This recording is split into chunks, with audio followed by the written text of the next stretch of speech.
welcome you to the adventures in Dundras.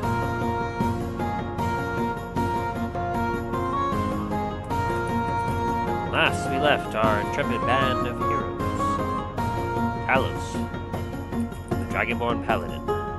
Dain, the Dwarven Paladin. Milo, the Bardic Halfling Rogue. And Dallen, the Sorcerer's Dragonborn Fighter. A band of heroes had delved into the Dwarven keep of Thugrahm, an ancient Dwarven hold deep inside of what was once an extinct volcano, but now, as of late, fire within it seems to be growing larger. So much so that it caught the attention of our heroes, who were on the search for a fire elemental which they could use to power the defenses of their citadel, currently besieged by undead forces. They entered this hold to try and see if they could flush out and find the fire elemental. Started their journey by entering the long, dark tunnel down below. After which, they began to explore the ruins of this keep. They found a plaque in the center that indicated that they needed to solve some kind of puzzle in order to enter the main Grand Forge, and likely the hottest place within the keep, and no doubt the place where the fire elemental will stay. So the party went through the entire hold, beginning to solve the puzzles and bring the place back to life. Just as they finished half of the puzzles that they needed to solve, they made a slight detour to a side tunnel where they discovered they had found the old mines.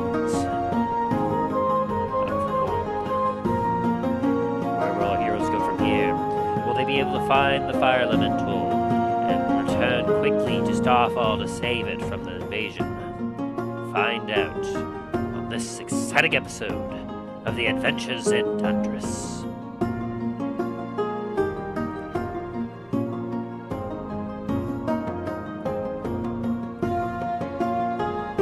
But first, let us meet our driven band of heroes to see how they are faring on this day.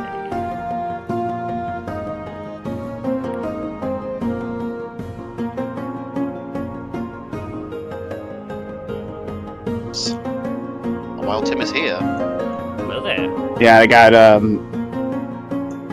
I officially have two bases now. Like I have my main home base, which is now I just need to find snow so I can make my snow turret, my snow golem turrets to defend it. Right now, it is just protected by like an army of dogs and a bunch of iron golems. Fair enough. I have literally a switch where it's like it release, and like any time like a mob comes in, I just push the button and like it releases like an army of dogs. It's like release the hounds, and yet still I do not have a frickin' villager because my last villager was an idiot and stayed outside. Yo. Hello there. Wondering when you were gonna join. I was over in the party for a while. Yeah.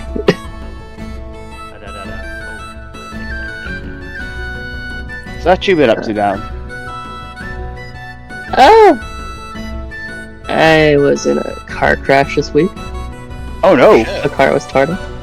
Oh no! Jesus, you okay? You alright? Yeah, I'm fine.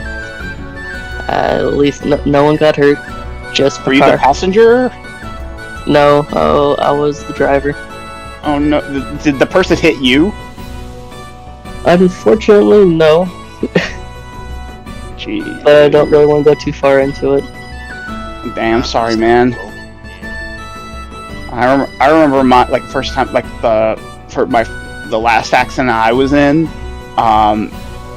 at first I thought my brakes failed, but it turns out after, like, because the officers came in and I know, and even the officer, he's like looking at the road, goes over, there's oil, like an oily substance all over the road, and it just rained. And then they checked apparently a bunch of people, and then as we're talking, another car crashes, and they clearly hit their brakes, but they continued to slide forward. It was at an intersection over near John Young. Gotcha. Okay. Yeah, so that was like they think it was probably something left over from a previous accident that wasn't cleaned up, but still.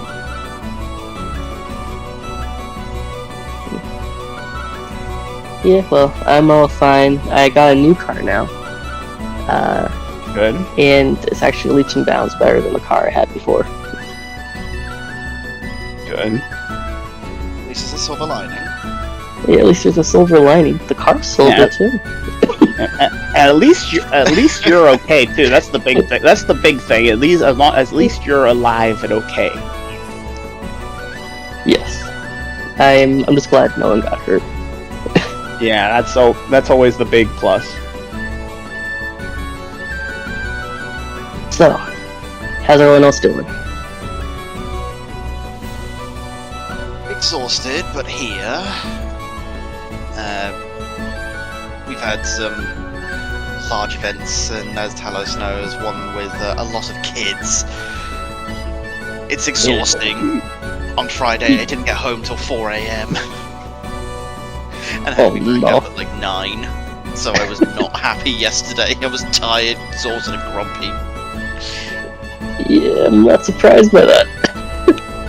So many high schoolers. Something like 30. Something like 36,000 of them. And the fact that a lot of them, like, there are clear signage telling them where to go. It's like, oh, you want to get to the Universal Studios, go to this part. Oh, you parked over at this level, you need to go to this entrance. Yet they still come over and like, where's this entrance? I'm like, you're right next to it. Will say though, did manage to get, well, a couple of them decided to be extra stupid, and they now are not going to walk at their graduation. Oh no! Oh shit! What happened? So, like, my ride's decently fast, like 70 miles an hour, and then roughly about 50 to 60 miles an hour through the rest of the track. Some kid decided to pick up a cup of mystery liquid that no one knows what was in it, because it was just left out on the side. Most likely it was water or soda, but we don't know is the thing. But while the vehicle's whizzing by on the track, they huck it over a fence, or like a... Oh. They huck it over a board, which is over the water, and hits someone in the head as they're going by at like 53 miles an hour. Sons of bitches. So yeah, Pardon my language. The kid who actually got hit wasn't phased by it. They just came up and was like, "Hey, someone's throwing stuff in the exterior queue, and it hit me in the head." I was like, "Oh shit!" Started doing deep dive, and it just got worse and worse and worse and worse, and like more and more higher. Yes, exactly. They fucked around. They found out. But yeah, it got to the point where I'm sat there in our control room. I've got my leadership team, my management team, securities management team, the park management, and I'm just sat there just going, I'm just gonna send vehicles. I'm fine. I've got like 15 people surrounding me watching this one kid just because they kept on putting it on repeat to figure out what this kid looked like, and yeah, he's just tossing it over and over constantly. But yeah, it was him and his 5 friends. None of them were walking at graduation now. Was it similar to the situation of or with the Hulk, where the guy threw like the bucket of ice? Probably. I didn't actually hear about that one. Bucket of ice. That was. Yeah, they went and got a popcorn bucket, filled it up with ice, and yeah. That's worse. This is why we can't have nice things. They thought it would be fun. It was just a joke, man. But yeah, except that joke. A joke that sent someone to the 60 miles an hospital. hour. Yeah, It sent 4 people to the hospital. yeah. Like ice, that kills people. Carl? Carl, that kills people. Oh, I did not know that. How do you not know that, Carl? Well, I am clearly a sociopath with a long history of violence. Oh, I thought we've been through this. Jeez. Sounds like the old type of white oak. Now it's time to release that stress. Hey, D&D! Senseless violence. So, when last we left our heroes in the adventures in Dundras, Talos, the dragonborn paladin, Dain, the dwarven paladin, Milo, the bardic halfling rogue, and Dallen, the sorceress dragonborn fighter. Our heroes were on a quest to save their home of Starfall Citadel, besieged by an undead army. Their hope lay within an invention of Nampoos, their intrepid adventurer and inventor, who was creating a defense mechanism that would be able to help drive back the undead army, turn the tide, and save the Citadel. They had already completed the first task by acquiring a mechanism in order to ensure that Nampoos will be able to replicate and perfect his machine. Now all they needed was a power source in order to empower this epic machine. They're directed to go hunt down the heart of the fire elemental, and through their investigations, they were able to discover that the fire elemental likely lay within the heart of an extinct volcano, south of Anardracool, south of Draconis, on an island. The party traveled by boat to this location. After solving a puzzle to open up the doorway, they found themselves at the entrance of the old Dwarven home of Thugrahm. Delving deep into the entrance, they were greeted by an introductory room. Not too much, though. Signs that a quick exit had been taken there. The party entered a large door to the center of the hold, where they were greeted by bright light as they found themselves with the smell of sulfur and heat all around them. A grand rotunda in the center, with a plaque there. It read to the party that they needed to unite the four corners of the earth in order to open the way forward. Unsure of what this meant, they began their investigation eastward as they traveled the bridge, though a locked door barred their way. So of course our crafty and thrifty rogue, Milo, no door remains locked for long. And he worked his magic to get through and open the way for the party. As they found a dial there, a dial that, in this large room that had multiple symbols of it, images carved into it, as well as woven runes to indicate names of them. As the party had taken a look at it, they could read that these runes simply read steel, fire, stone,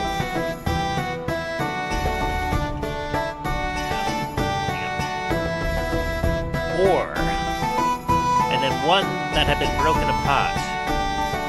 Though, from what they could tell, it seemed as if maybe it might have been something that could have been a shovel, a hammer, or something of that manner. I'm not quite sure what to do with it just yet. The party went and investigated further rooms, discovering some ancient guard quarters, an ancient dwarven woodlands, known for being able to bring down dragons themselves, and an ancient library, so old and untended to that the books themselves were falling to dust and ash. Though they did manage to find a few things in there, they continued on to find a large room with a large wheel and stone blades attached to it in the center. After investigating, the party was able to find a lever that allowed air to enter the room and turn the wheel, but something was wrong, as it was not turning nearly fast enough for anything to actually happen. They were able to go into the walls and find a gear that was broken, and after repairing it, the room was filled with fast-blowing wind that caused the wheel to turn and bring life back to the hold as they saw braziers start to light up all across the hold. Continuing on their journey, they found another room on the western side of the hold. There, they found a pedestal that had a carved shape within it. Dain, curious, stepped upon it to see what would happen, to which he quickly found out that it was a weight-pressured plate that required a specific weight in order for it to be working. And as he was a little too heavy, he had his weight pushed down the plate altogether, and he was speared by a statue nearby, set as a trap, a failsafe. He would have been speared twice had it not been for Dallen's courageousness jumping in front of him just in time to take half of the blow. And so while they patched their wounds, they looked in the nearby rooms to see if they could find any clues to this puzzle. There they found a ornate crate and a room filled with craftsman tools and craftsman tables, clearly a workstation of some kind. They also found a hidden room that contained some different pieces and what almost looked to be some kind of multi-tool, though the party was in a bit of too much of a hurry to figure out exactly what all it did, figuring they could probably bring it to Namfoodle and have him investigate further. Finally, after placing the ornate crate upon the pedestal and filling it up with some ore and some scrap parts they found within the workstation, they were able to find the right weight, and they heard gears grind before looking into the center towards the rotunda, where they saw another flame was lit on a brazier, 2 out of potentially 4. Realizing that they were halfway through, the party took to the hallways once more to investigate to see if they could find the other 2 puzzles. They stopped at a very kind of rough-hewn door, interesting looking. They opened it up to see not the smooth and organized structure that they had been exploring previously, but a more roughly hewn. As the party took us a few steps within and looked beyond, they could feel a bit of a breeze and dripping of water, as they realized that they must have entered the entrance to Thugram's mines. So as our heroes stand in the dark, the drift globe glowing behind them, illuminating the room around them. This is where we return to our heroes as we return to the adventures in Dundras. Dun, dun, dun.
The air is less sulfury where you are standing currently. Echoey are your footsteps as you step through the corridors of this mine.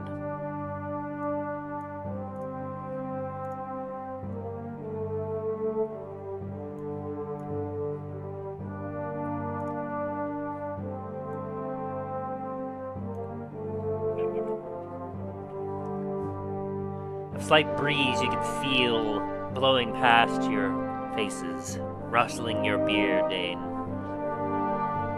making your eyes squint a little bit.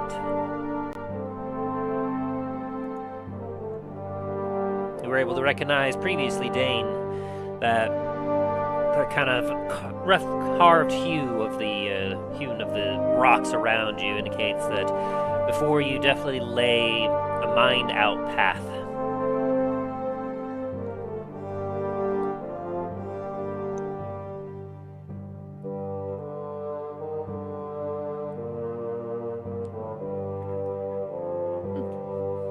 And you all are free to explore again. You're free to explore the cabin.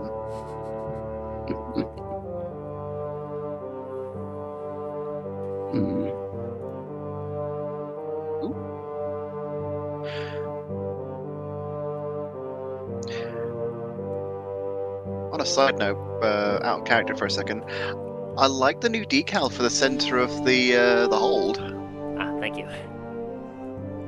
I looked over and I was like, ooh, that's fancy. Yeah, that's the rotunda that I was trying to describe, and I was like, at the moment I didn't have an actual thing to actually show it. And then I was looking and I was like, here, this is perfect. A nice Yeah, that looks dwarven nice. statue at the top and well crafted. And if I need to, I can easily because obviously it covers up what is inside. But if I want to, I can just boop, put it to another layer, and you'll be able to see below it again.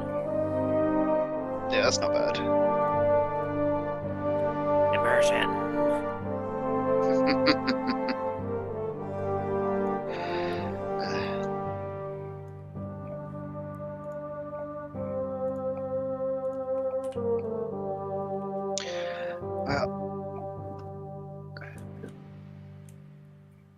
So, what's the plan? Are we poking our head into the mines?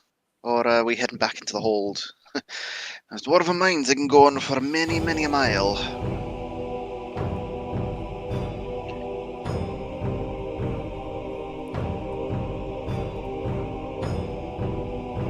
They can. I mean, we pretty much explored the rest of what's out there, at least as far as we're aware.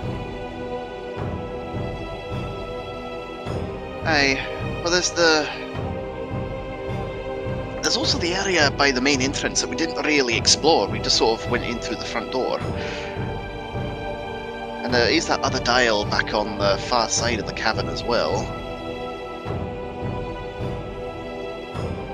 Also true. But seeing as we're here, let's poke our noses just a little bit in. Would be lying if I said I wasn't interested to see what they're mining down here as well.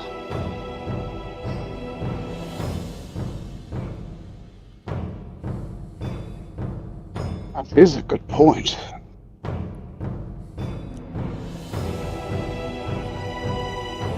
Your footsteps echo in the corridor as you see a boulder just having collapsed to the ground.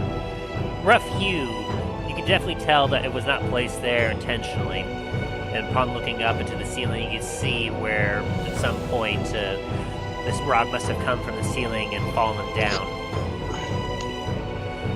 And as you look to your left, you can see a corridor that goes deeper into the mountain, having a steady downward angle to it.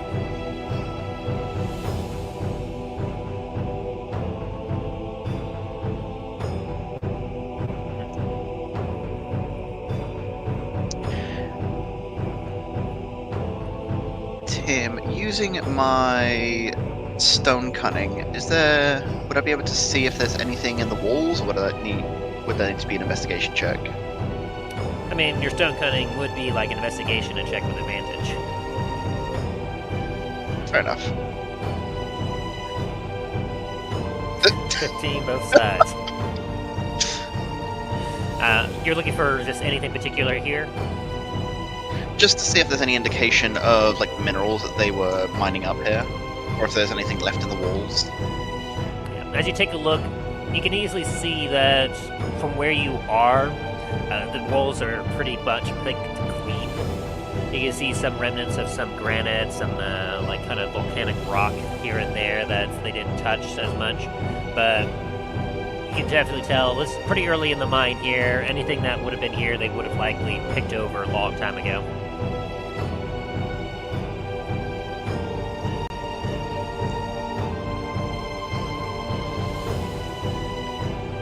But you will take note that over here against this wall, with your investigation, you do see what looks to be some vents carved into the wall itself, made out of stone.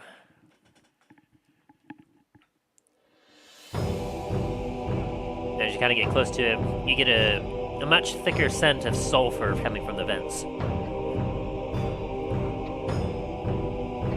I think these vents lead back into the main hold. They must have been using the mines as ventilation.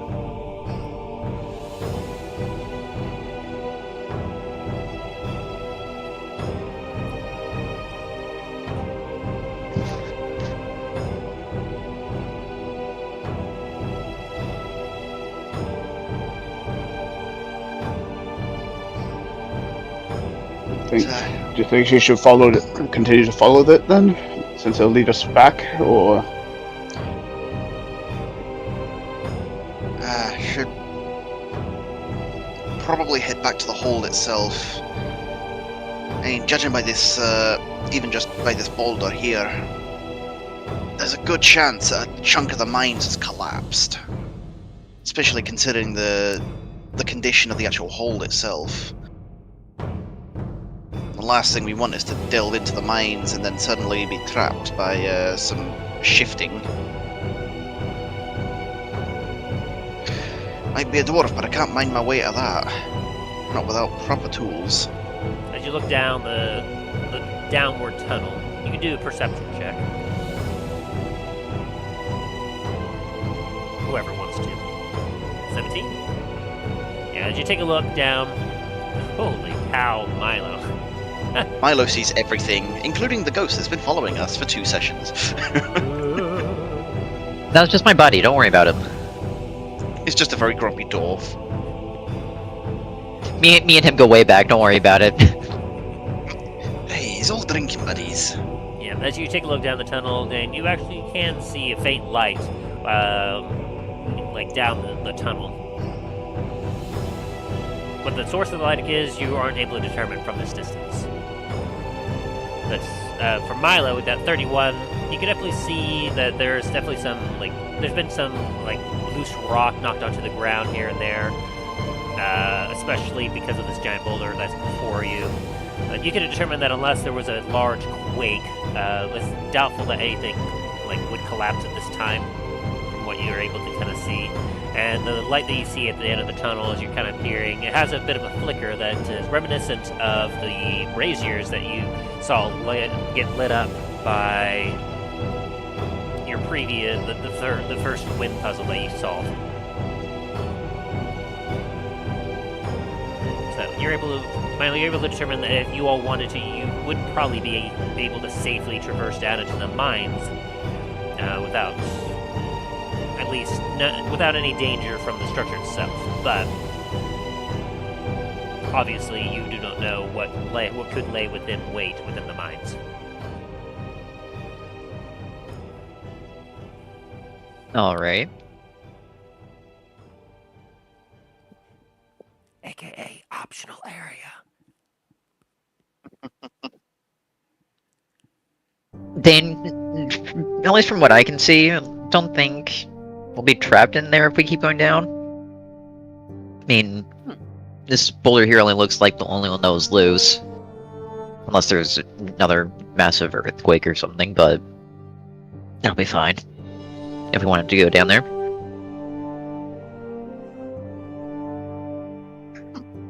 Hey, I mean, if the rest of the party is fine, I'd be lying if I said I wouldn't mind having a little bit of an explorer down there.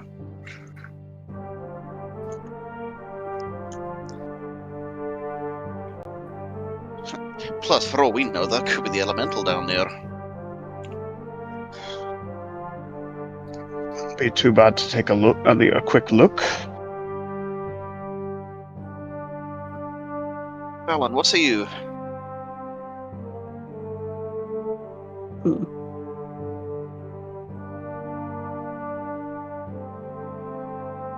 Yeah, I think it's a good idea to go down there. Hey. Now in that case, let's There's a little nervousness I heard in your voice, Dallen. Maybe. New headcanon. Dallen is afraid of mines for being trapped in one. and they call it a mine. A mine. Mine goblin. Oh no. No. Most deadly of all goblins. Wait, you know Jerry? You go way back. Is Mine Goblin part of the Sugondis? I heard he also has Ligma. Oh, Lord. What are we, Hey, back in let's high stop school? before we... Yes. Were you not? The goblin You that can no remember? longer say any jokes involving genitalia. It's like, oh god. It's like he wants to finish, but he physically cannot say it. He's like, oh god. The horror. I'll have you know that it's been a while since I've been in high school. I'll have you know the same. Yeah, Mr. College Boy. Mr. College Man.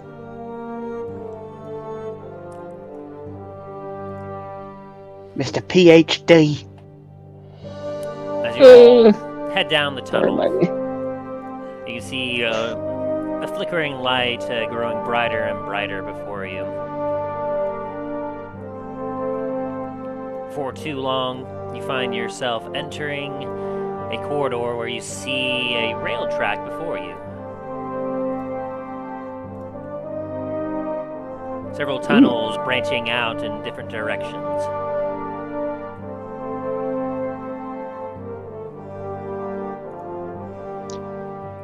I take it these are just wooden support beams, right, Tim? Yes. Cool. As you take a look, you can see the wooden supports planted firmly in the stone and going up into a bit of a wooden structure above, keeping things stable down here. I was gonna go over and test the sturdiness of these support beams real fast. How do you test them? Just by pushing against them? Oh, Milo's gonna, like, shove his entire body weight into one of these pillars. Athletics check. 14.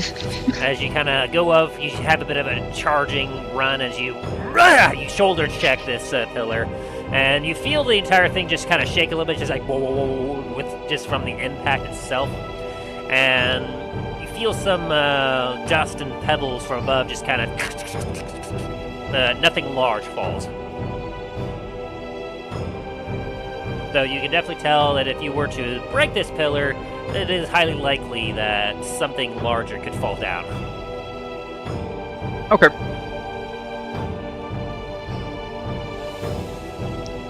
It'd be a pain to follow Milo and be just like, hey, I got this one over here. I'm just gonna like tap it, like smack it as I walk by. Field bash it. You're checking the other support there, Dain. Yeah. And how you just like, are you hitting it, tapping it, like what exactly are you doing? I'm just gonna take the palm of my hand and just like tap it against the base of the pillar, like where it's near the rock itself. How close are these disadvantage. pillars? How close are these pillars from each other? Well, you can easily see that they're about 10 feet apart. Fuck.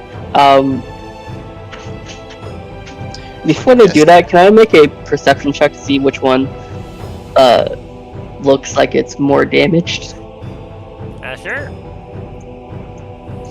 Just going up and beating the crap out of the supports. Was that your athletic check? Tal's Dain? just standing there like, what are they 17. doing? Yeah. Without, you're not really trying, so you just kind of like, you do like pat, pat, pat, and you're like, yeah, seems solid enough. Maybe made out of wood, but that's solid dwarven ingenuity right there. Wood? What Dane, you forgot to spell out the word W-O-O-D. Just look over at Dallen, he's just frothing at the mouth. Oh, I might have forgotten he's got that kind of reaction to it. Kind of natural one. Milo, I suggest we back away slowly. Dallen, that pillar looks absolutely prime. Like, it is some of the finest wood that you've ever seen. Like, you feel like you could carve into it directly and it wouldn't affect its integrity. Uh-oh. For what I must do. Dallen's gonna go over and start and carve. Hold him down! Wait, hang on. Dain and Talos, you wanna just, like, go away for a little bit? I need to have some words with Dallen here. Wood carving check. Hold him down. As you get out your tools. Hold. Wait, hang on, before Dallen pulls out his tools, I'm going to cast Words of Terror. Just gonna have a normal conversation with Dallen, and he needs to make a wisdom saving throw. Could be the one wisdom saving throw that Dallen actually makes. I'm sorry, that was 2 nat ones in a row. Something hilarious had to happen. Talos, I need you to move, please. Go away. Wisdom saving throw. In that room, Dain, as you're investigating, you see a chamber that you can see like a number of different rock debris has been left around. You can also see that there's enough natural material on the ground that mushrooms have begun to grow, giving this particular room a bit of a musty smell.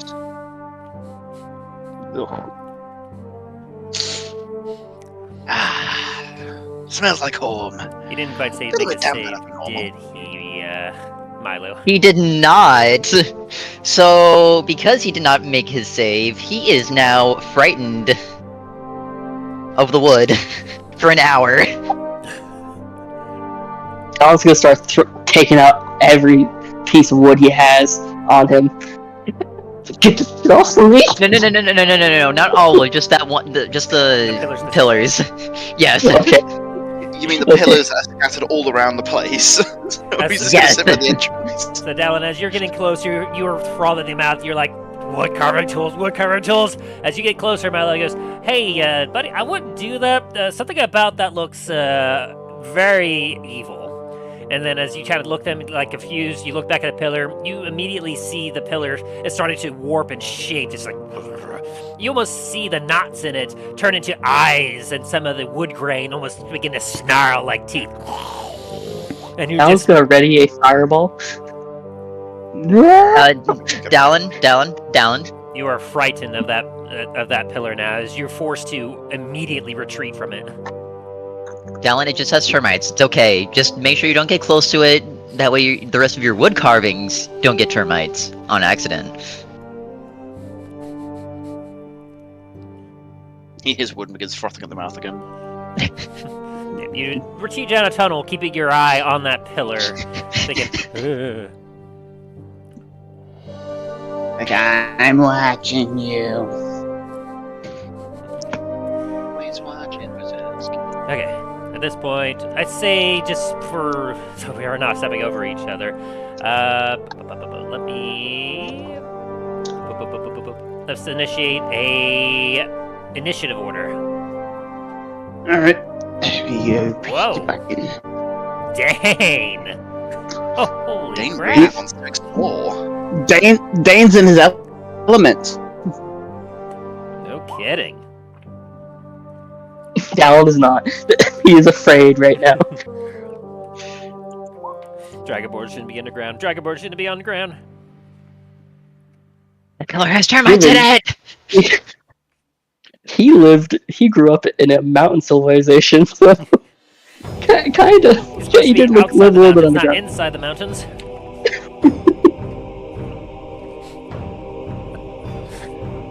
As for Talos, it's more like all the stories his dad has told him of the things that live beneath the surface of the world. It's like, first it's like, but now as an adventurer, it's become quite real and very terrifying.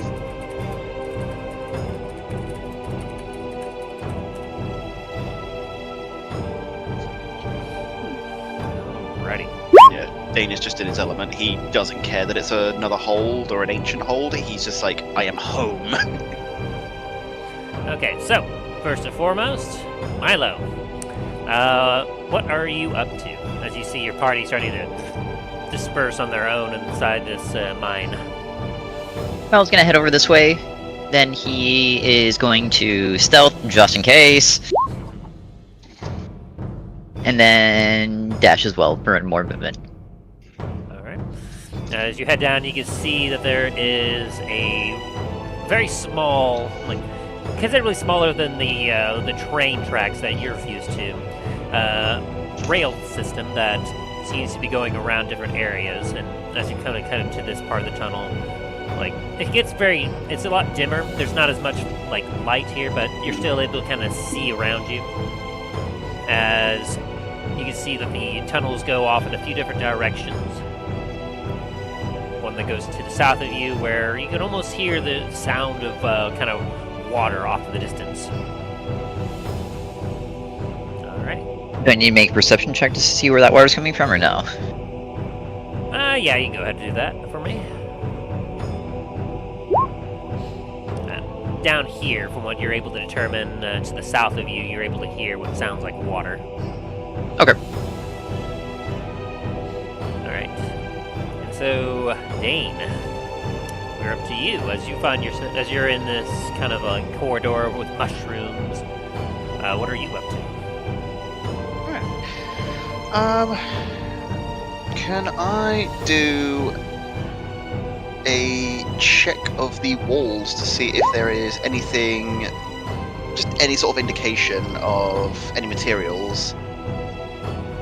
Let's see, 15. As you're looking in this particular corridor, you can see that there's not like anything over here.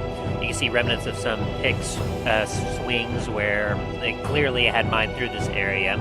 But you can also see that, like, above you, while there's a mixture of stone, there's also a mixture of some, like, what looks to be soil or, like, some sort of other organic material, which probably indicates why that there's mushrooms growing here now, as, like, they were able to free enough of this organic material that mushrooms were able to thrive in this area. As for what kind of mushrooms, you're not quite sure. And I'm guessing that would be a nature check. Yes. 15. As you're investigating these mushrooms here, you're able to see that they have a bit of a, like, interesting composition to them. As well, you're not sure if they're just really old. It's a little hard to determine that, but as you can see, some of them are quite sizable, reaching about 3 to 5 feet in diameter.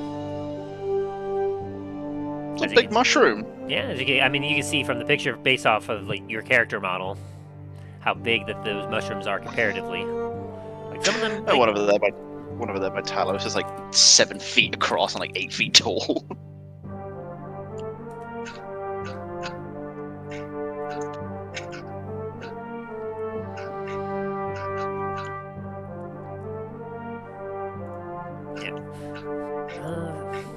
As for what they each of them do, like, you can see that there's a different, like, collection of different mushrooms. You're not able to identify all of them. Some of them you're able to recognize as probably not being ones you want to eat, such as, like, the red ones with the white speckles on them. Those ones, you know, generally tend to be kind of like a bit of a poisonous one. The more brown ones, they could be edible. And then there's a couple here that you see that are more of a pinkish with white speckles on it. You're not familiar with that one at all.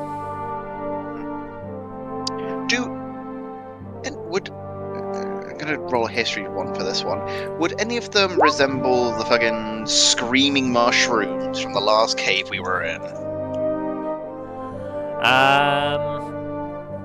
With 17, I would say most definitely not. Because you know that from the proximity that you were in to that mushroom, you know that it would have already gone off. If, like, you were, like, because you were close enough to all of these mushrooms at this point that any of them would have sensed your presence and would have freaked out, especially with the light provided by Talos, because you know that it was a combination of the light and presence that, like, freaked them out. Yeah, that's fair. Hey, Talos, don't don't touch the red ones. Other ones not exactly so sure about, especially those pink ones. Definitely don't touch the red ones. Red ones. Talos tries to make a clearly a more of a wide berth around. I'm gonna go down this path over here. I'm gonna go to slowly make my way down. Sounds good. Make your way down there. You can see what looks to be the remains of a busted up crate, and what almost looks to be the sound, and like you get a bit of a dampness in the air as you realize you might be getting close to a source of water of some kind. Very nice. And Talos, what are you up to now?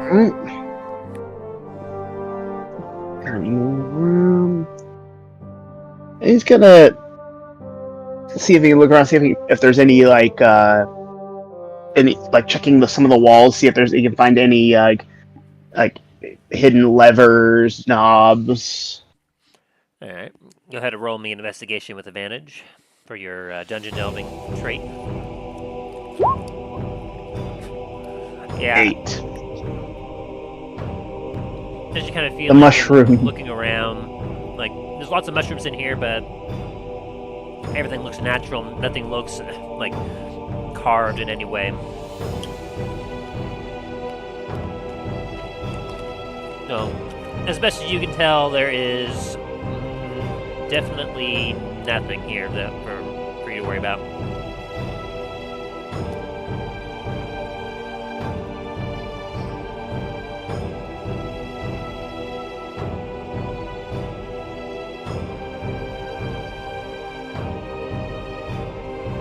I got a little weird as I was adjusting something and I realized, I may have forgotten to add a setting here, so... Oh dear. Hopefully... Yeah, none of you were in this place that should have affected that. I'll keep my eye out in case something weird happens. Anyway, anything more that you're doing, Talos? Let's see.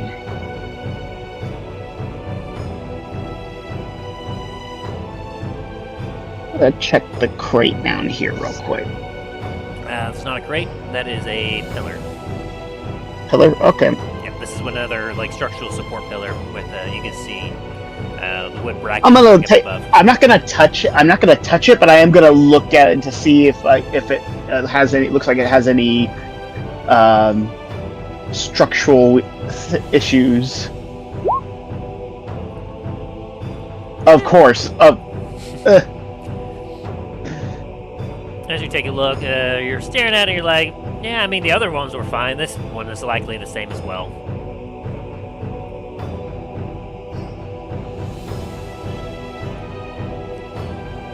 Best as you can determine just from a quick glance, it's probably perfectly safe. You could even lean on it if you wanted. It's probably creaking. Fine. It's fine. Everything is fine.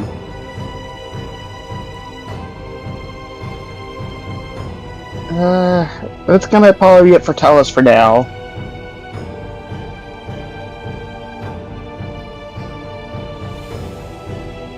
Alrighty. And so with that, we're to Dallen. As you were heading down this tunnel... What chaos can I get up to? You see that there's a couple. You've been following a few structural supports lining along the wall of the mine here, and you can see before you what almost looks to be some more structural supports and a decent amount of water. You also hear the voices of your allies just around the corner.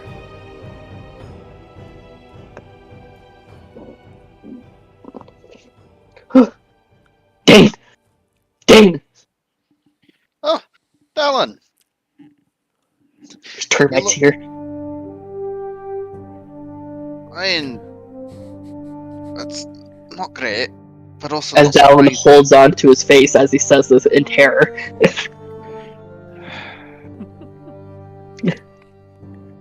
You're wearing your wooden mask, aren't you? Huh? Oh, never mind. I thought you were wearing your wooden mask for a second. Oh no, his mask isn't wooden, it's metal. Oh, it's metal. Okay, never mind then. Ignore that then. The termites, they figured out how to eat metal! As he starts screaming. They've broken through!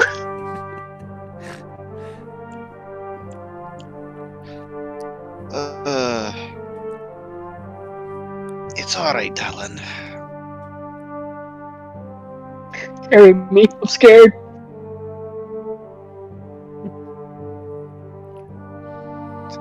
This like 6-7 foot dragon ball just like flops over Dain for a second, like, oh. It's like we're all scared. Dallen, remember you're like twice my size. How tall is Dain?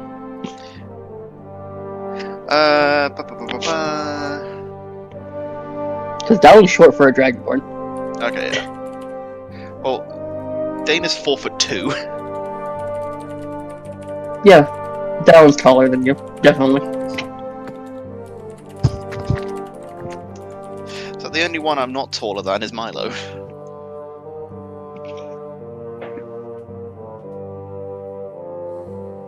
Alright. I need to get rid of these termites. They're breaking through the wood. Right, well, maybe let's save that for later. What did you find down that way? Just water. See if I can use it to get rid of the termites. I don't think that's how water works. Not with that attitude. Plus, unless the water is being like fed naturally, that water's been sat there for a very, very long time, and I would not touch it with a 10-foot barge pole. About a block of wood. That's written down. Is there any plank of wood around here, or is this just for show? It's a broken crate. Yes.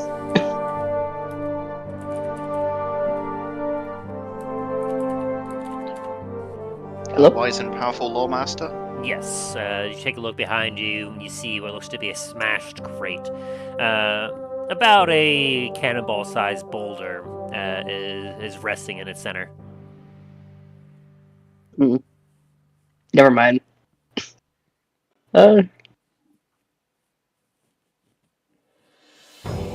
Honestly, I got my fill of being a weirdo for now, so I'm good now.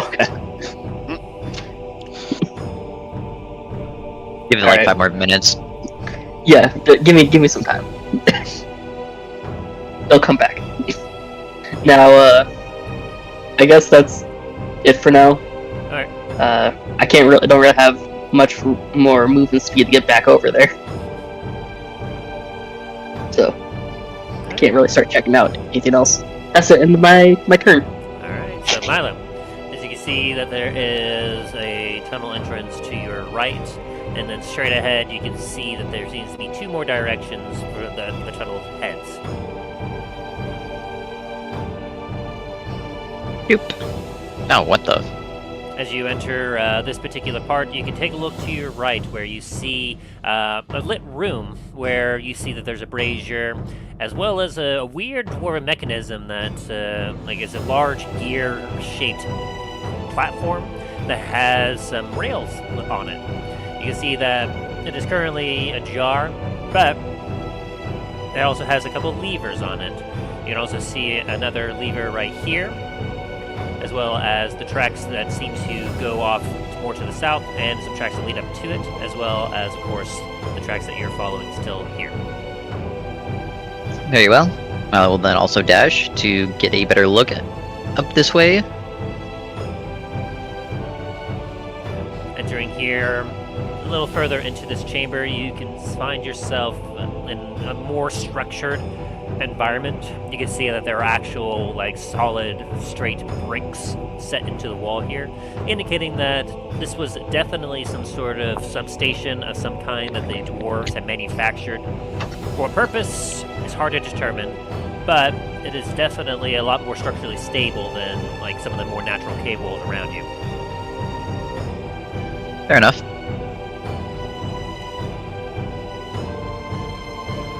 You can also see what almost looks to be some deposits up here. And a bit of a darker set where there's some rubble. Possible, like, you'd have to investigate for further, but there's definitely signs that there used to be something here.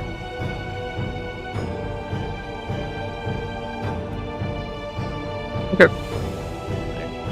Is that your turn for now? That is it. Alright. And so, then we turn our attention back to Dain. Alrighty. 20.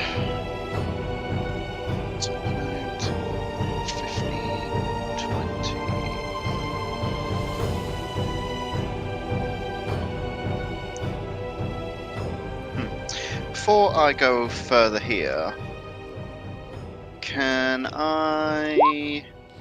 Yeah. Does it sound like the water is being fed by something? As you take a listen, that'd be more of a perception check, but with that 13 investigation, as you look before you, you can see what looks to be like some deep-hued water. You're able to determine that there seems to be a quick drop in elevation here, where it's about a good 2 to 3 foot drop into the water before it seems to even out and kind of bounces across to wherever you can see. So it's fairly deep. You'd probably have to swim a little bit yourself at some points, Dain, but your taller companions would likely just be able to wade through it. Give me a Fair perception enough. check.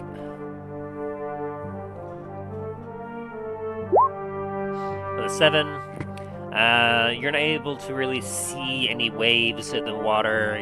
You hear like a few drips off the distance, but you're not able to determine if there's any active flowing here.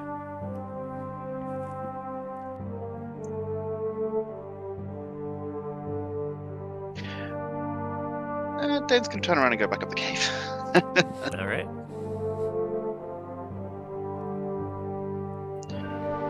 You know what? No, because I've... Yeah, that'll be me turn. All right. Shax. You have yourself Alright. a very sturdy, structurally sound pillar before you, and mushrooms all around.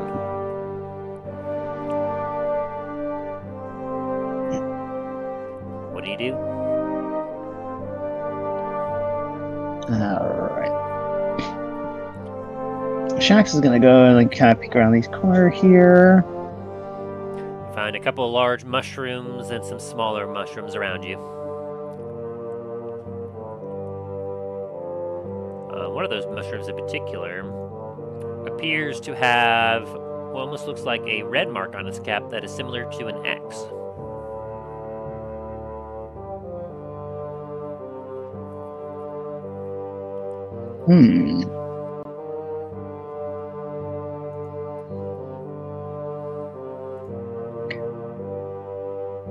I'm gonna see if I can roll. Let's see if I roll. If I know, like, would it be nature to see if I like recognize the mushroom? Indeed. A 2. Mushroom's got an X on it. That's fun.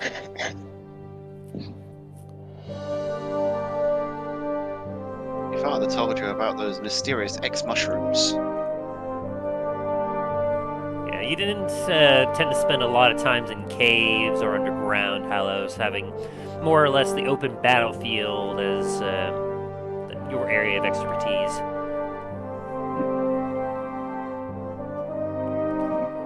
And an X on it is certainly quite curious. I'm gonna call out to Dain real quick. Dain, you know anything about mushrooms with an X on them? You hear that echoing through the corridor yours, Dain. All I just hear is mushroom, mushroom, mushroom, mushroom. By the badgers, quick! Mushroom, I'll allow you a mushroom. nature check, Dain. Nature check. Something about that sounds magical. You're not quite sure what's going on with the X mushroom. You're like, what?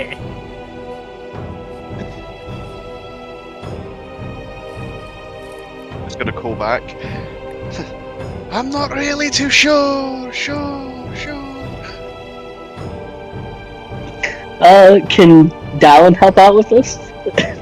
Sure. You can give a nature check too. You're close enough. Oh, my nature isn't great. I believe. You did better I mean, than it's the others. better. It's slightly better. Mushrooms are things that you eat. Why don't you take a bite out of it?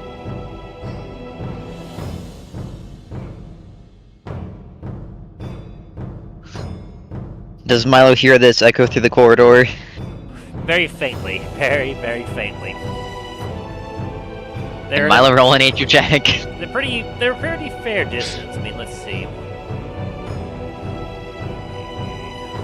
60. That was the only thing keeping these three from dying. Yeah, you're currently about like 140 feet away from the rest of the party right now, Milo. Yes, It is but a though, so it reverberates. It will. So that's why you can do a perception check to see how well you hear it. 26. Oh yeah, I mean, like, you definitely hear. You can determine how far away they are from you, and you're able to kind of like, as you're quietly and sneakily investigating, you can hear their blathering behind you, including the bit about trying to take a bite out of a random mushroom.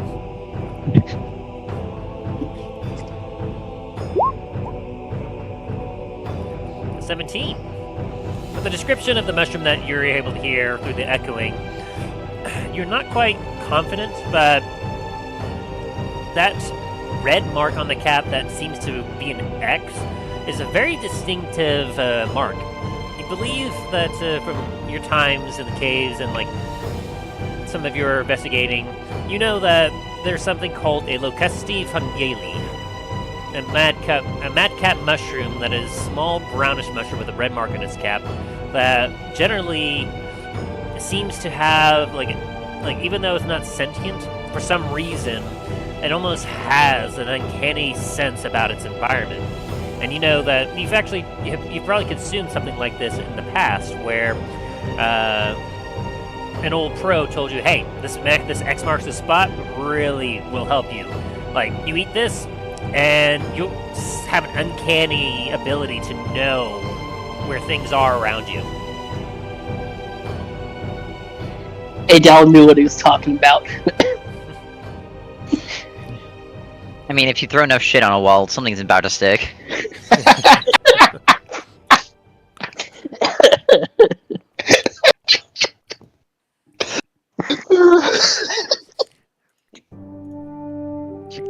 For right now, Milo's gonna keep this to himself and kind of circle back in there later. But as far as you know, Milo, if that is what you think it is, it would be safe for Talos to eat it. He wouldn't be in any immediate danger. Mm-hmm.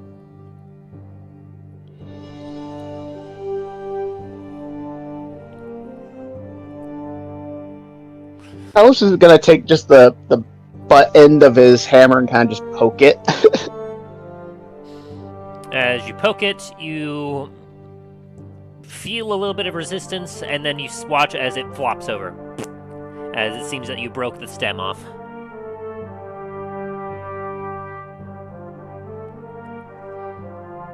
So it's gonna wait a moment, see if anything happens, like if anything vapors or anything comes off it. Nothing seemed to happen. I'm gonna shrug and pick it up, and just pop it in my pouch. Strange mushroom. Indeed. Anything more for you? That's gonna be it for now. Alrighty. As we move to Dallen. Alright. How long does the fear last? An hour. entire hour. Oh my god. So, I mean, you're able to go back up in that direction, but obviously, once you get within sight of it, you're not going to want to get any closer.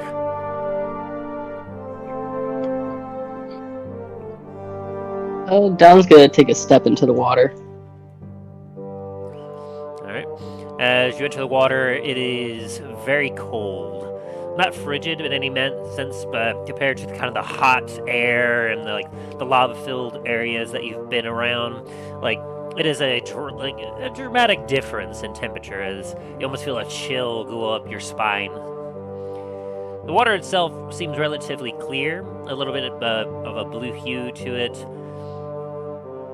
Not sure if it'd be safe to drink, but you can definitely see as you are stepping in that there's a deep descent into it, where you can see that it gets a little deeper from here. But you would need a perception check to determine more information. Okay. Poor reception? Yep. Wow. 12. As you take a look, you can see that just before you, the water would maybe go up to your waist, maybe your chest at worst, and it seems to kind of maybe rise up a little bit, balance itself out, so you wouldn't be completely submerged. You'd be able to stay on your feet the entire time as you wade through this water. You can also see there are wooden structure pillars also in the water, keeping this part of the tunnel supported. Okay. Are there any signs that there's something moving around in the water? With a 12 perception, you aren't able to see anything. The water is starting to ripple from you entering it, but beside that, you didn't really notice anything moving within it. Yeah, okay. Dallen's gonna pull out his gun axe, and he's gonna keep moving forwards. Alright. And that's the end of my movement, so... Well, I guess I can do a dash right now. Sure. I'll dash. 5... 10... Cold water encourages you to move quicker. 15. You're like, Ooh. Maybe there's a way out of this. That's not behind me. 20... 25... let's fast forward. 30. You enter what appears to be a smaller corridor area, where you can see that the water is a little bit shallower here, going only up to your waist. You can see the remnants of what almost appears to be a shattered crate under the water before you. And as fast as you can tell, you seem to be at a dead end. Well, this was a nothing burger. Dang it. Alright. All for you?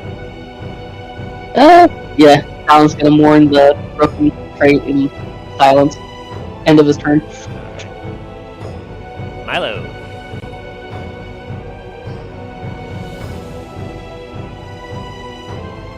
Sneaky boy. As you start to move about this room, you can see the remains of a pallet here. Some crates that are still intact. A minecart right here. Obviously a bit of a darker earth up there. It looks like it's on tile, but it looks to be maybe some rubble. And you can see further down this way a tunnel that goes way off in a direction where you can actually see a considerable amount of light way down there. Interesting, alright. I was gonna move up here then search these crates. Oh, wait, what time of day is it? Actually, no, you would not see any light down that tunnel at this time because you all entered at night. Okay. So it would be a very dark cave, but I will say you will note a presence of breeze, a slightly stronger breeze coming from that corridor. Gotcha, okay.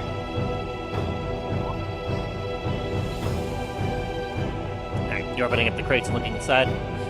Yes, sir. As you open up the crates and take a look, you can see a multitude of different materials in there. Some stone, like a little bit of like stone rubble here and there. You also notice some like what almost looks to be some stone, but you're able to kind of recognize that it is an ore of some kind. And mixed in there as well, you're able to find what almost looks to be some shiny bits as well. Shiny? Let me see. Roll me a 1d6. 2.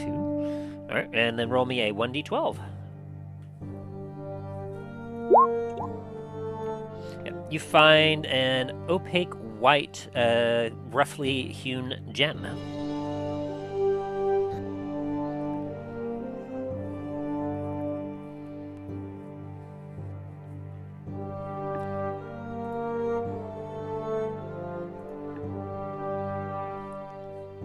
Alrighty. You can give me a quick history or nature check for it if you want. History. Yeah, you recognize that this is not quite the normal shape you would see it in, but this particular gem, it's a fairly common gem. You recognize it as being chalcedony. I'll spell that for you. Thank you.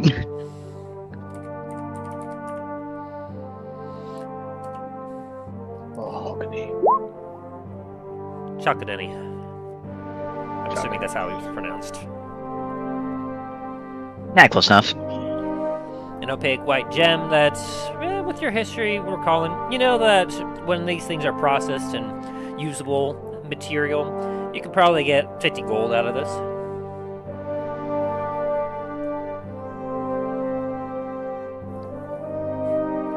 Alrighty. And Milo's gonna use the last of his movement to go up there. And that is his turn. Alrighty. We're back to Dain. Alrighty. Your splash as you kind of look behind you, you watch as Dallen starts to wade through the water and go around the corner.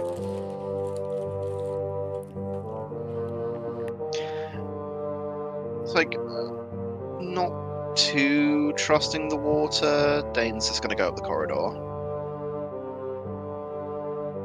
Fair enough. And not really looking for anything. I'm gonna use my action to dash.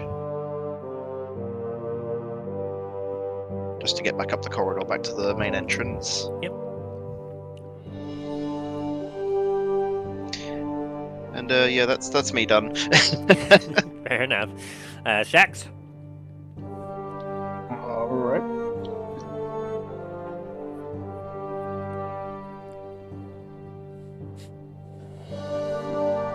Alright. Shax is gonna try to see if he can catch up with the others. That's Shax, don't give it to 10, 15, 20, 20. As you kind of pocket the mushroom, you begin to walk out. You take a look around the corridor where you remember seeing Dain and her Dallen, and you currently don't see anyone.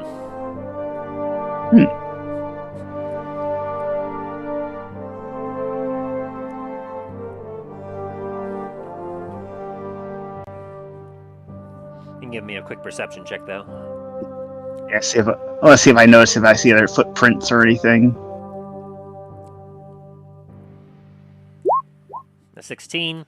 You can determine that you hear some splashing off in this direction where the water is. And while it's echoing a little faint in this direction here, it's sounding louder behind you. You can hear footsteps of heavy dwarven boots.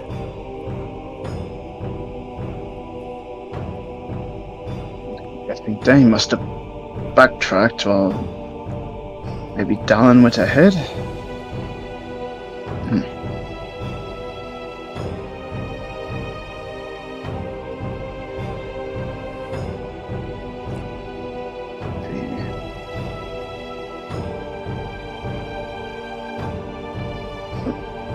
Let's see. One sec.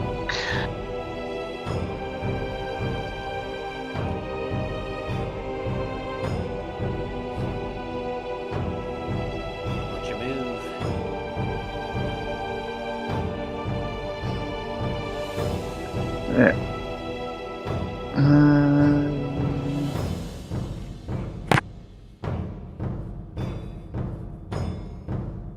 Talos is probably going to start continuing following after the sounds from the water.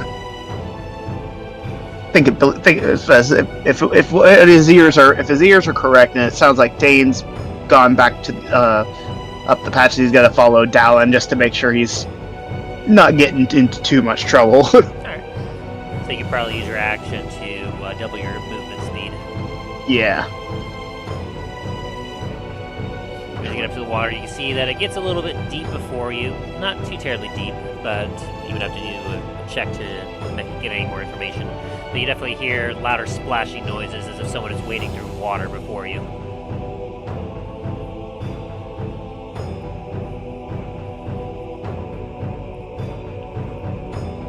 I'm gonna call out to Dallas like, that you up ahead, Dallen?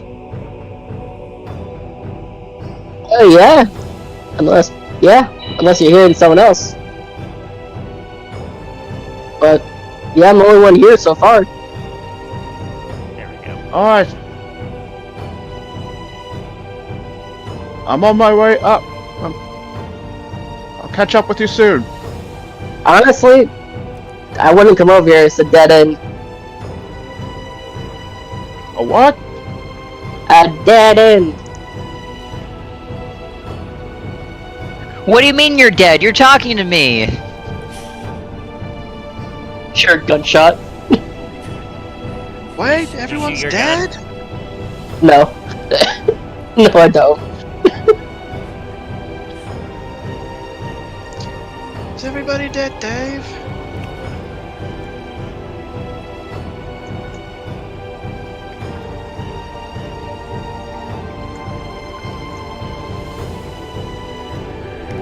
Somebody say boom. What are you doing now, Jax? To make any more movements, or are you being done for now? Well, I think that's all I can do because I doubled my movement speed. So. Alright. And Alan, what are you doing? How high up is the ceiling? From where you are right now, let's see.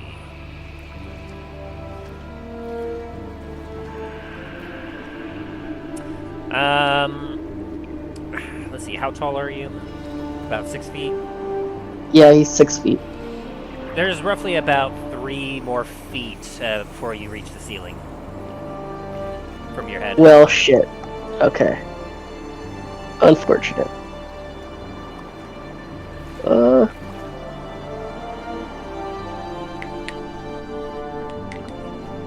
gonna make another perception check to make sure there's nothing in here.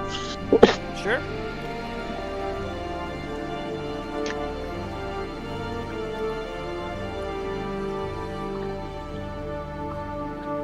Awaiting your perception check.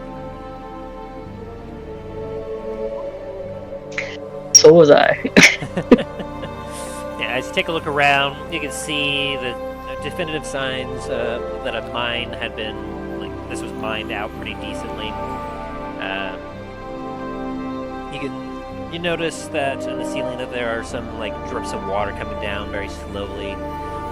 To indicate to you that either there's a source of water above you, or there's, like, some manner that the water is slowly dripping down into this particular part of the mines, and it's somewhat collected the water here over time. The only other thing you determine is the smashed up crate under the water. Okay, well, yeah, time to leave. 5, 10, 15, 20, 25, 30. You see Talos. I'm dashing to 40. And yeah, I'm just gonna keep moving forwards. Alright. 5, 6, 50, 65, 55, 65, 60, 60. Yeah, can't speak. Alright. That is my movement. I am done. And then just to double check, so Shax, are you going to be following him afterwards as well? Pretty much, yeah. After questioning him, see if we found anything over that way. I'll do you both a favor then, and I'll have the three of you basically meet back up in the main chamber. Oh, nice. Okay. Save you guys a round of just meaningless nothing. Anyway, back over to Milo. He's off doing the riddle. Oh, yay. No, it's fine, guys. I'll do all the harder work here. While the rest are playing with mushrooms. What kind of check do I need to search this? Perception, investigation? For the rubble here? Yes. Investigation. Ooh, boy, 24. Yeah, as you are investigating through this rubble, you can definitely see that there's not nearly as much, but it definitely seems to be some sort of deposit of some kind. You can see a multitude of different stones of different shades that you recognize from being from the walls all around you as you were going deeper in. But you can also see that they've been kind of spread out in a way, and before you even came through, it seemed as if they were already being picked over as well. With the 24, give me another 1d6 roll. 4. And roll me one more 1d6. Oh, 1d6. Whoops. Alright. As you're kind of like poking through this, you find a couple things. You find some additional, like, much like the crate that you saw beside you, you find like a conglomerate of different ore all around you. Some of them like looking very tarnished. It's hard to determine like without like doing a specific like nature check to determine what that ore is, but you are able to find kind of like buried in what almost looks to be like a rounded, like, and almost you would thought at first that was some sort of geo by the way it was shaped, but as you kind of pick it up and start to turn it, you see that the rest of it is immediately a transparent pale blue-green gem.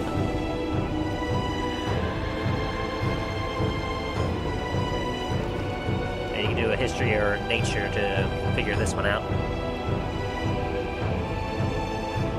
20. Yeah, you've pilfered a few of these in your time. These are, like, when they're nice and polished and looking good, these are worth an easy 500 gold. Like, you've just found yourself an aquamarine gem.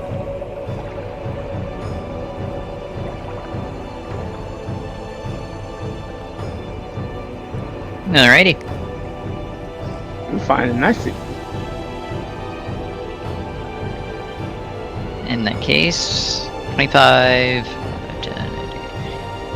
Another 25. You gotta move over the mechanism around you. You feel that it doesn't even budge as you're walking across it. It feels very solid. A lot of the levers on there seem to be rusted.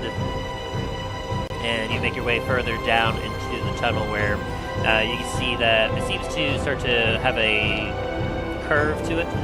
You hear a little bit of some rippling water for you, and what appears to be a minecart that is slightly gone off track, partially blocking the path, but it's not blocking it so much that you won't be able to squeeze past it. Mm-hmm. And is that your move for now? That will be it. Alrighty. And back up to our 3, we have Dain. You're up next. Alrighty. So, after reconvening with the other 2, I'm just gonna start heading down the corridor. Yeah, none of the 3 of you have seen Milo. I mean, you heard him for a little bit there, so you know he's around here somewhere. But he kind of went off and disappeared. Hey, don't know about you two, but I'm gonna follow these tracks for a bit, see where they lead. It leads somewhere. Here's my my action to dash. 20, 25. Follow the tracks. You see a lever over by part of the tracks here. And you see all that there's the pathway goes in 2 directions, one to the north, one to the south, and then one that goes a bit south west. Is that your turn? Yeah. Alright, Talus? I'm actually gonna follow Dain for a bit, see if I can follow him, follow the tracks.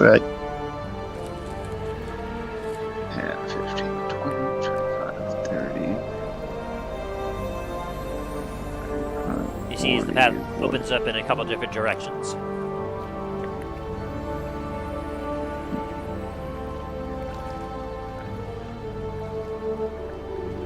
Dain, I'm gonna go to the right. Hey, sounds good. I'll keep on going down this path within. 50, 55, Turn the 60. corridor, you see that there is a minecart currently off its tracks, but still upright with some like a stone within it. I'm gonna check out, see if I can look at check out the stone inside it.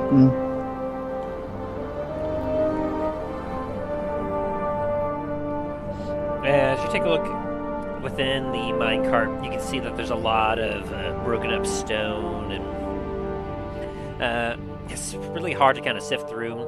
You're able to see that there are some like discolored looking like rocks in there that feel a little heavier and more dense than just the normal stones.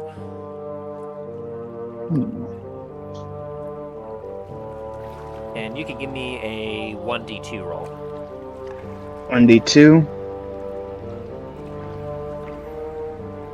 One second.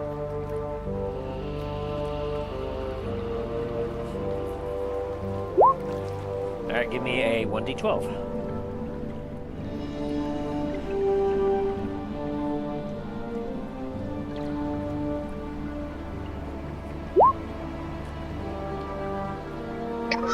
As you're kind of sifting through, you see what looks to be a translucent striped brown-blue,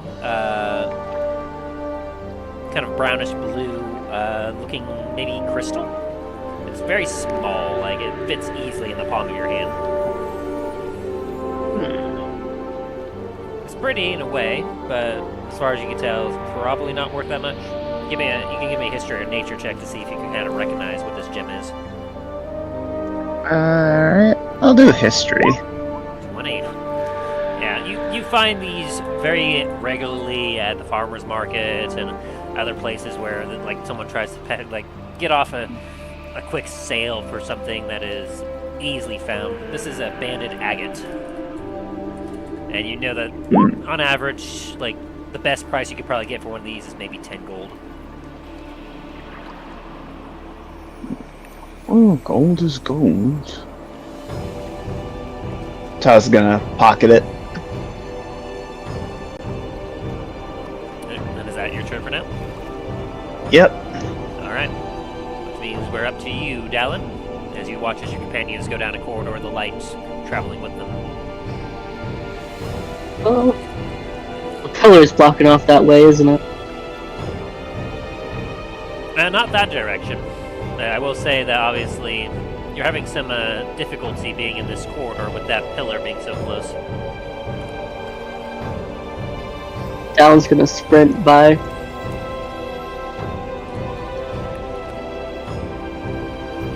Is there any indication where Milo might have gone?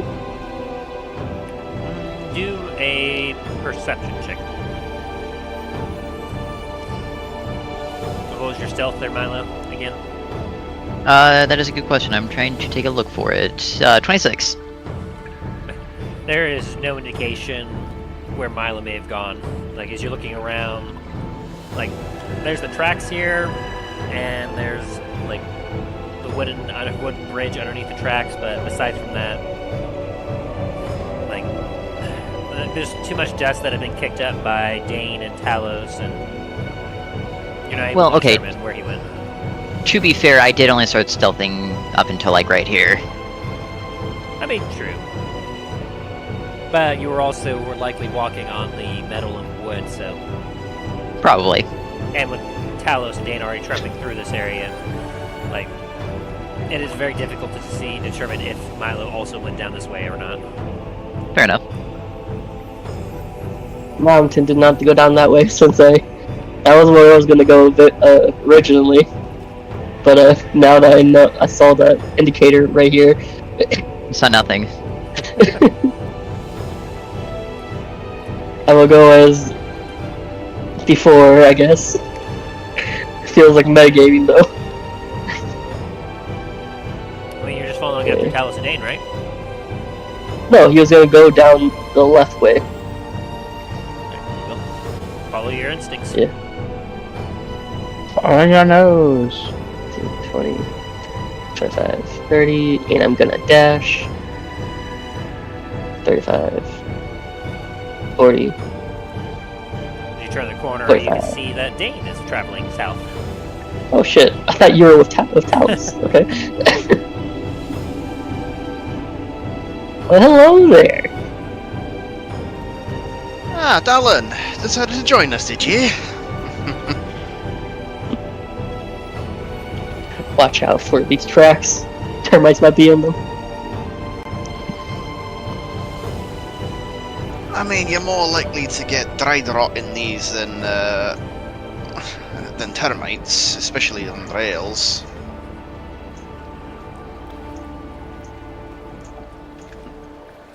Alright, and is that your Disgusting. move for now?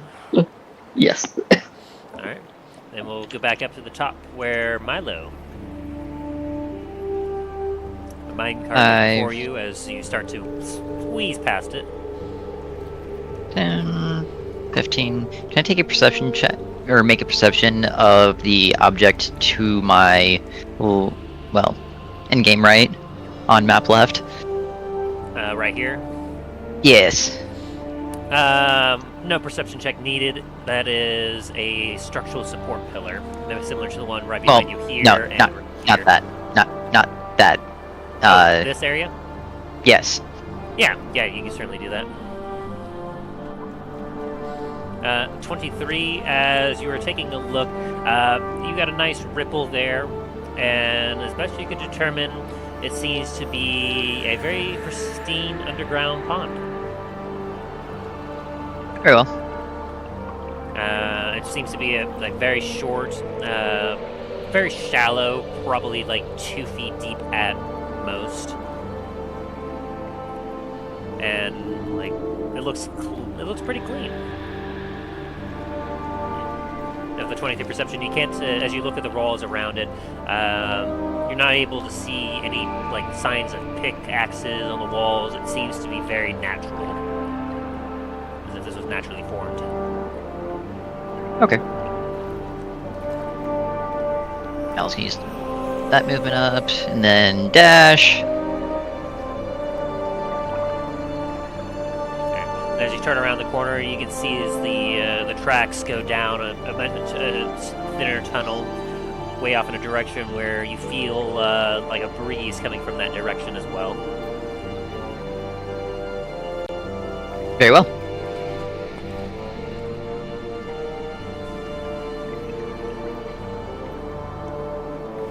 Now it'll be Milo's turn. Alrighty.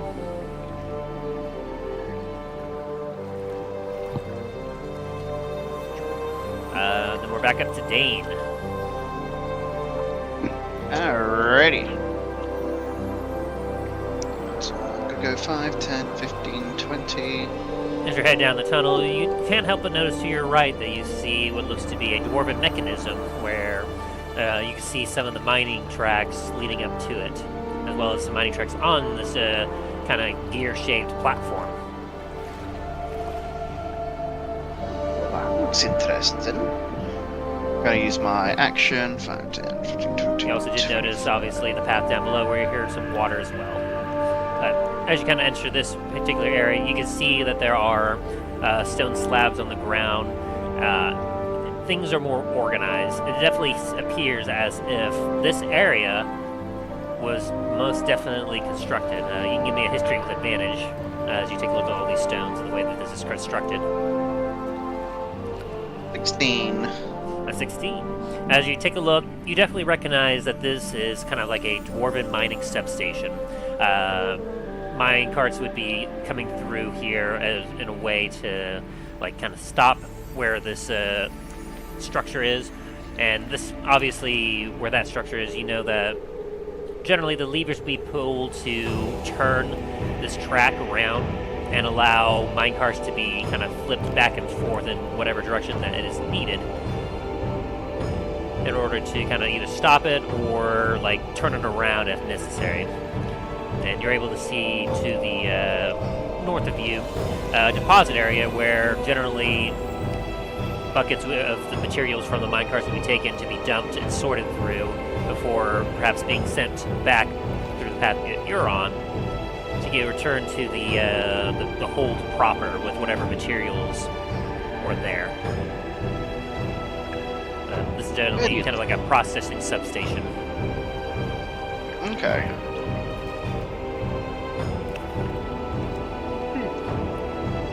Well, that is going to be my turn for the moment. This means we're back up to Shax. Alright. And continue forward.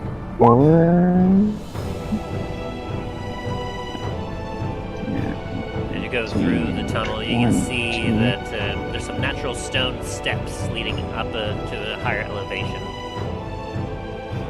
Not too high. 30. And you can see before you that there is another minecart and some stone rubble before you.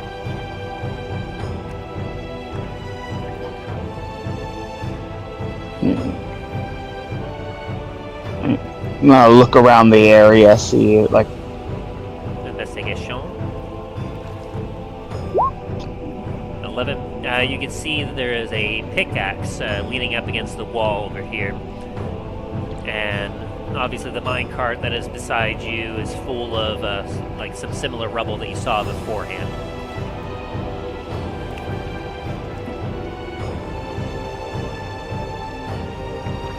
I'm gonna sift through some of that rubble in the minecart, see if there's anything. I will leave that for next time as you kind of used up your action economy.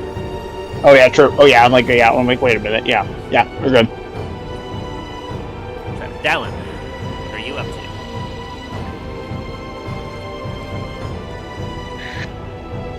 Okay. Let's see. You were able More watch water. You were able to watch as Dain kind of took a turn to the right. But then also you can kind of hear a little bit of water off in this distance, and you can see that the tunnel goes down that way a bit.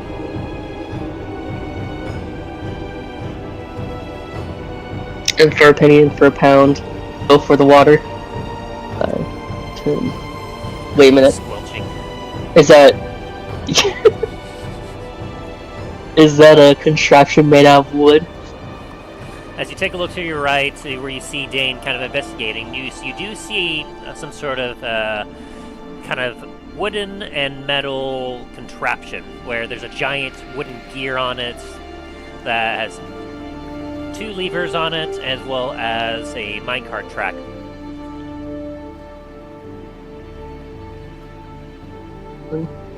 If I'm 30. Dang it, I can't investigate it and dash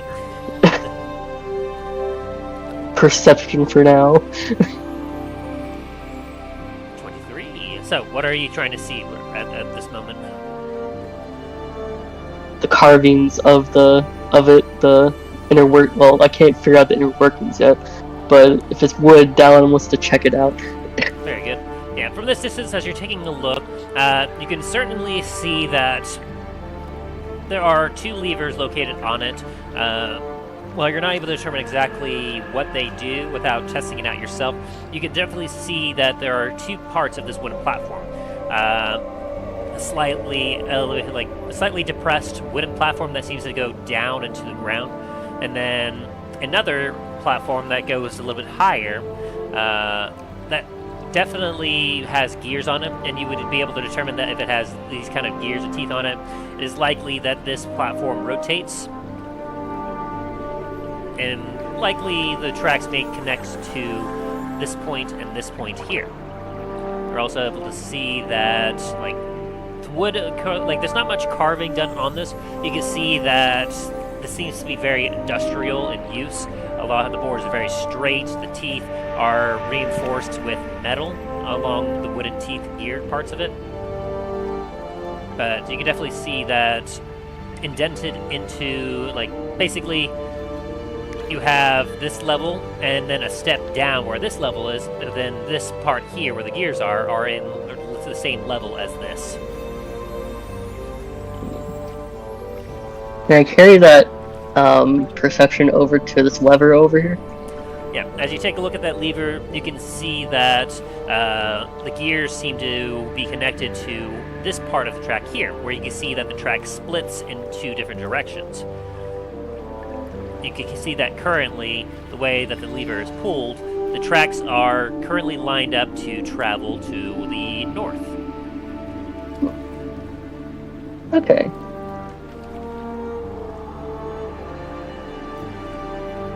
You might want to find a cart around here. Might come in handy.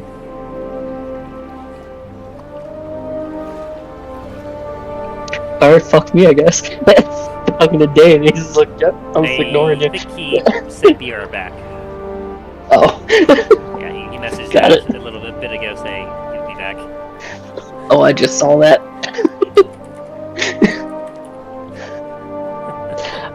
Yeah, that's the end of my turn.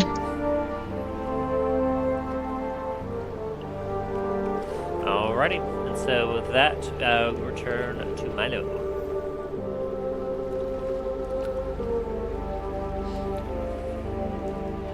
You're able to start hearing mumblings of your allies just ahead of you, closer than they were before.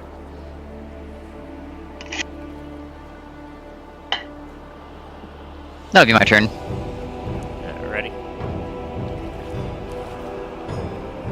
Can I do a perception check? Sure. Nope. Fuck. Let's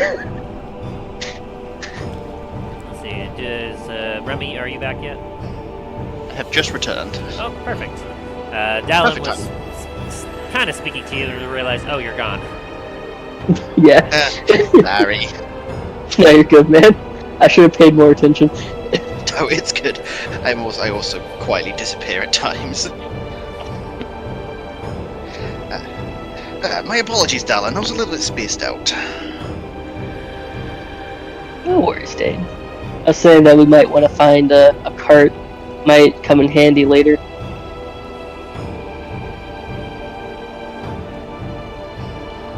Hey, possibly. Looks like there's one on the track already down there. I think so anyway. Gotta point down to the one that's kind of half on the tracks down there. What about the one right here? Ah, true. But that one's going to take an angle to actually get on the track, whereas that one's already there. We're just going to realign it. Oh. Two guys, I guess, as Dallen flexes. We can do it.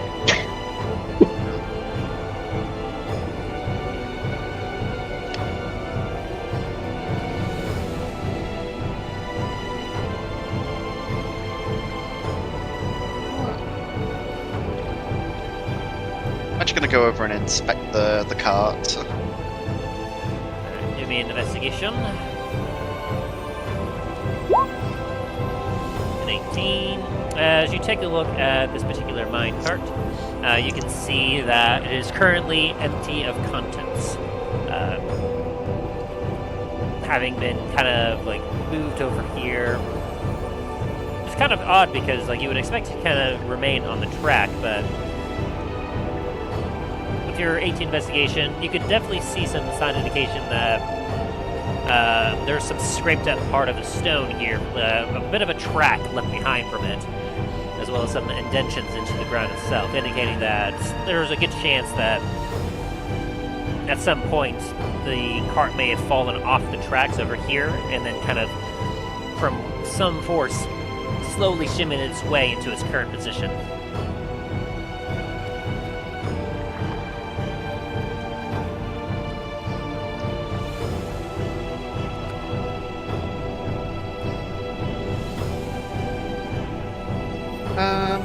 Besides that, there's nothing else out of the ordinary with the cart. Alright. Am I able to have a look at these boxes as well? Or would that require the next turn? I'll say that we can carry your investigation over. As you take a look, you can see that the crates have been slightly opened up already. And as you take a look, you can see inside what appears to be some stone, as well as, from what your Dwarven eyes can easily identify, appears to be some ore.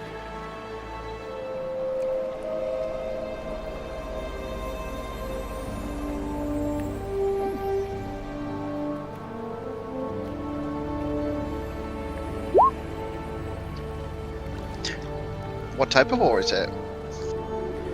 As you're taking a look at this ore within these crates, you can see that there are 3 different crate types, and while you're not able to find, like, you're not able to see any gems or anything else other than some stone, you do find a mixture of some, like, iron ore, silver ore, and gold ore.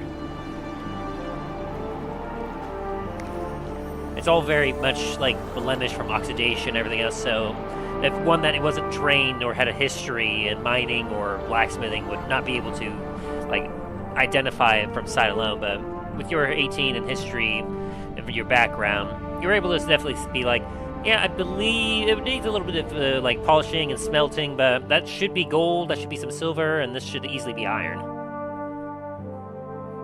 How many pieces of each would you say there were? Oh, let me see here.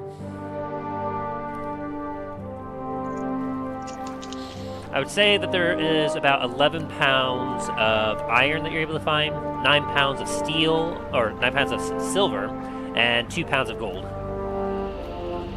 Alright. Dane's gonna pocket it all. Alright.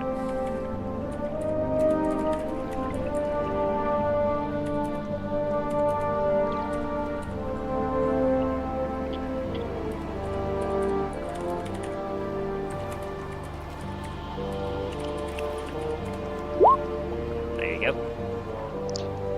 Thank you, good sir.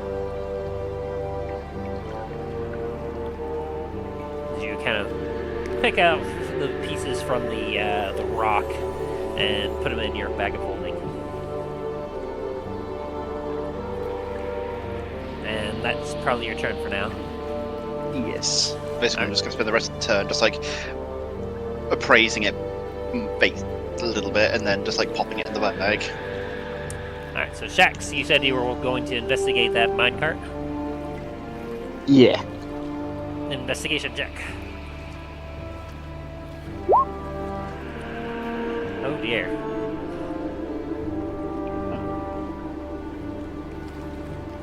Oh dear. I'm gonna use my luck. I'm gonna use one of my lucky points. I don't like that. Okay. Save myself from disaster. Roll me a 1d6. Oh boy. I need to make a hotkey for these things. Well, there should be a thing on your left side of your like roll 20 bar. It should look like a d20 dice. If you click on that, you're able to kind of pull up a dice roller that will kind of give you up to like 6 of whatever dice you need to roll. 1. Alright, roll me a d12.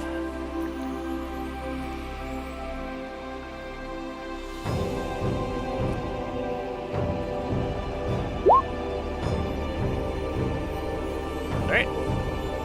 You find yourself an opaque, striated, light and dark green gem.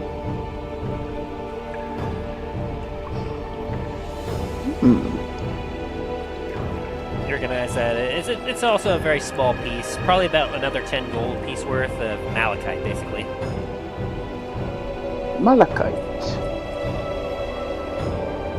And you are also able to see that there's about roughly 11, maybe you would have to give a weight, like a scale or something, but you can determine there's probably about 11 pounds of some kind of ore here before you. It's got some kind of like deep reddening to it. Dain would probably like this. I'm gonna go ahead and put it in my bag of holding. Okay. 11 pounds of iron ore. I'm also gonna pick up that pickaxe. You see one dwarven pickaxe. The shaft is a little bit on the small side for you.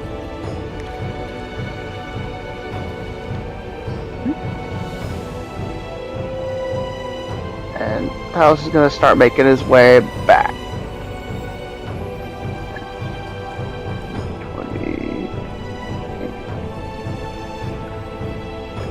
25 and 30. That's gonna be it. Alright. Which means that we return to Dallen. You see a wondrous wooden mechanical device before you. Beelines for it. 5, 10, 15, 20. And investigation. Alright. 17. As you take a look at this mechanical device, you can definitely determine that the two levers, you see that they got gears that go right below them into whatever's below this platform. You feel that if you were to pull one of these levers, it would allow this, like a gear rotation, like this gear platform to rotate in some direction. As for whether it will work or not, as you're taking a look, you can see that there's a lot of rust and it's very antiquated, very old. Like, it may require some work to, like, it probably very likely does not work anymore. And would take a decent amount of effort to get it back up into operational status.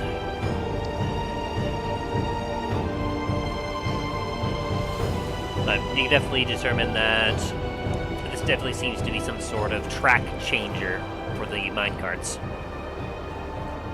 And you can definitely see that it is well used. Like it looks very worn. Like it definitely has seen its fair share of usage.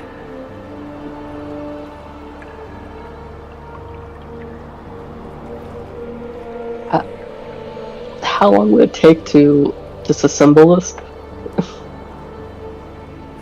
I doubt it's gonna take anytime soon. I mean, this thing, as you're taking a look at it, this entire mechanism is 15 by 15 feet. Yeah, I thought so. That's why I was hesitating. It's certainly, like, as you take a look at this with your 17 investigation, like, you know that something like this, it would be possible to disassemble and take with you, but the time required would, like, even, like, a small team, like, if your entire party dedicated all of their time, like, something like this would likely take at least a day or two of constant work just to disassemble and somehow, like, get all the parts moved into, like, your bags of holdings. And even then, like, you're not sure if your bags of holding would be able to contain the weight of all this. As you take a look over at the minecart, you know that those minecarts, they are not light. Yeah, it was more he wanted to see the inner workings of it, but I'm not gonna have everyone sit through that. 25, 30. It's like you'd also just hear the sound of scraping stone as Dain turns around at the thought of disassembling. What? But I will say with that investigation, you are able to kind of, like, go down to the edge where the gears are here. And you are able to kind of look underneath where you're not able to get a full appreciation of it, but you're able to kind of see some of the inner workings of the gears below. At least enough so that you can see that, like, there's some, like, what almost looks to be iron balls and some bolts here and there that look like they clamp down to lock in place. Okay. Well, that's the end of my turn. I've used my investigation, so I can't dash. So, that's the end of my turn.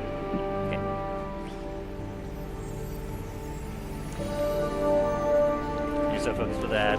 Milo, you see this whole spectacle of Dallen just investigating this mechanical contraption.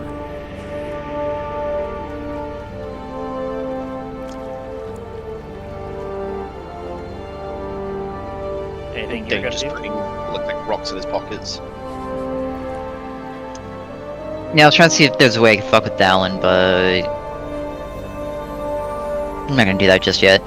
Anyway, You do take note that he I mean, I was gonna see if I could trip over you. Knowing Milo, he would just fucking walk out of the way, and you'd fucking trip on nothing.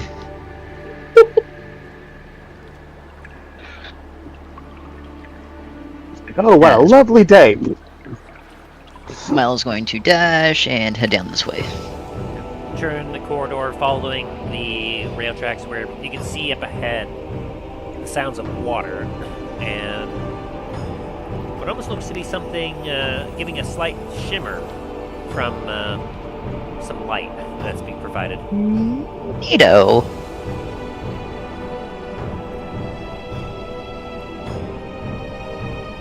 Can Milo dash again because he hasn't made an investigation or anything like that? I mean, bonus action dash. Shoot. You are a rogue. I am. That's what I was asking. Anywho, that's my turn. Alrighty. This brings us back to Dain Blackspire. Alrighty.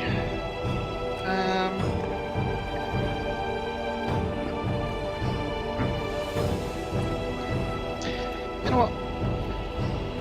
I'm gonna investigate this area. Alrighty. Go ahead and roll your investigation. 10. As you are investigating that particular pile here, you can see that signs that this ore and rock has definitely been deposited here, likely from the minecart, and has been being picked over. Your history from earlier will kind of roll over to let you know that this is where generally they would just kind of dump the materials and sort through it, seeing what was rock and seeing what was ore and other useful materials before then creating it up and sending the useful materials back to the hold, whereas the rocks, they would likely find a place and send it back to deposit it, whether it was a dead drop in the mine, outside of the mine. It's hard to determine. As you take a look, you can see that this pile has been picked over pretty well. Likely, a lot of the ore that you found in those crates are no doubt like where most of that went. But you do still find 4 pounds of iron ore that was not quite moved or picked through just yet. I'll happily add that to the stack.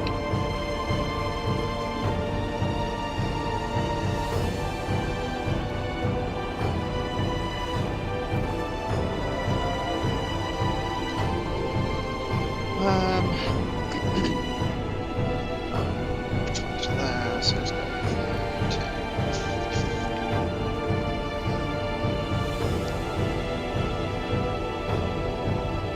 As you're passing by this corridor here, you get a faint breeze and there's a cool air that kind of blows in and out past you, almost like a breathing in the mountain. But as you look down the corridor, you can see it goes on straight way for a good distance, but it is pitch black down there. I'm guessing it's so far down that even my dark vision doesn't even penetrate it. Correct. Fair enough.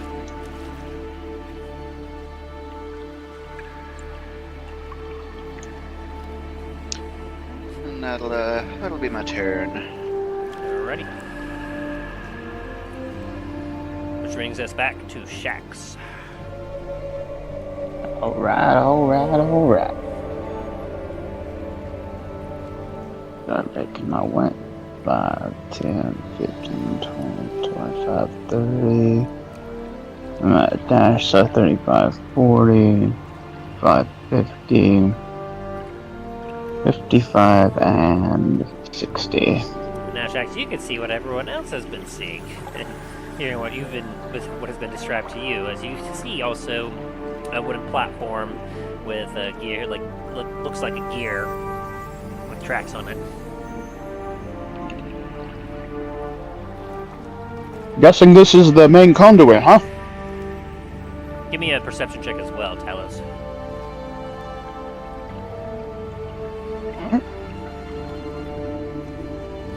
Yeah, you don't see Milo.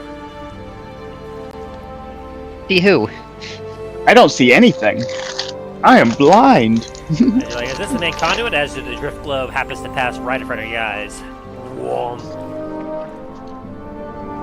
You get sunspots for a moment. Hey, at least it's not the flaming sword.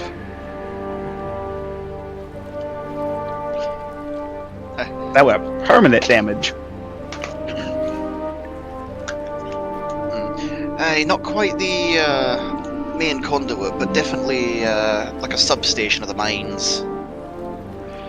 These tracks probably go a lot deeper into the mines, but most likely some of the shifting rock over the years has kind of blocked off some passages. But still some useful items down here.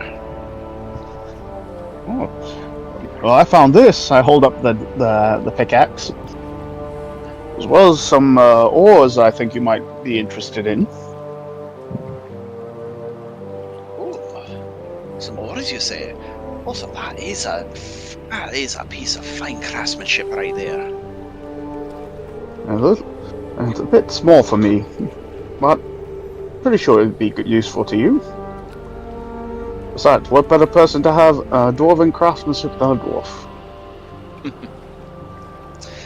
Hey, I see no flaw in that logic.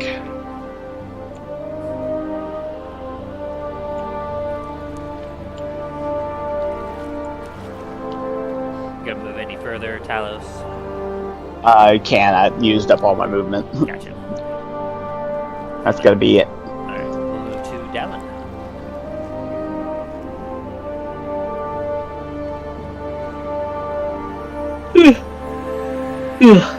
Alright, Don't Sorry, do I'm gonna that. bore you're not boring me. It's got a lot of homework I've been doing. Alright. Dallen's gonna start moving down here. 5, 10, 15, 20, 25, 30. As you move your way past this minecart, having a little more difficulty than what Milo would have. The corridor gets a little squished with that minecart off the track there. But you squeeze past and turn the corner to find what looks to be a natural underground pond.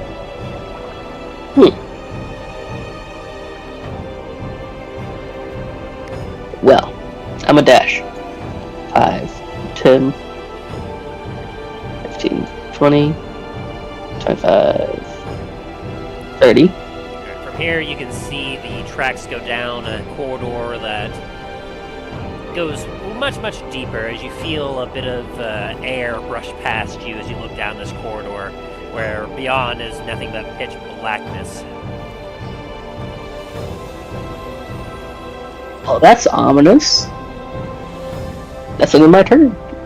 Alright. As Milo, we return to you.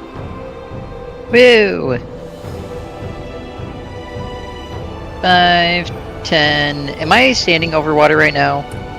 Yes, I would have to say that you are currently on the tracks that, like, Right. they're slightly elevated enough to where the water runs just below it. Like, it's probably less than, like, half a foot deep at this point. Mhm.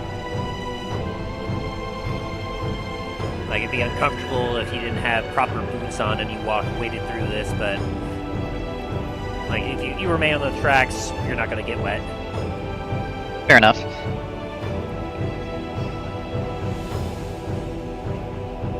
Uh, 15. Then can I reach this right here from where I am, or? Yeah, I'd say as you kind of take a look, you can see that it's over some of the water, which, like, if you were to step in it, you probably are wearing decent boots. Your feet wouldn't get wet. You probably just splish splash a little bit, but looking at this, you can see what almost looks to be a form of some sort of like crystal of some kind embedded like within the wall itself, as if it has grown out of it.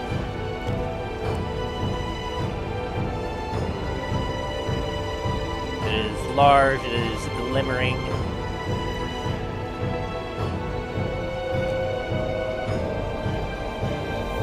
Dain, cover your ears for what I'm about to do.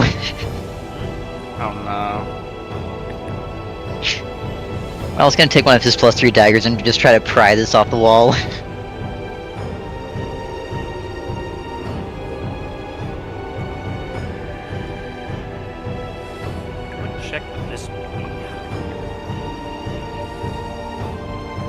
sleight of hand for chance by trying to get the dagger into any small gaps that he could find? Maybe. Let me double check something here.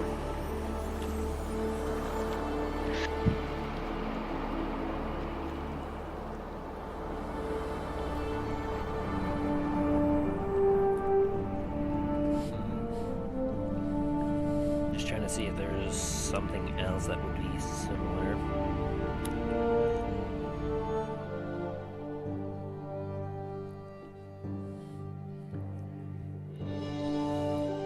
Surprisingly little useful information there. Here.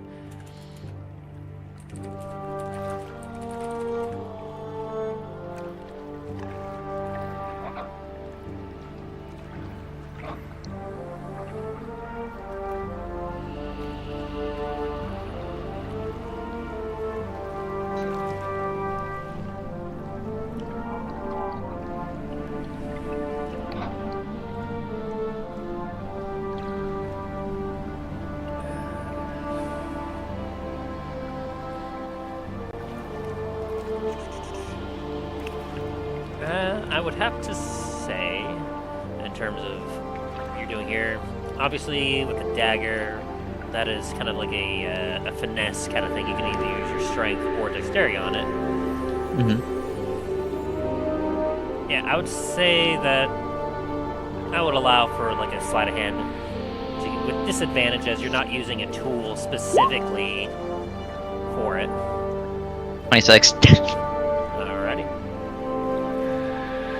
With the 26, as you kind of work your way around it, it'll take up the rest of your turn, but you are able to like get this magnificent gem right off the wall, just cheek, cheek, cheek, cheek, as you chisel away at it. Fortunately, the magic of the dagger preventing it from dulling. That is why I use my +3 dagger. Let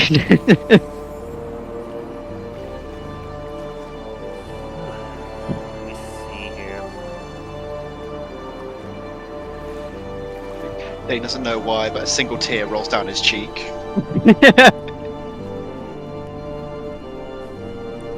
I will say that between the stone and the crystal formation, this thing will weigh about 54 pounds. Jesus Christ, okay. It's considerably sized. I see that. As, like, you were able to chip it off. Give me an athletics check to catch it and kind of guide it away from the water and the wall. With 13, you're able to just, like, keep it from splashing into the water and creating a bunch of noise, but it is obviously, like, when it starts to come down, it is heavy. Could Milo have, like, jerry-rigged a pulley system and use acrobatics instead? That would have taken an extra couple turns, probably. Fair enough. But you do have a 54-pound gem. Can I do, like, a nature or history real fast to see what kind of gem it is? Yeah, go ahead. 14.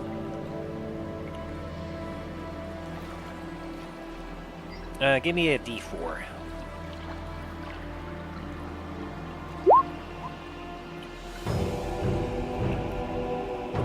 Give me a D10.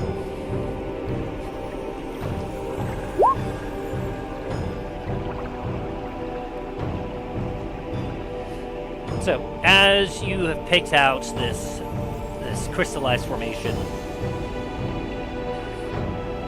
you can definitely determine that this 54-pound like formation is very likely a jade, based on its translucent light green formation. You have 54 pounds of jade on you right now. All right. But you know, like, just a small, normal-sized part of a jade, like, to the right craftsman, could easily be like 100 gold.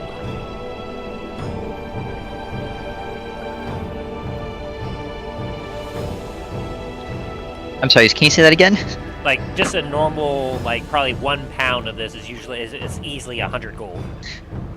Good to know. Okay. Alright, so with that, we go over to Dain. I will say that the process of mining has definitely broken your stealth, though. Shame.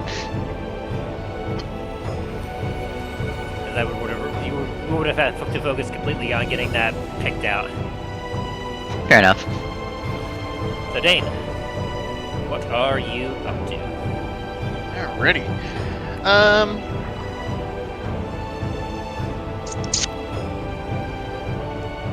You know, if I...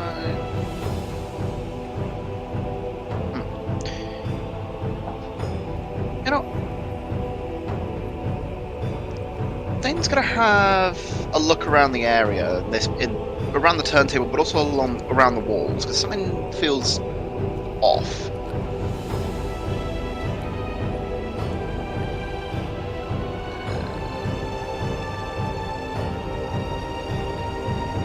So, an 18 investigation. I'd say that as you're looking around the turntable, same as what Down saw, you're kind of seeing that, like, it's got some decent mechanisms. It definitely does not look like it is going to be working. It would require some serious repairs.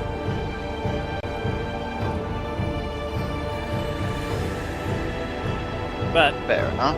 as you're looking along the wall, you do happen to notice that, like, while the wall looks, I mean, it looks a little differently than what you would expect it to. And as you kind of feel along it, you realize that this wall actually appears to be kind of a sliding door.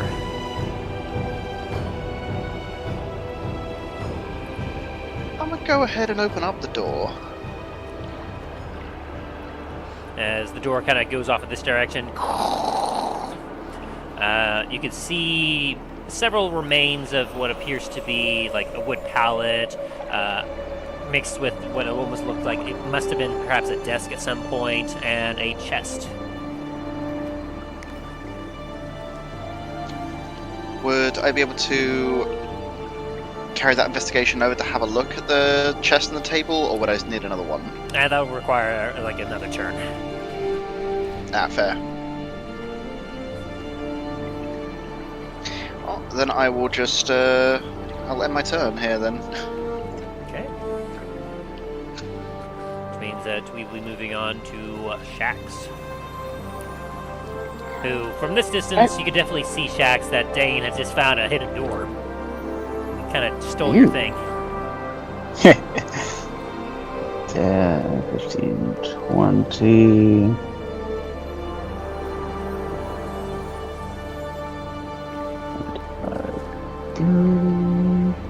My apologies there, Talos. I didn't mean to steal your thunder. That's alright. I know you've definitely got a knack for finding stuff like this. I use it.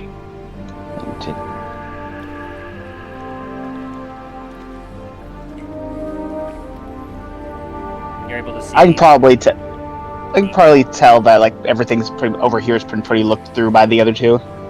Yeah. I'm gonna use my dash action to catch up with the Dain, and that's gonna be my turn. Alrighty. So, Dallen. All the way down there, the corridor to the abyss.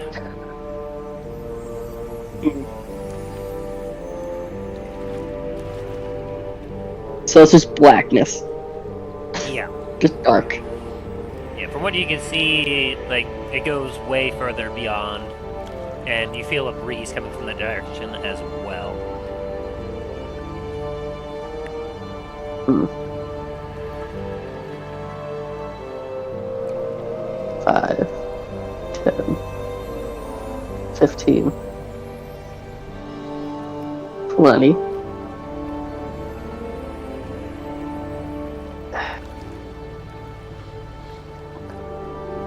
As you... I have my goggles on. Is there any way to use those to see what's beyond?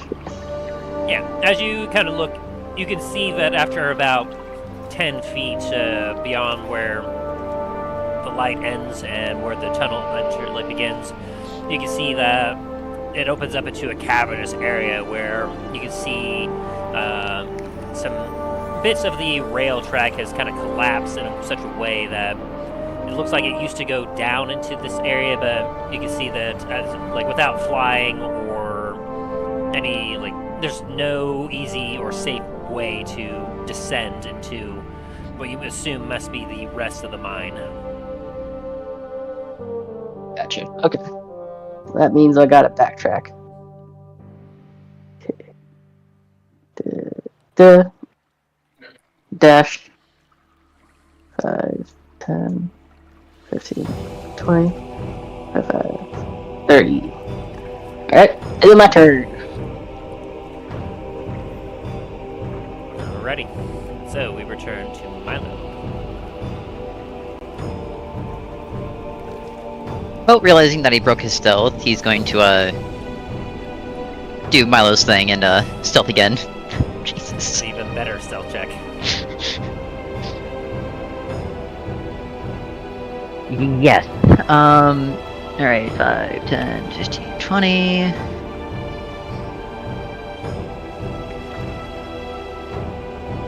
Just imagine the old Pink Panther soundtrack going off as he's just holding this massive gem. Oh my god.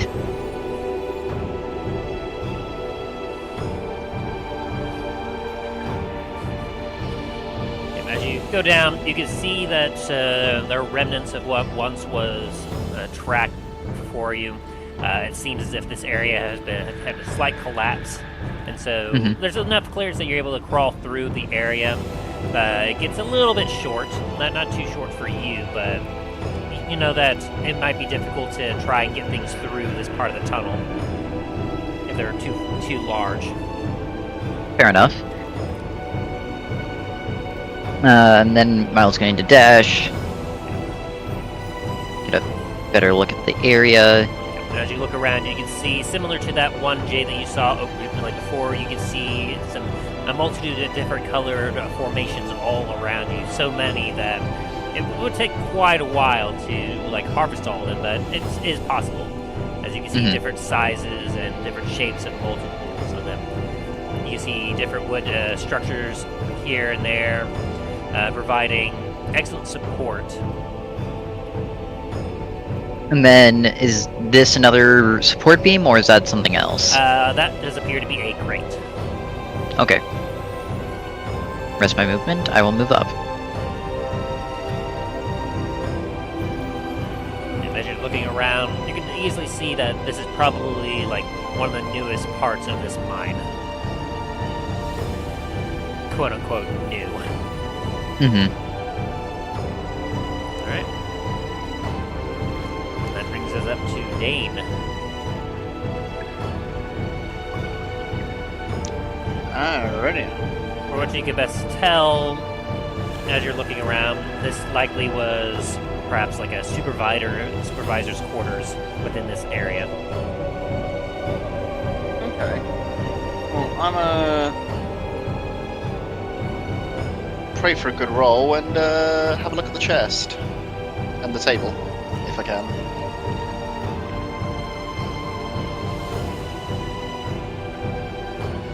16. As you're taking a look at the chest, you're able to kind of see that it is still intact. It doesn't look like it has been tampered with at some time. As for the desk itself, it looks like it is rotted out and has collapsed over time. You can see what looks to be dusty ash, likely indicative that there used to be some sort of paper here.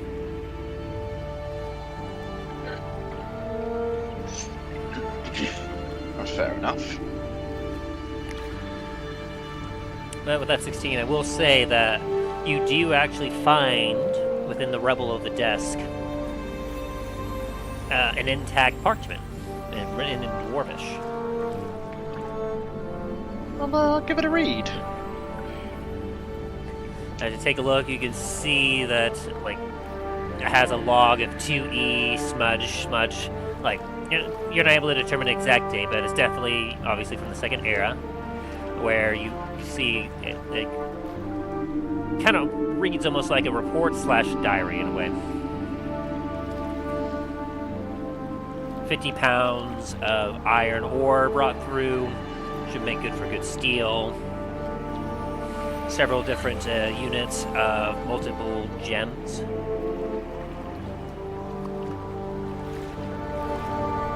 And then kind of like a scratch.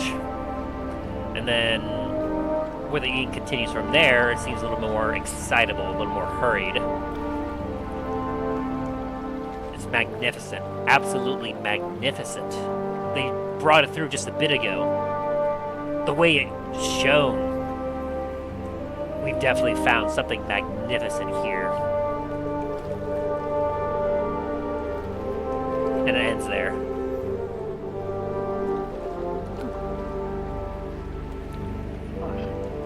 Well, this is odd. I wonder what they found. What was that, Dain? Huh. It seems like this was an old supervisor's office. It's, well, at least mine supervisor. It seems they found something that even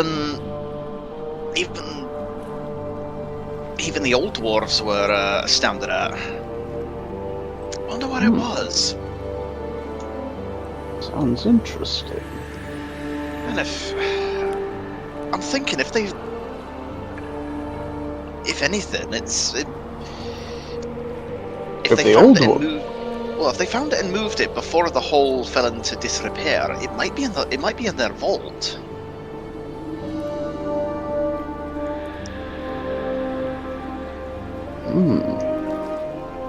Might be something to check out later.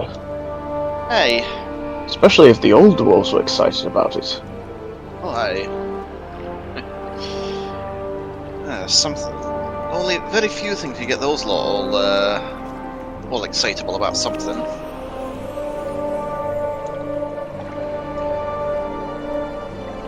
And with the 16 going through the chest as well, you're able to see that the chest is currently locked.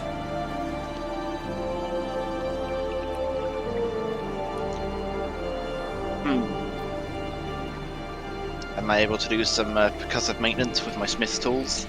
You certainly can. Seeing as there's no Milo nearby that I know of, and the multi-tool is still not finished. You also did. Oh, that works. Hey, you have finesse at you have finesse at breaking and entering. I just break. As you kind of break open the lock, you feel a slight sting in your neck as some of the shrapnel flies off and part of it strikes you. You take 1 piercing damage, and I need you to make me a Constitution saving throw. Oh no.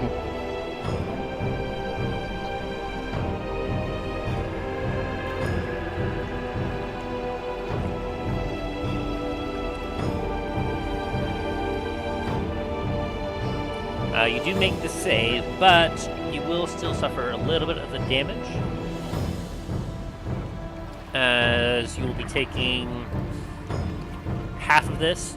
You take a total of 5 points of damage. I'm guessing that's already halved from your success. Fair enough. Yeah. As you just kind of grab the wound and you're like, ow! Ooh.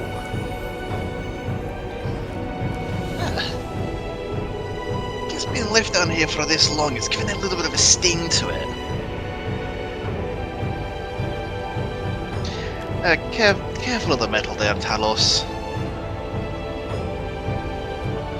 It's old and got a little bit of a bite to it. Ah.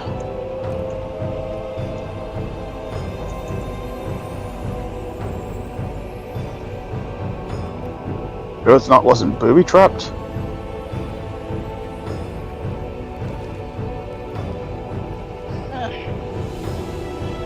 Not that I can see. Well, at least I hope not, anyway.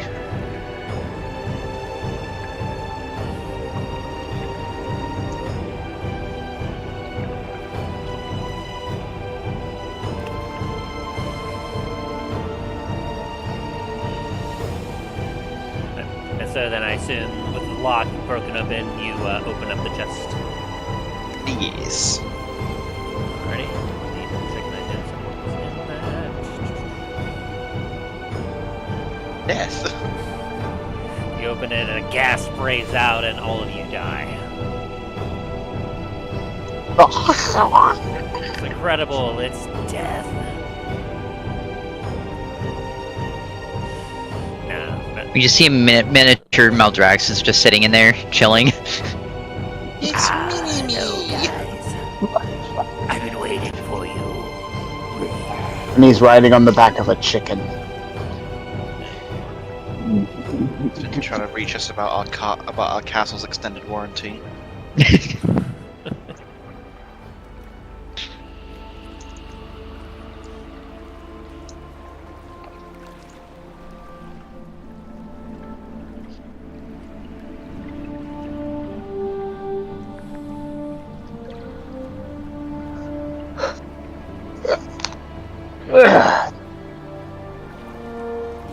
Ow!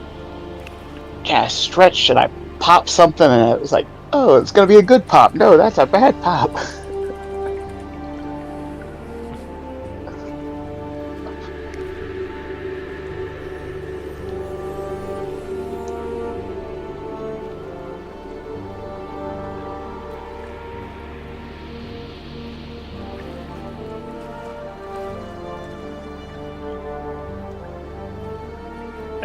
So, as you are popping open this chest, you can see within what appears to be a myriad of different stuff.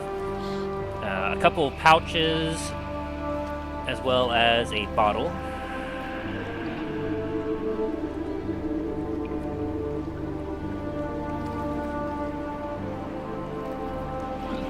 The bottle, as you can see, looks a little dusty, but aside from that, you can recognize a familiar red tint to it.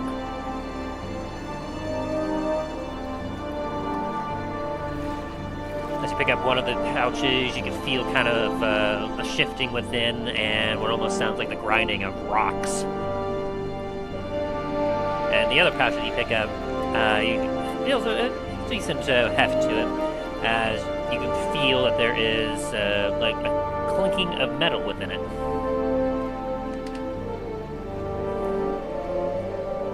Very nice.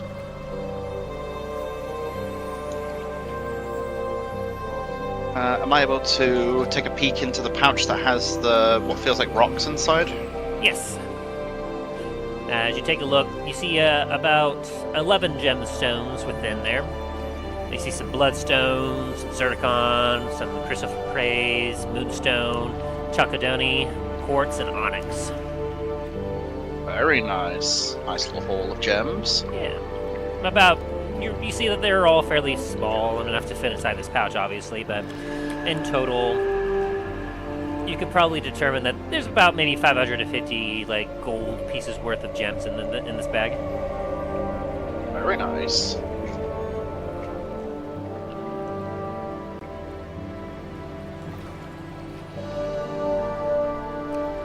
Put that into your character thing.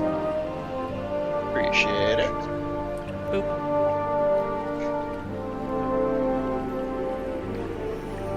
And as you take a look inside the coin pouch, you can find that there's a decent amount of some ancient Dwarven coinage in there. You'd have to determine probably about 4,000 like gold pieces worth. But gold is gold, even if it's ancient Dwarven. I mean, you know that it would probably be like conversion rate would probably be the same as a normal gold piece.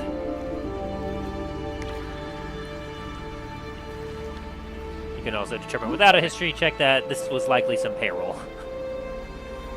Oh no! I've just got the payroll of a mine. Oh no!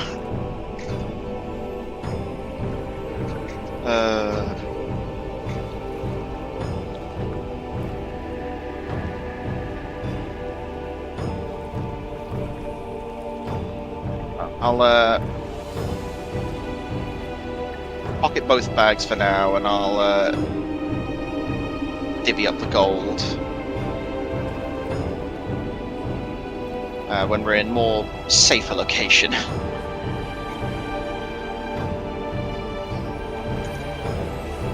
Yeah, there's one more item in there.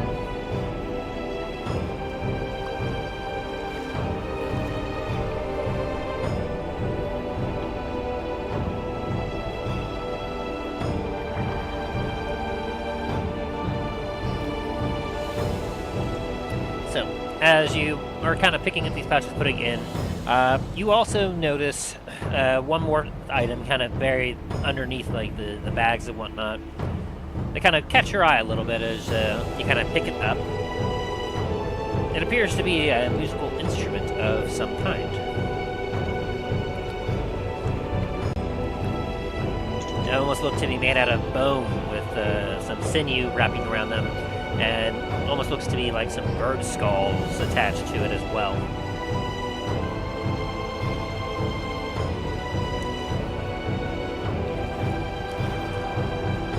This is interesting. There's little holes on it, so you're able to kind of recognize that it seems to be some kind of pipe.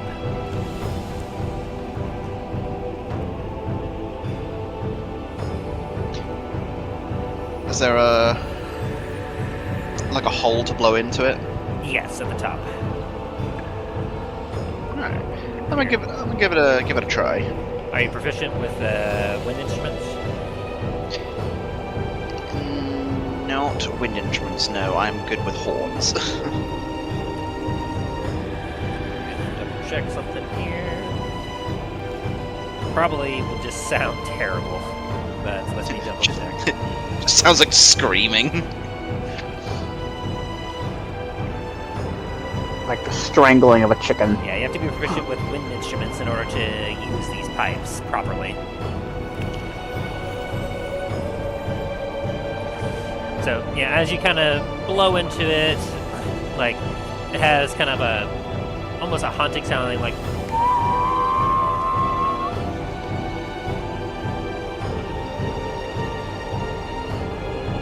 it does not sound very good. Ugh. Well, I definitely see I'm not proficient in the arts, unfortunately. Oof, that's gonna take the ringing out of my ears. So I was just like shaking, trying to get the ringing out of his head. He's like just shaking it, like.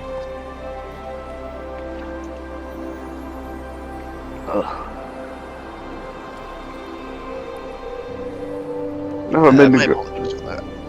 That's alright. I've never been very too much with musical instruments myself. Hey, we had a few talented musicians back in the hall, but not many. We're more into singing than music playing.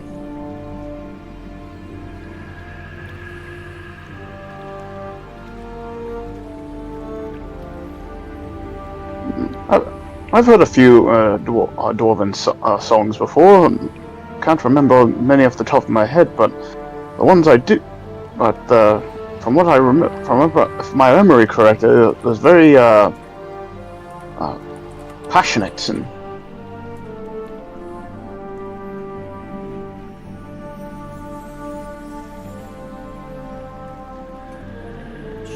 Hey. Here, I'll post it into the general Discord as what they look like.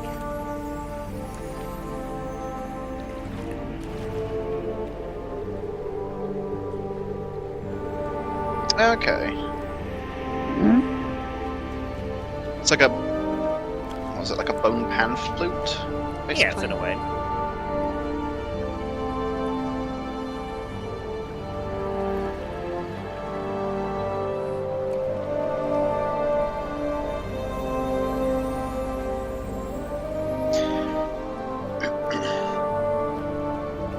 Well, I don't think I have much use for these. Yeah, maybe Milo might have a good use for them, but for now, I'm just gonna pop it in my bag. All right.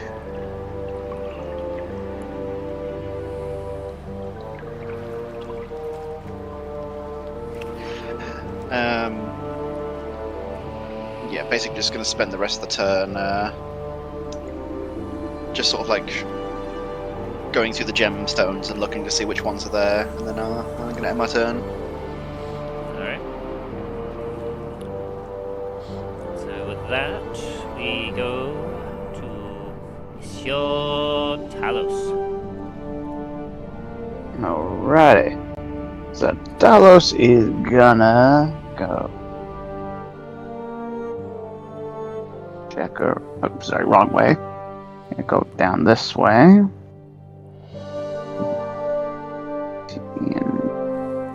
20, 25, 30. Oh, Dallen. Find anything interesting? Found a hole. A hole? No, the hole. Nah. I was kind of cocks his head a little confused. Know what I'm saying? I'm. Talos just kind of cocks his head a little confused. Alright. I mean, looks like there's an opening, but it drops. So, it looks like it's a little too steep to drop down to, so we might need to find another way around. Let's see if I can get some light, a little more light to see how far the drop is. Use my... Oh, it's like... I'll use my dash. 5, 10, 15, 20, 25. Just my speed. It's gonna... Can't really move any farther, so it's gonna have to be my turn until next.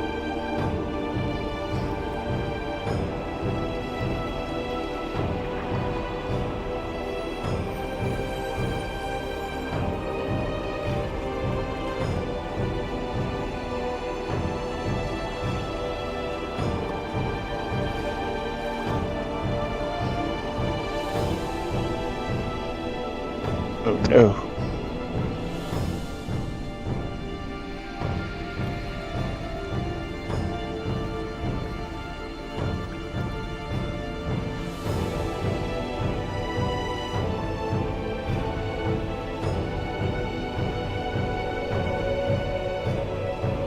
I was about to say, we lost the Talos. Sorry, I lost my connection for a second. I just love Spectrum. Yes, back to Dallen at this point. Which, yeah, Talos, as you kind of look there, you can see darkness that your drift globe is able to illuminate, and you're able to see it opens up into, like, from where you are, it seems to open up into a much wider area that descends further down.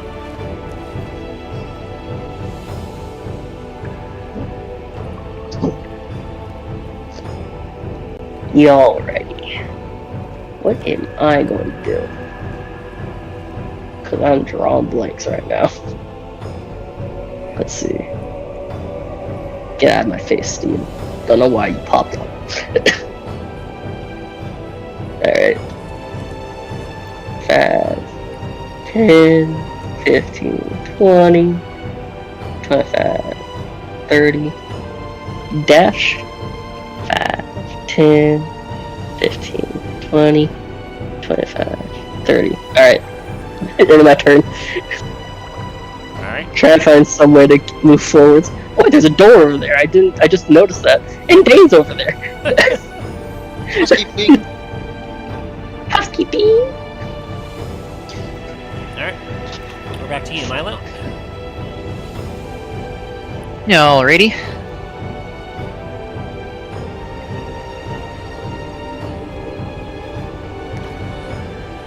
I presume you're going to investigate that crate. Wait, what's in the crate, Tim? I need to know. Tell me its secrets.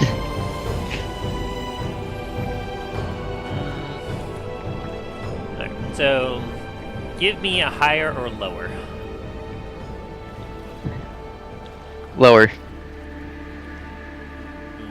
It was higher.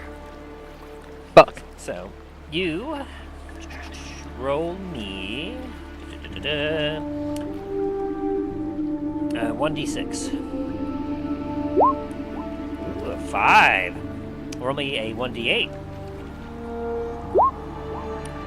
Oh. You find within this crate something very special indeed. As well as... let's see. You're able to find within this crate, as you're investigating it, 2 pounds of gold, 9 pounds of silver, ore. Which this seems to be a little more preserved than the other area is, so you're able to actually determine that it is indeed gold and silver ore. Okay.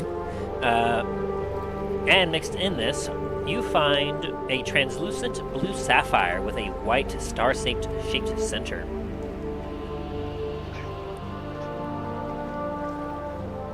You found a zero star. History or nature check to determine. Nat 20. Holy. Milo sees money. Money likes Milo. You know that this is a star sapphire.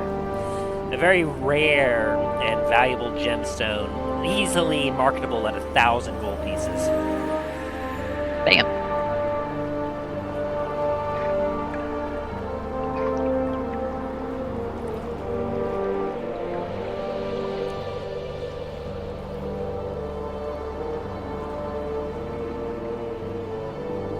And I presume that's everything from there? Yes. Alright.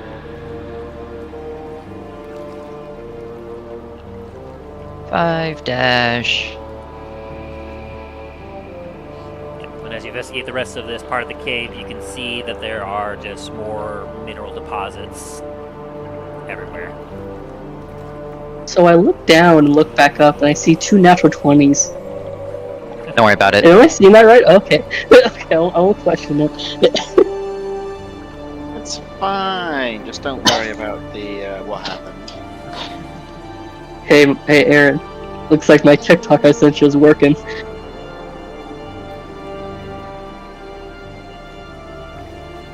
I mean, that's only not 20, so...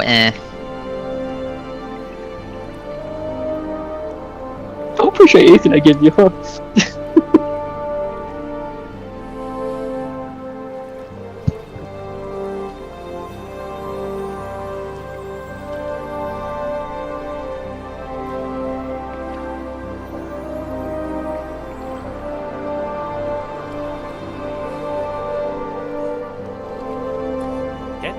So, that brings us back around to Dain. Alrighty. Ryan, would Dallen have told Dain about the pit on the other side of the minecart? Well, he didn't. I didn't notice you there, so if I didn't notice you, Dallen didn't notice you. No. Well, in that case, Dain is just gonna exit the office and that's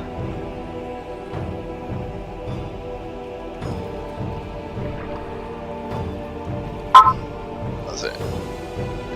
Gonna have a look at this minecart here.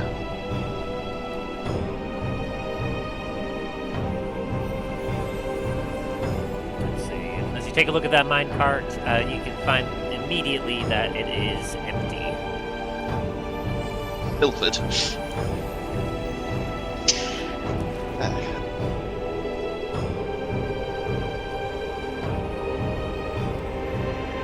And then I'm guessing I just see just a little bit of a glint off of Talos' armor in the background over there, or just the beaming light. Yeah. Hey Talos, you find anything down there? A hole! What's in the hole? No idea! It's Fair really enough. deep! Don't fall in. And then you just hear the goofy scream.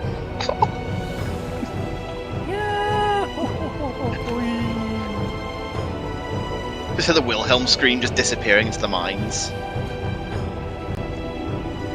That or where you just hear like the wily coyote.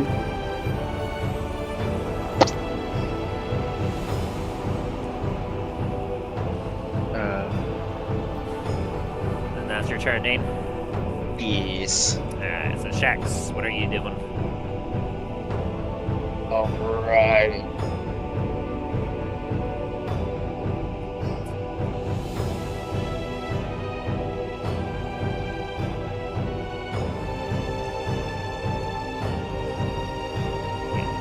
I'm gonna check. Yeah, It's like assuming the rest you're of the going to look down the hole. I'm gonna turn my drift globe up to max brightness so I can see as far as I can for how far the hole that goes down. So, you remember in The Lord of the Rings when Gandalf said, let us risk a little more light? Mm-hmm.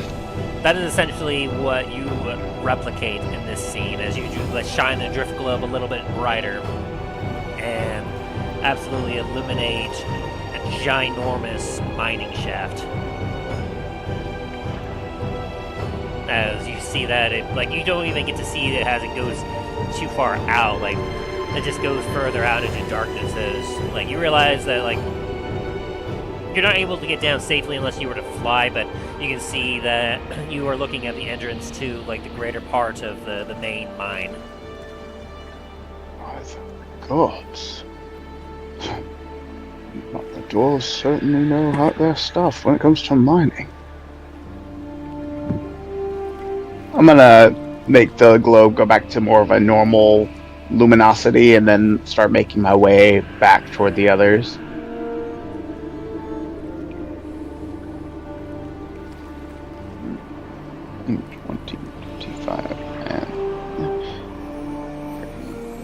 It's gonna have to be my turn.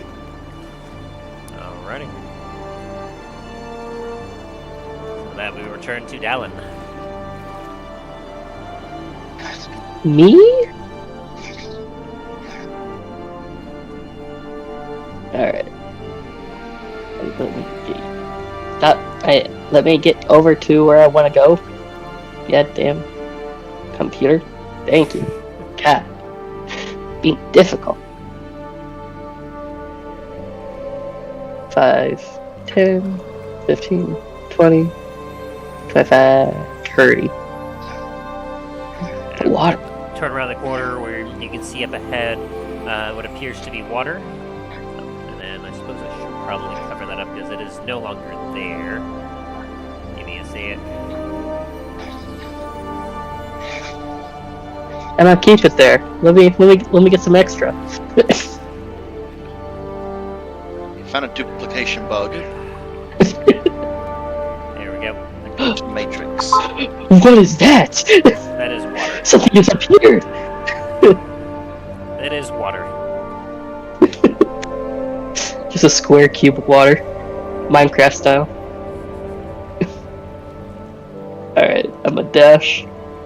5, 10, 15, 20, 25, 30. Alright, I ain't got no more movement, ain't got no more actions. I'm done. Alright. With that, we return to Milo, who's making out like a bandit. 15. What the fuck? Oh, never mind. Then dash again. Give me a perception check, Dallen.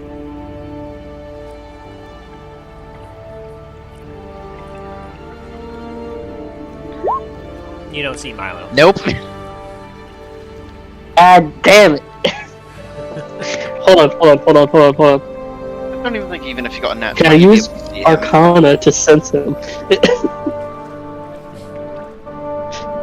Can I use my magic to sense him? That would fall under perception. Fuck.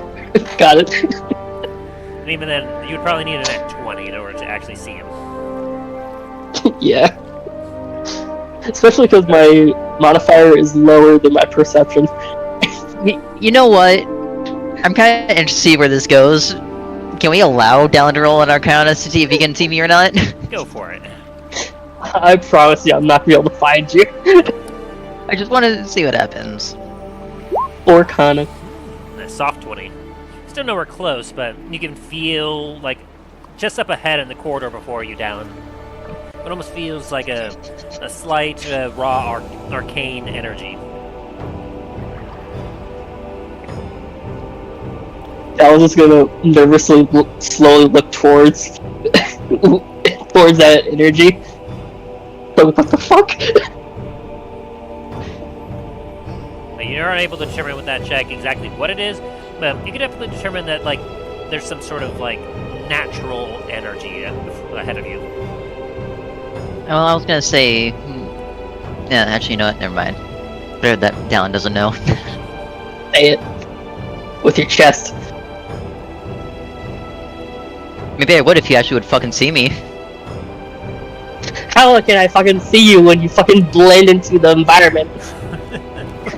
You see these glasses, all I see is black and gray right now. Alright, Dain, you're or are you done? Not done, Milo? I was gonna say, can I just be a dickhead to Dallen here and untie his shoelaces and tie his shoes together? That would be a sleight of hand check. So you don't have shoelaces. And you see Dallen just gripping onto his shoes with his feet. Grippers. It's do me a perception like what check did there, Dallen, to see if you notice your shoes being tampered with.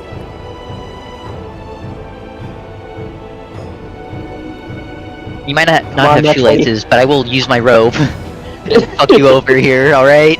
Don't tempt me. Hey, when I start getting shoelaces, immediately falls down. Where's that perception check? Hold on, I'm calling to my ancestors to give me assistance in this. your ancestors My did? ancestors said, "Fuck that, bro." You don't notice anything as you continue to look forward, getting ready to move onward. Anything more for you, Milo? Nope, that's it. Dain, you're up. Alrighty.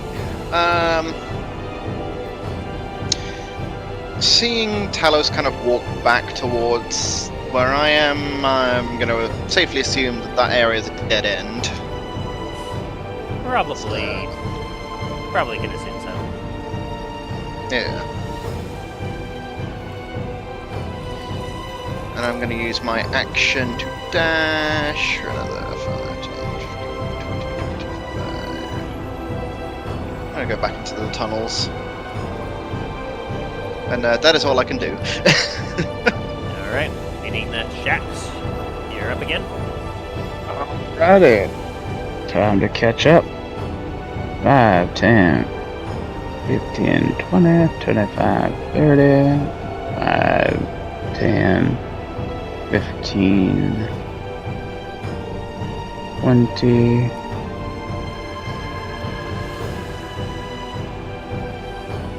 25, 30. Dain, you seen Dallen or Milo? I haven't seen Milo since we got in here. Dallen, I think he went off this way, but I'm not sure whereabouts. Huh. Interesting.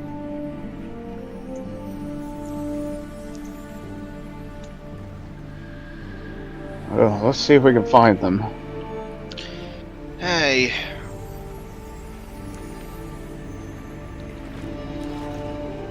Oh yeah, what did you find down at that hall?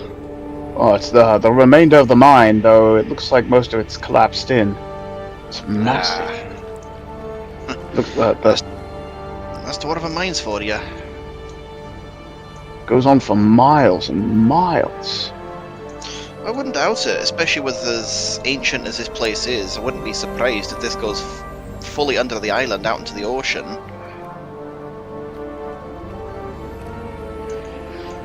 We tend to delve very, very, very deep. Some would say too deep, but I say not deep enough. So long as things aren't bringing any things up that might cause some havoc. And in the past there have been rumors about some some holds unearthing ancient beasts or something like that, but I can't really prove anything.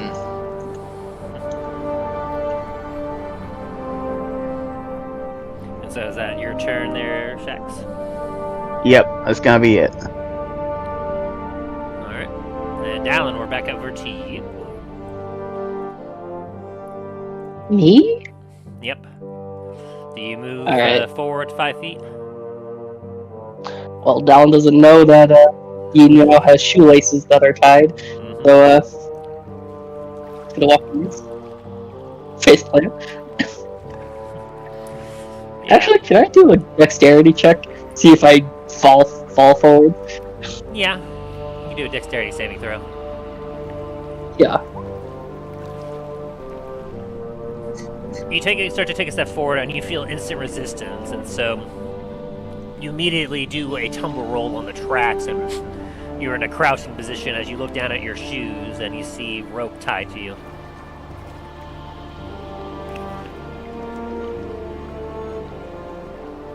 What? By the stars and the stones? As Dallen tries to untie them.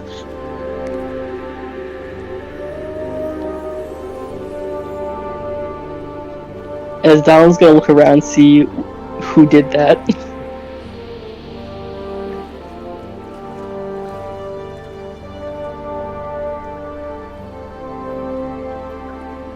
Yeah, with the 20 perception, you don't see anyone around. You do hear up Yeah. to the north of you. You hear the talking conversation of Dain and Talos, though.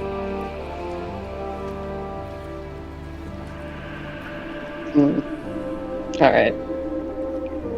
Well, Dallen's gonna keep moving forwards, I guess. 5. Wait, no, that was 5. 10, 15, 20, 25, 30. Me untying that rope was a action, wasn't it? Yes. Fuck. Okay, my my turn's done. Yeah, you find that there's a collapsed part of the tunnel here that you have to kind of slightly crawl through as you start to work your way over it. And Milo, you watch as Dallen goes around the corner after taking care of the rope on its boots. I was gonna cast message and just tell Dallen in a voice he wouldn't recognize. Dallen, do not go that way. Your despair, your demise is past there. Deception check Huh? from Dad? Milo Is that you? and insight check from Dallen.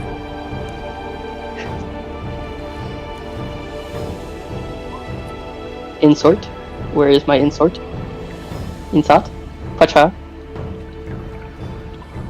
Fuck. You don't recognize his voice that you hear in your head suddenly. Who's there? I will listen to you though. 10.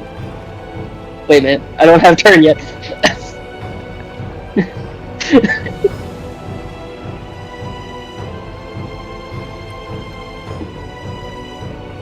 Well, I'll listen to you once I can finally start moving my feet. It's not my turn yet. It's kind of weird how this universe works, but... You're just paralyzed with fear right now after encountering termites and wood. And now a voice in your head saying you're gonna die if you keep going that way. Man, this cave's whack. I gotta get out of here. Would I have any inkling on where Dain or Talos is? Perception check. Yeah, you know that they're right around the corner. You can hear their voices as they're having a conversation just around the bend. Oh, fair enough. Bonus action dash. Oh, hi Dain. Hi Talos. Oh, there you are. Milo! Find anything good down there? Milo just tries to pull up this 54 pounds of jade. I found it. That's a big rock. We'll see if Talos even knows what that, like, recognizes that real quick. History of nature. New nature. Ooh, nat Oh. 20. Yeah, you recognize that to be like a large jade deposit due to its translucent light green color. Well, now. That's quite a find. Like altogether, from the size of it, you gotta determine that just large hunk of jade he found is easily worth about 5,000. Well, now. Looks like you found something pretty.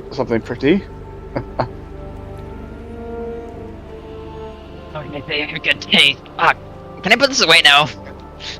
Yeah. Oh, yes. Go ahead. I'm quite sure that's quite heavy.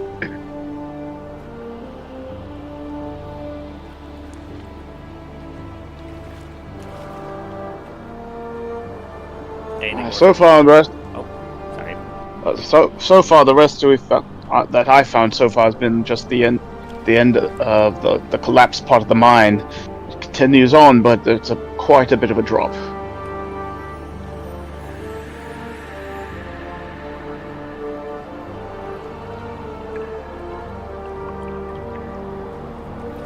I mean, from just hearing you guys clop around, I'm pretty sure we've explored the rest of this.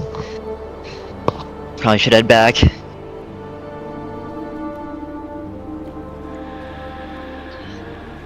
Agreed. You do happen to notice from your position here, Milo, that you can see that there is a door over here that there didn't used to be.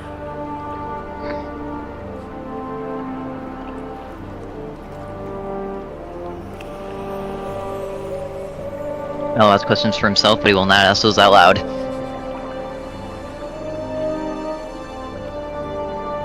Alright, so is that your turn for right now, Milo? That is. Alright. Are you sure about that? Yes, I am sure about that. Interesting. Alright, so Dain, we're back to you. Alrighty. First off, I'm gonna. Yeah, let's head on back to the entrance of the mines. I can grab the stuff from Talos later. Okay. Like, he hasn't given you the pickaxe yet, I believe, right? No. Yeah. Or the ore. Yeah, we haven't been close enough to pass it off, except in the office. But both doing our own things there. I'm gonna action dash. Another. Oh.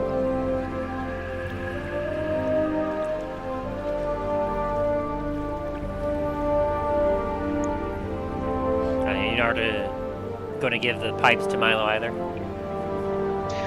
Once we actually get back in the main hold, I will. I got you. Alright. And that's your turn then? Yeah. Alright, and Talos, you're up next.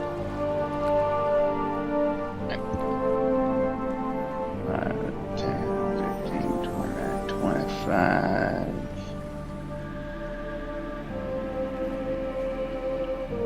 30.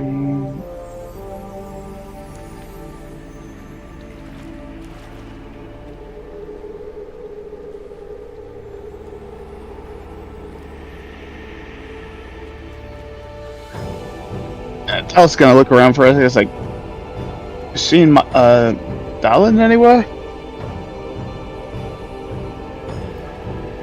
Milo's just gonna point down the way that he just came. Oh.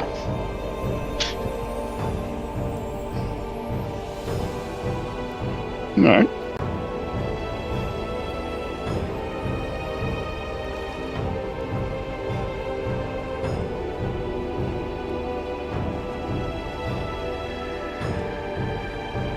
So what are you going to do with that, Talos?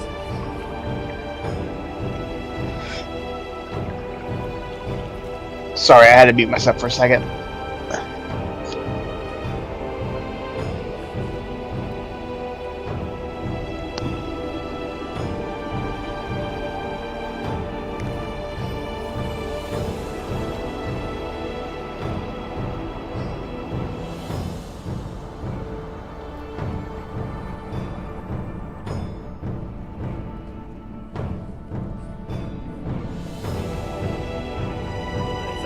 do then, Delos?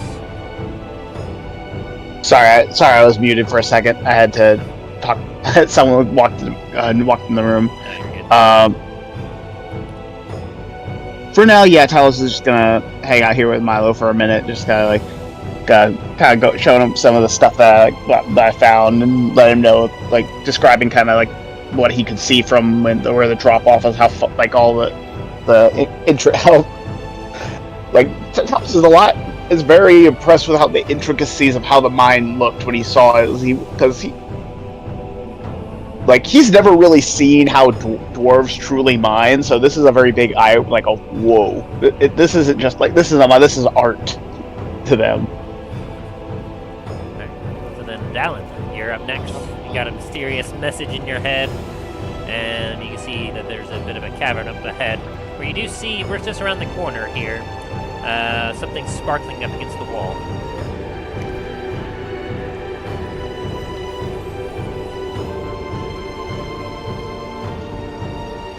Now, the ADHD in me tells me to go for the shiny thing. But I did just have a voice say, I'll die if I go that way. Parasites. 10. Give me a wisdom Alright. saving throw as you're kind of going against some of your instincts. Yes. A 10? You're courageous enough to keep going, but if you see anything, you're likely to flee immediately. Ah, gotcha. But as you round the corner, you find yourself in a chamber where you can see multiple gem deposits growing outside on the cavern walls, all around you, and some wooden supports here and there.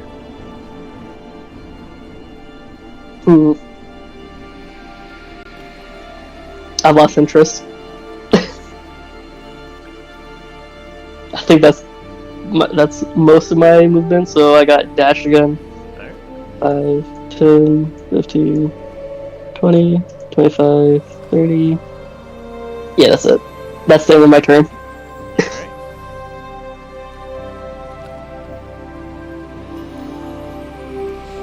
And so, Milo, we're back up to you.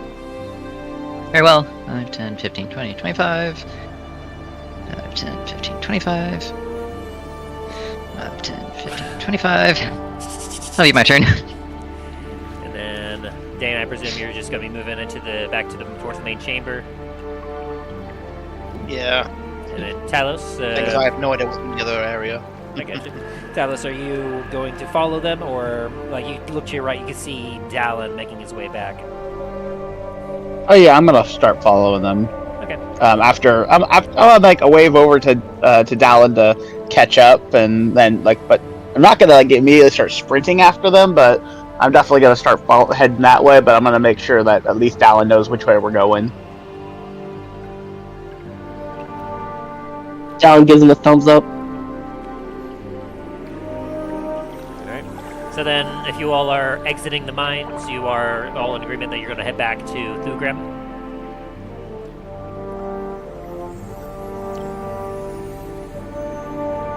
On my end.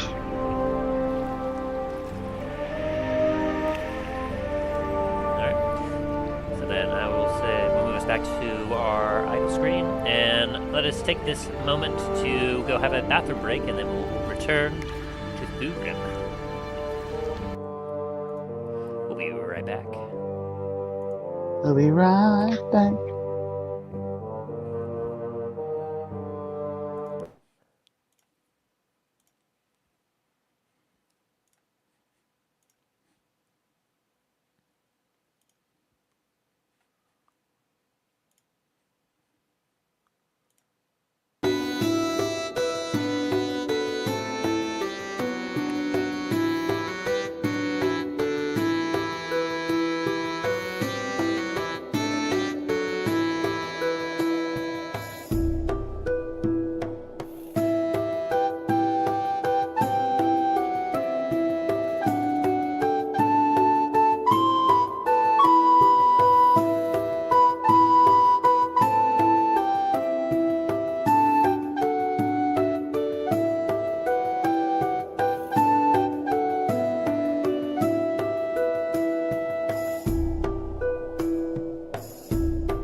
guys have returned so far?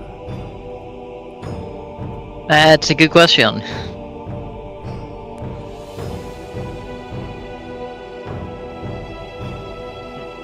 Well, you at least.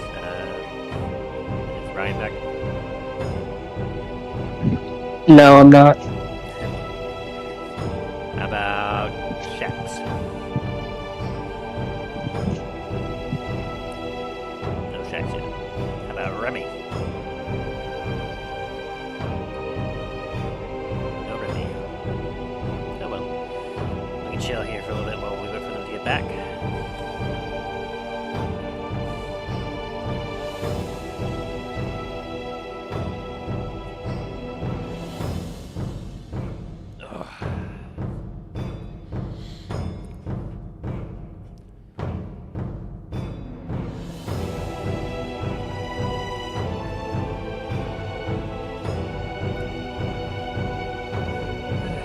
So, anything cool coming up for you guys in the near future?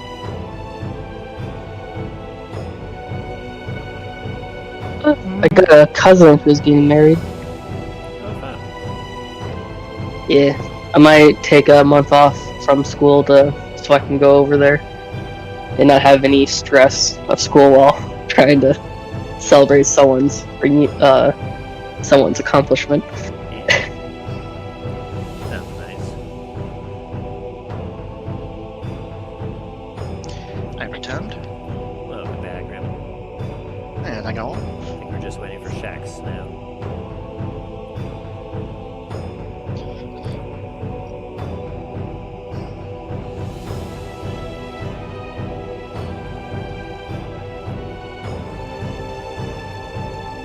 I have returned.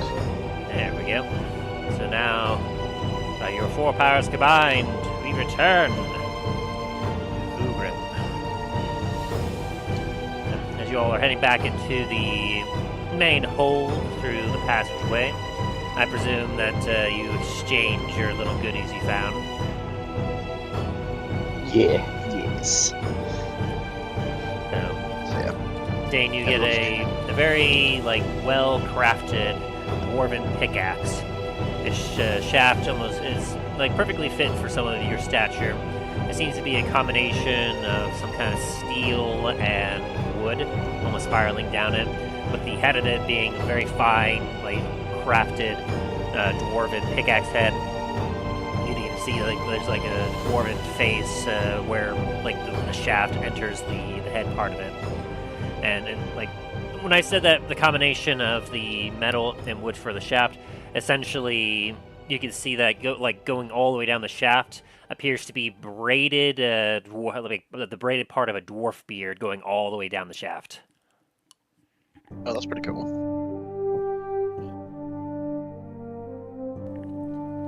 Now, Milo, you were given the pipes that I showed you a picture of by Dain.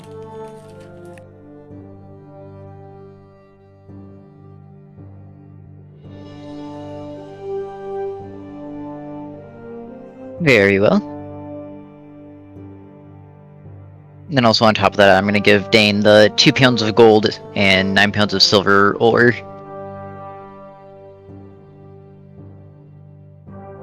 2 pounds of gold and 9 pounds of silver. Thank you very much. Yes, sir.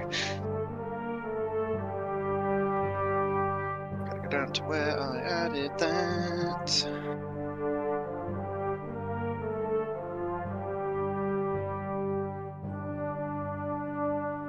And tell us, did you give me the iron ore that you had as well? Yes. So it's 11 pounds of it, you said? Yeah. 11. I'm definitely going to need to do some smelting at some point. Smelt.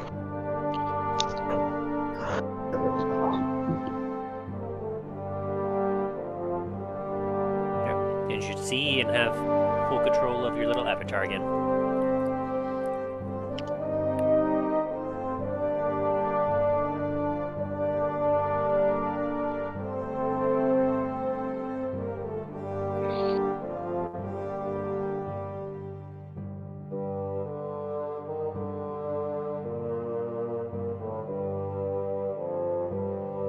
free to move about the cabin.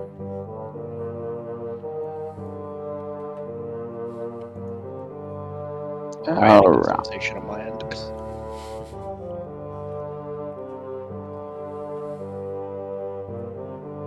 Let's see.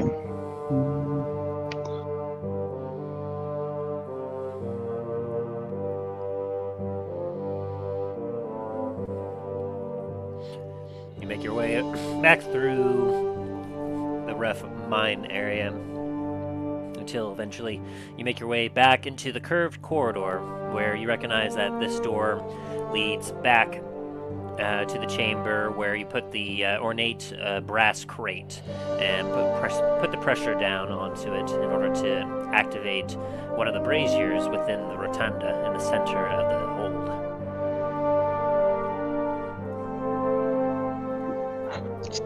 Here we go. Check the main hold to see if everything is like the braziers seem to be lit up.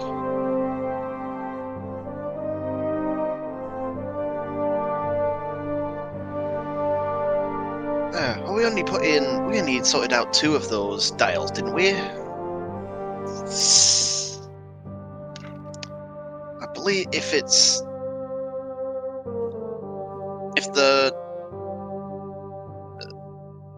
the dials are working with that riddle from before, we need all 4 of them. Mm.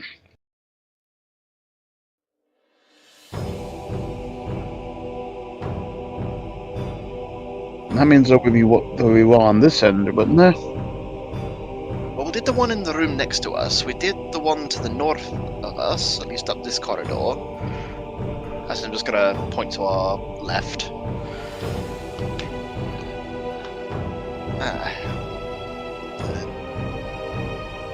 I wondered if there's a way past the rubble to the south end down here. Might lead back to the original area.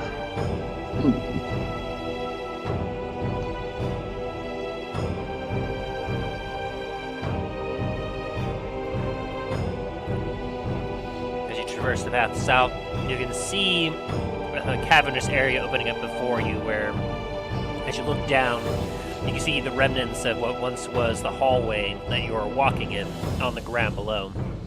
You also notice that there appears to be some rubble located right here.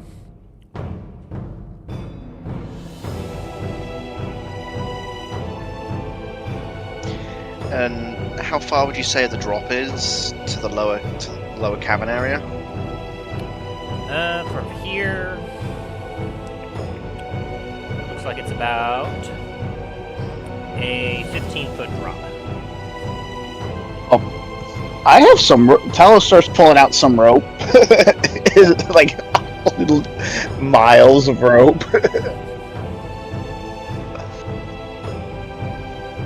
Gotta start to find something to sturdy rock to see if it's something to tie it off and hold his weight. Easy enough. Just a survival check to tie it.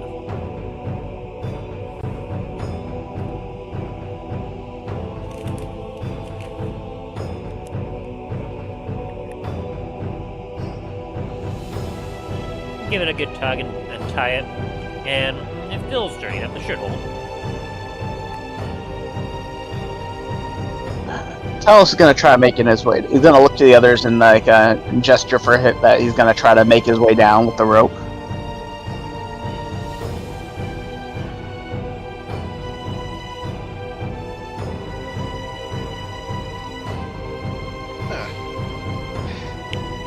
Dain's gonna nod and follow along.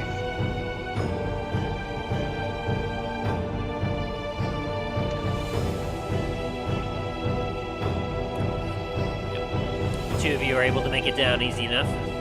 Dallen or Milo, give me a perception check. Very well. So Alright. you notice that as Dain gets to the bottom, the rope slips a little bit, and the knot is not nearly as secure as it was before. Can I roll survival to retie it? Absolutely. With advantage with your sailing background. 23. Oh yeah. You tie that up as a proper knot, it ain't going nowhere unless you want it to go somewhere.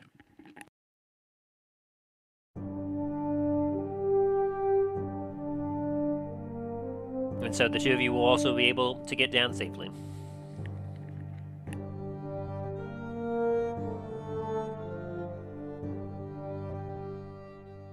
After you. Like, motion Dallen to go down the rope.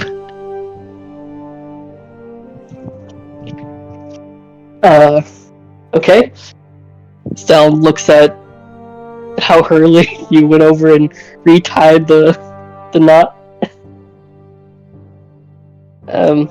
Okay. Dallen starts climbing down.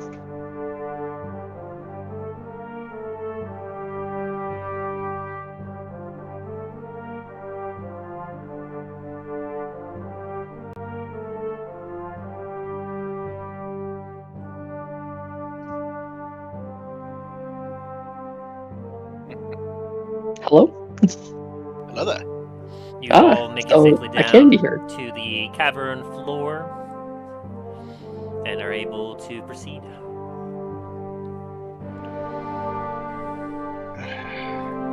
From here, as you're continuing to walk, you feel that this area feels like the ground is a lot smoother.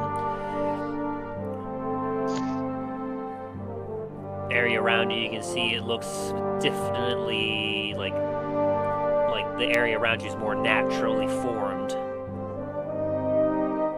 than a lot of the other places that you saw that have been mined out. You can also see that the path continues up that way if you wanted.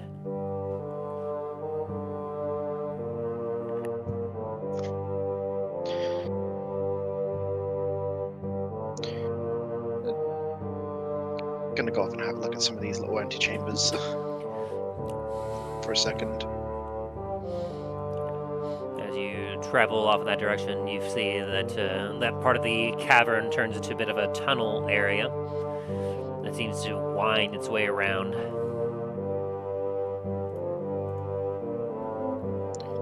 Wonder if these are the. Ooh, let's not do that.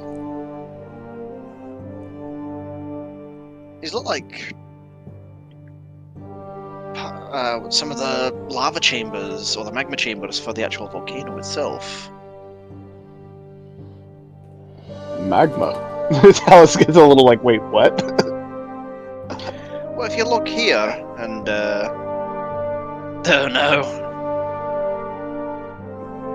because it's stone, can I get the advantage on that? Yeah, stone cutting. You look here, like touch the stone and lava starts leaking out of it. Well, you see Oh, no. crack. You all take lava damage. Oh.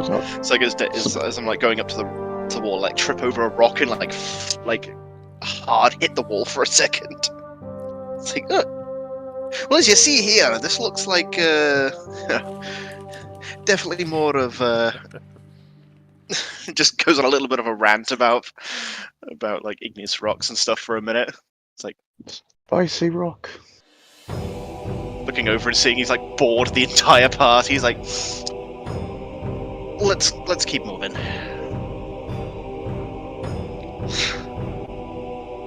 But yeah, you're able to describe that. When the magma kind of pools, it kind of finds a lot of the softer earth material and melts it away, leaving kind of these tunnely deposits. And then once the magma likely rescinded, a lot of it probably flowed back into the center of the volcano, leaving these chambers.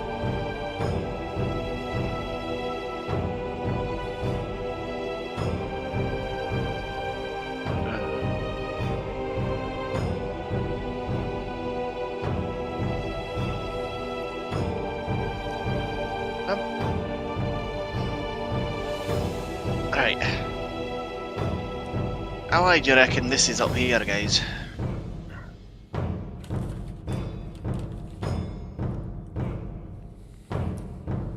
I did not hear. I heard like some of that. Sorry. It broke up on my end. I was like, what? What did he say?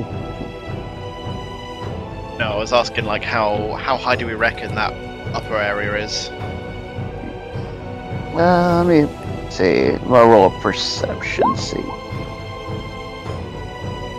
But well, yeah, it's probably about equal height to where you descended from. Maybe 10 feet, maybe 15. Shrug. I'm gonna see if I get my grappling hook I have out and see if I can hook it out into some of the rocks up there. Alrighty. Go ahead and give me. Well, Talos does that. Can Milo just pull out his magic carpet and just float up? Yes. It's like a lot of me. I'm like start swinging it. The grappling hook, and you just float like. Do do do do do. Yeah, give me an acrobatics check there, Talos. Okay. As you take out a grappling hook, you swing it around and you throw it up there, and you hear it clatter and then start to slide back. You try to toss it a few times as you see Milo just pull out a carpet and just.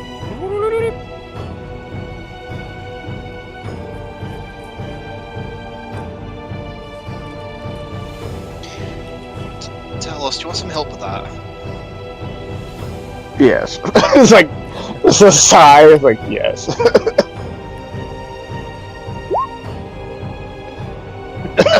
After watching both of them not do well, Milo's going to take out some of his own rope, tie it for them. Oh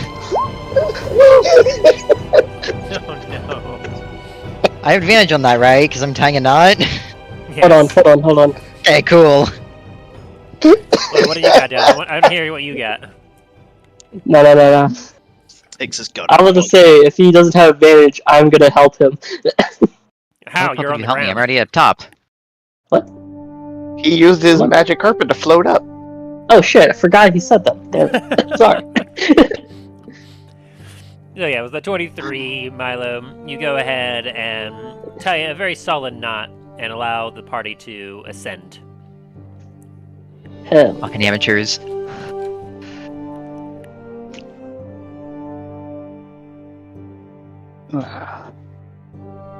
Dallen can't really say anything since he doesn't have any rope on him. Should probably go buy some. Just ask Talos for some. He's got 1 million feet. Oh, Oh yeah, I got. Let's see. On my last check, let's see of how much actual rope I have. Do. To the extent that Soren has holy water, is it to that extent? Hang on, what? Soren has an ungodly amount of holy water. Oh yeah, I wonder probably if it's to that extent. you wouldn't have bought a bunch of that, or made a bunch. He bought a bunch. Yeah, he bought a fuck ton of holy water right when he first showed up.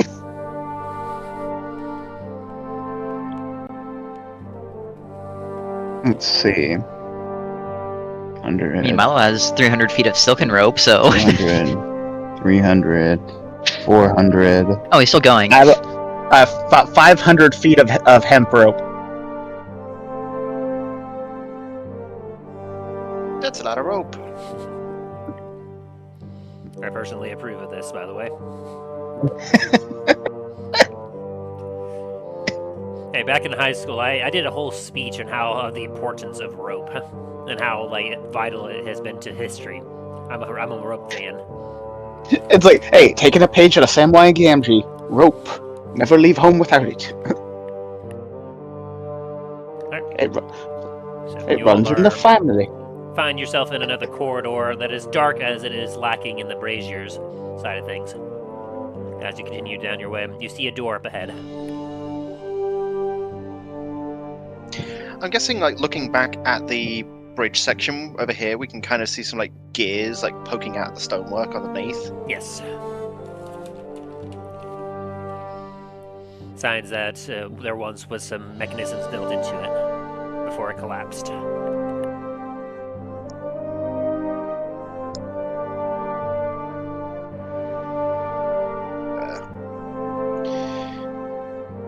Well, looks like we got another door at the end over here.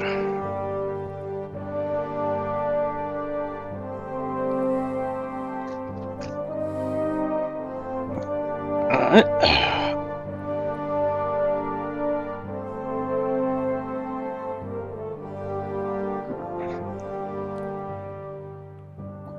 Ooh.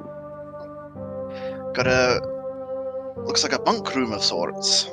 Actually, as you take a look around you, you see a multitude of tables. Ooh. Never mind. Dining hall? Hey, looks like it. I see nothing in said dining hall. You sneeze real loud as some of the dust that you kicked up from opening the door makes you sneeze. A sneeze of a cloud of dust. Milo sees all. It's okay, Dain. It's okay, Dain. That's why you bring your rogue along with you. Milo sees the like time and space. Listen, you know I'm not exactly the greatest at trying to find things. Mining things and building things, aye. Finding things, not so much. As you take a look, Milo, you see that there are a number of large tables with some real stone, like they're all made of stone, and you can see stone, like long stone benches that go along each of them. It definitely appears that this was most definitely like kind of a more of a common dining area, like a dining hall of sorts. But in particular, as you take a look around the corner, you can see that the couple tables over here definitely seem a little more ornate, as you can actually see that there are wooden chairs that actually have backrests to them, situated around them, kind of disheveled in a few places, and some of them kind of broken down, but you can also see that there's a doorway here, and a doorway up here. Mel's just gonna scurry over to this doorway up here and take a look what's inside.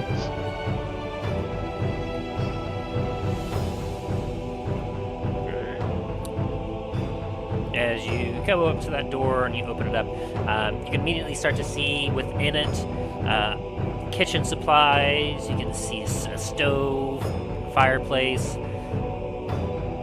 a number of different like utensils used for cooking, and well, very much of a musty smell as you kind of take a look over at one part, and you can see that there is a number of piles of mummified and lumped up organic material.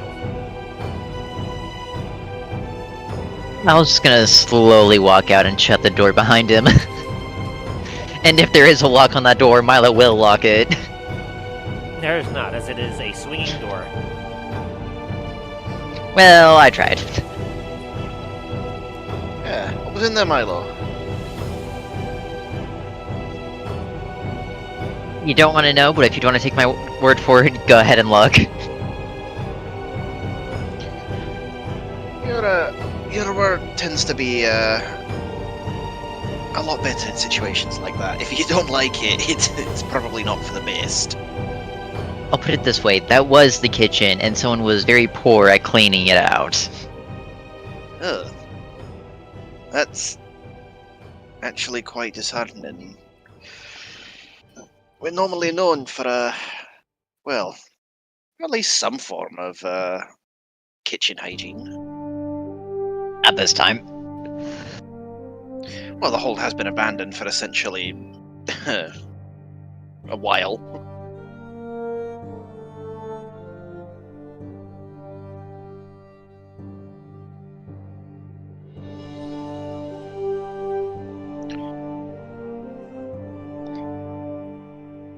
I'm guessing that due to the how fast they had to abandon it, a lot of things got left behind.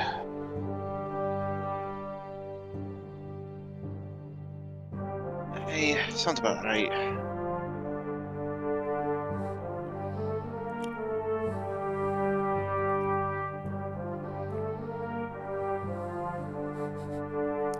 Well, if there's nothing else in here, should we move on down to this, to the door down there at the end? Just gonna point the closed door out. I'd probably say so.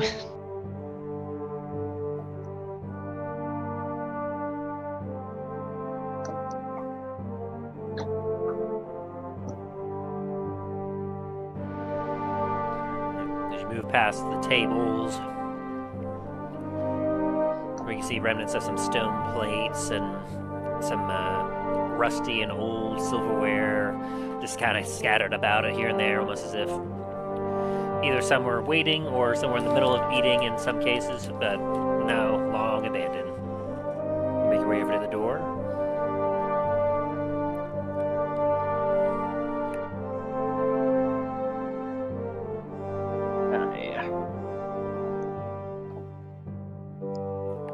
As you open it up, you can see a familiar sight.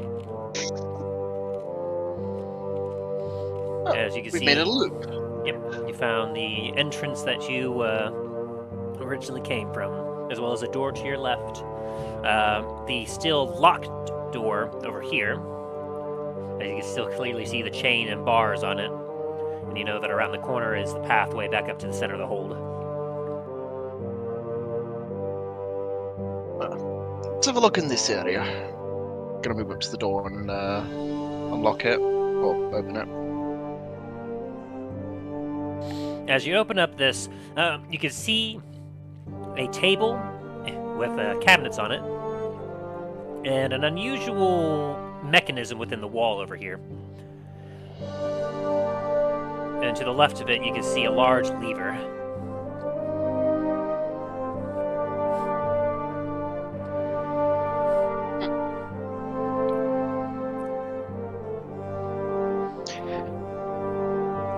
As you take a look at the wall, you can see that what appears to almost be 3 things of pipes, one at the bottom and 2 at the top. And below it, you can see a number of scattered different pipes. And as you kind of take a look behind you, open up one of the cabinets on this work table here, you can see that there are spare pipes within it as well.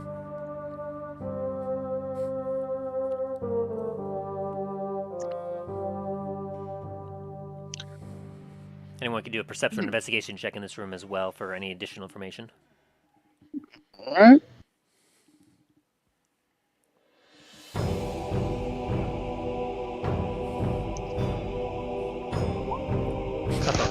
I get it.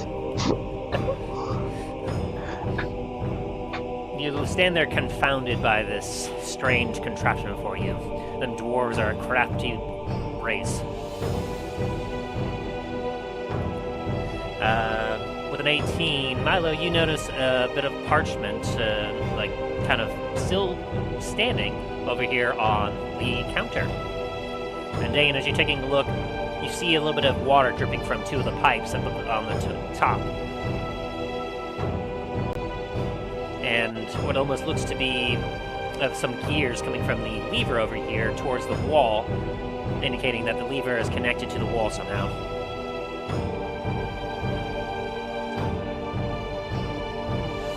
And the note that you find is written in Dwarvish, Milo. Alright, Milo puts on his glasses so he could actually read it. Alright, it takes you a little bit of time, but from what you read, you basically read as such. I don't like it, but it's much better than what it was before. Any good dwarf worth their ore would easily have figured out the riddle beforehand. I mean, come on. When you combine the 4 elements of the craft together, the way forward will be revealed. Any dwarf worth their salt knows what that means. Hopefully their new choice about the 4 corners of the earth will make it a little harder for intruders to get in.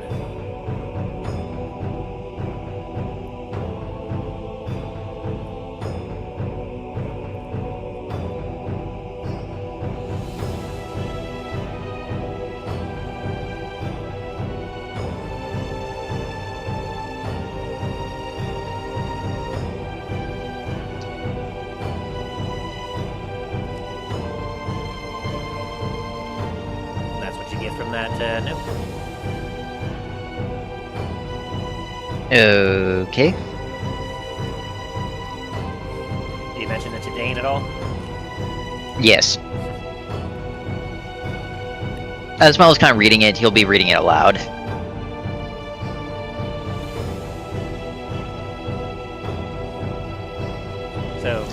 Dain, you can give me a history check with advantage as he says that. Un momento, por favor.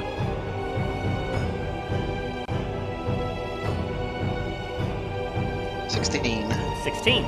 As he's reading this aloud, I don't know if you figured this out in your head already, but as you're thinking about it, you know that a dwarf's main craft is the forge. Smithing, metallurgy, that's a dwarf's whole thing. Most dwarves are dedicated to that craft immensely. And so, you know that when it comes to metallurgy, there are 4 elements to the craft required in order to make it work. There's some religious dedicated around it as well. You know that in order to craft anything metallurgy-wise, you need to have a source of heat. You need to have the material itself. You need to have air or oxygen in order for the heat to grow even hotter. And then finally, you need something to cool and or temper the material afterwards. Which in some cultures, has translated to earth, fire, air, and water.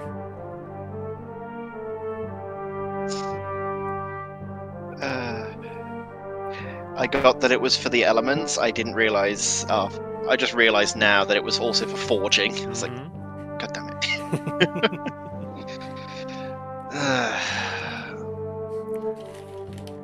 Well, I think I just figured out what the other 2 things are.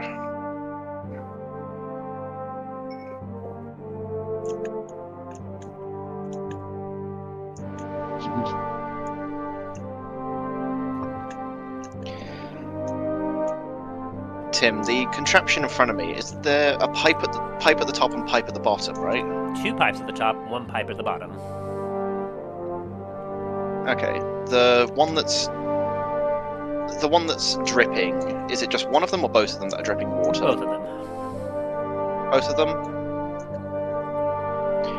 Are there any, almost like V-shaped pipes that combine into one pipe?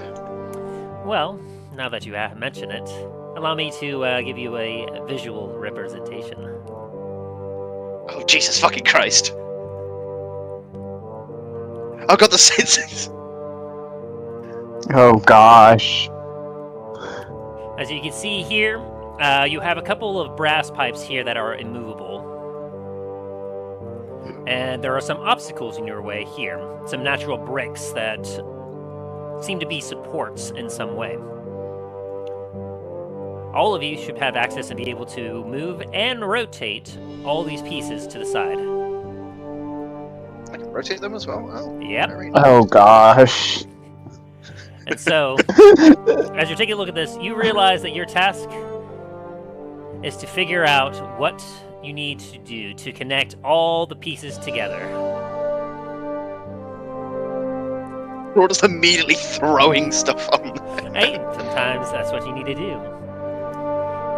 So, let me go ahead and change up our music track, because we are doing a bit of a puzzly-doo.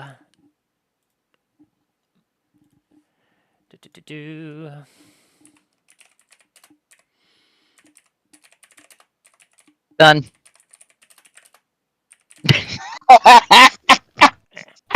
No. Dude. There you go, Tim.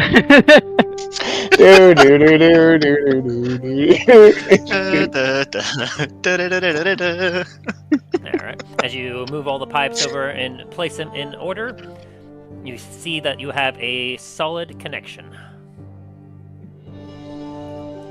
What do you do now? I was gonna go over and just pull the lever, see what happens. As you pull the lever, you hear some clanking of gears. And then you hear some rumbling from the wall. And then you hear the sound of what almost sounds like water pulling in through the pipes. Where you don't see any leaking, you don't see any water spraying anywhere. And then, as the water goes through the pipes at the bottom, you hear another rumbling deep below.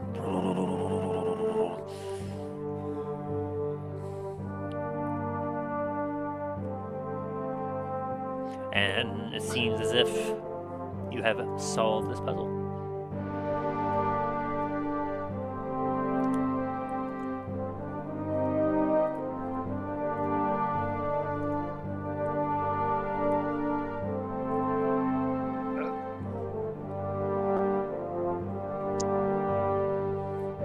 Aaron, if you remember last session, did you give Dain the bits for the flint and steel, or did you keep hold of them? No, I give you all that. Alright, cool. Well, looks like this is running, and I think I figured out what to do with that last bit.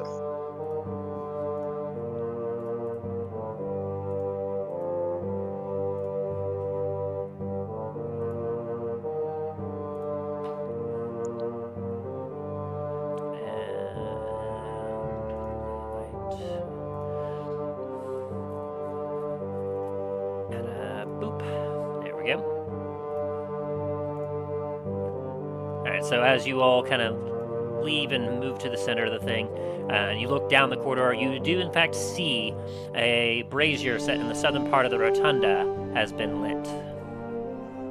Woo! Boop. Huzzah. And so there's the barred door over here, and obviously the path up there. The way forward is yours. Oh, you said this door was barred? Yes, it has chains and metal bars on it. You saw it when you were first coming in. That's neat. Mal's gonna use my soul trinkets and just walk through the door. Just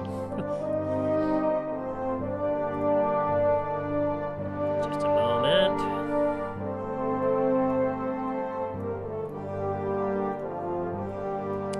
And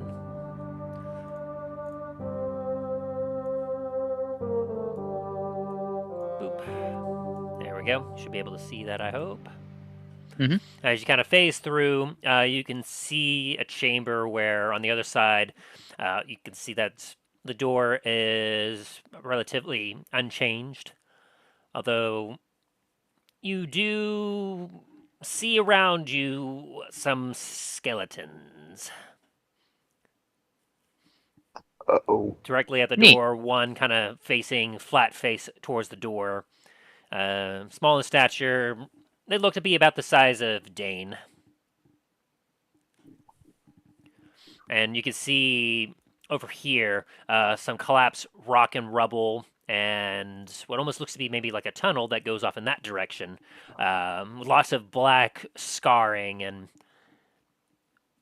very, like, something very burnt.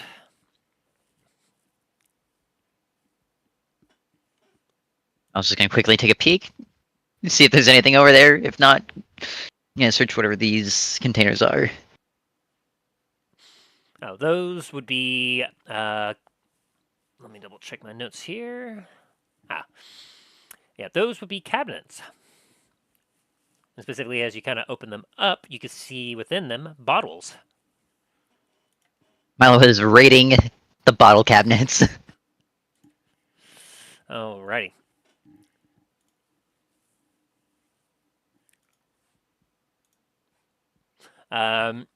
What hasn't shattered from the heat or just from time, you are able to salvage 6 bottles that are still intact with their liquids within them.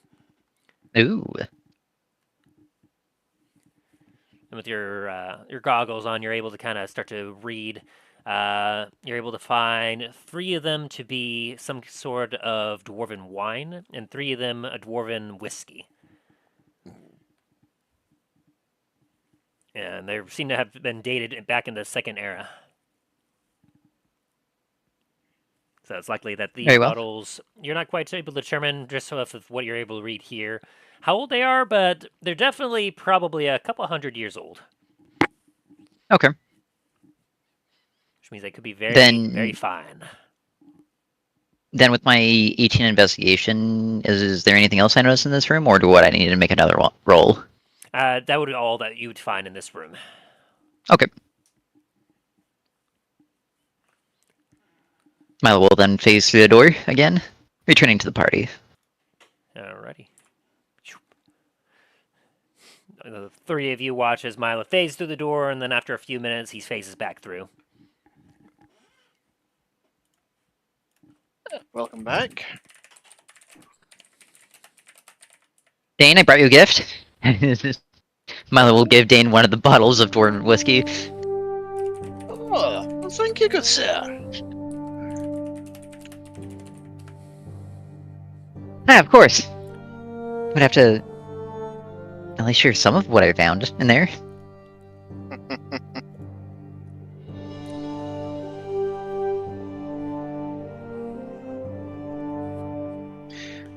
Did I say earlier when we all got together that we each get 1,000 gold? I don't know Wait, if you what? did. Yeah, I've split up the the payroll from the miners, so we each get an extra 1,000 gold. Nice.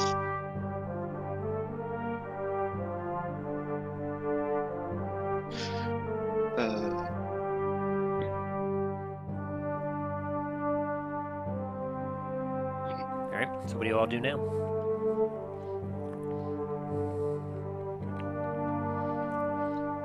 That makes 3, which means the last should be 1 more mechanism left.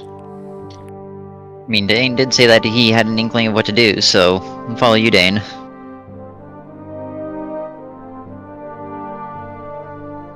Alrighty.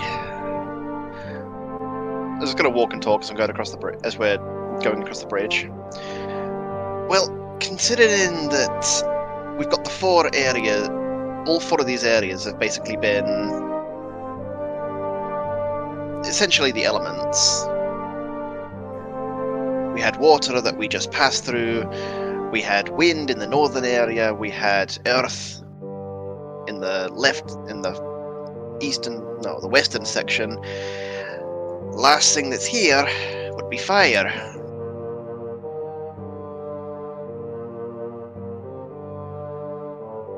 Oh boy. You enter this room where you see the dial before you, where the dial has the symbols carved in Dwarven with something in the, like a little divot in the middle.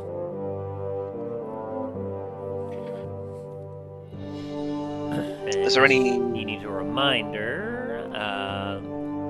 The symbols that were on the dial was steel, stone, ore, fire, and a broken apart one that you determined could have possibly been a shovel, a hammer, or some kind of tool.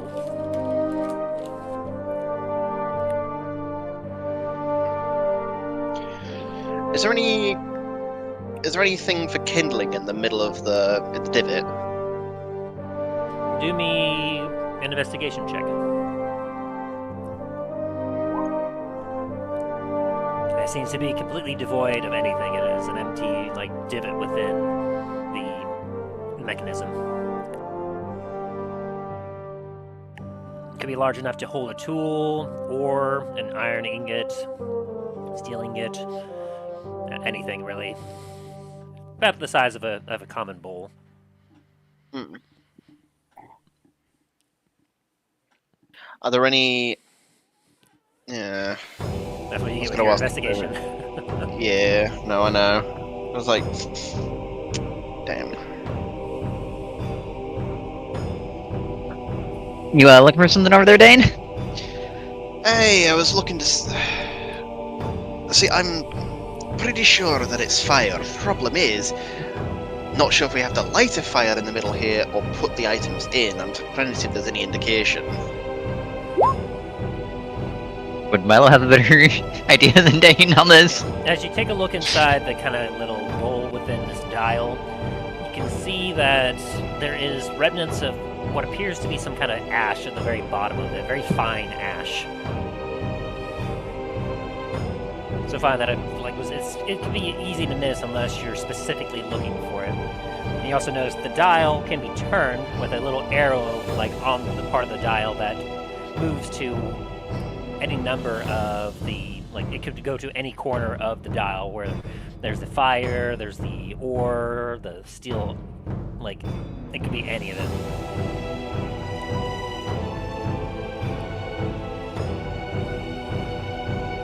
Well, there's ash in the bowl here. What if I do this? And then as Milo kind of just shifts the dial over to the fire symbol. Grinds and clicks into place.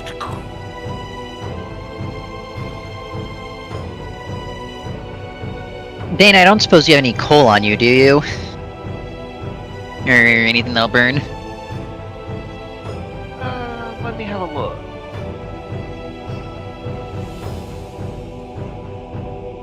It's gonna take me a second.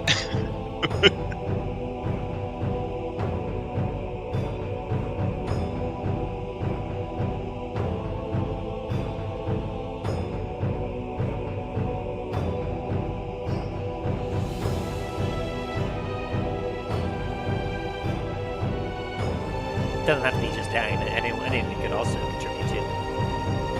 Yeah. Let's check out my stuff. Dallen.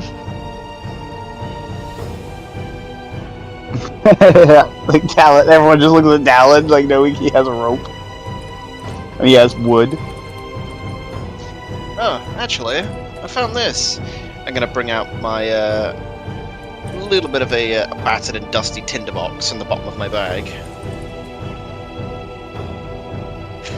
I think that might be I'll sort of something- walk over. Is that important to you? Oh, this? No, that's from. I'm pretty sure this has been sat in the bottom of my bag for the longest time. But if I remember correctly, it's a tinderbox. So if I open it up, there should be some. Oh, yep, there it is. Got some cloth in there. A little bit of oil on it. Should be helpful. Well, it's better than asking for Dallen for his wood. Yeah, let's not create an international incident on our hands. Also, I don't swing that way, Aaron. Who's Aaron? Also, Milo. I'm talking to the man behind Milo. Out of character there. As Milo kind of just pulls out his wife's or his wedding ring, like I don't swing that way either. Hey, you never know. You never know. So what do y'all doing? You both know cases. You know what? Actually, before anyone does anything else, you know what, Dallen? Even if I were, you're not my type, as Milo will cast vicious mockery on Dallen. What kind of saving throw do you need? That's a good question. I don't remember. Wisdom saving throw. Fuck.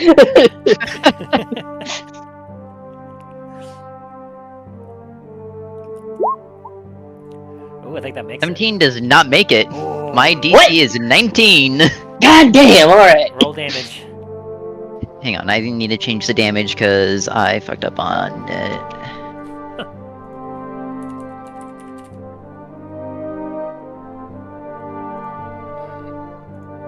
Alright, so with vicious mockery, you will 44. yep, you get that psychic damage, and you will have disadvantage on your next attack roll. Take 11 points of damage there, Dallen. Alright. As he says that, you're just like, oh, a little tear comes to your eyes. You're like, here, I thought we had something.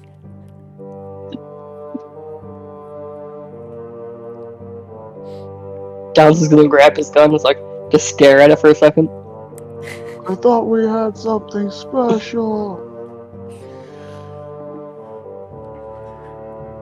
Alright. I'm not hurt, you're hurt.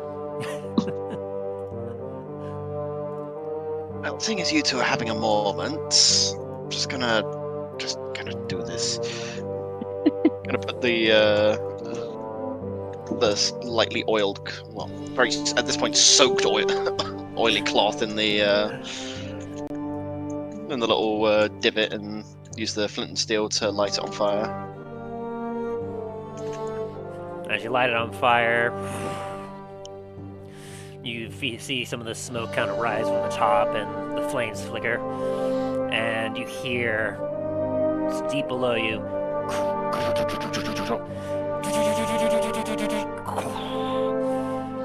And then all around you, you suddenly hear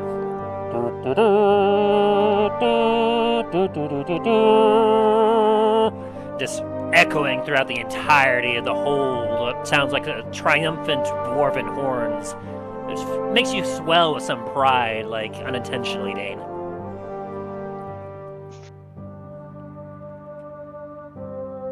Accompanied by it, you also hear some like grinding further off as well.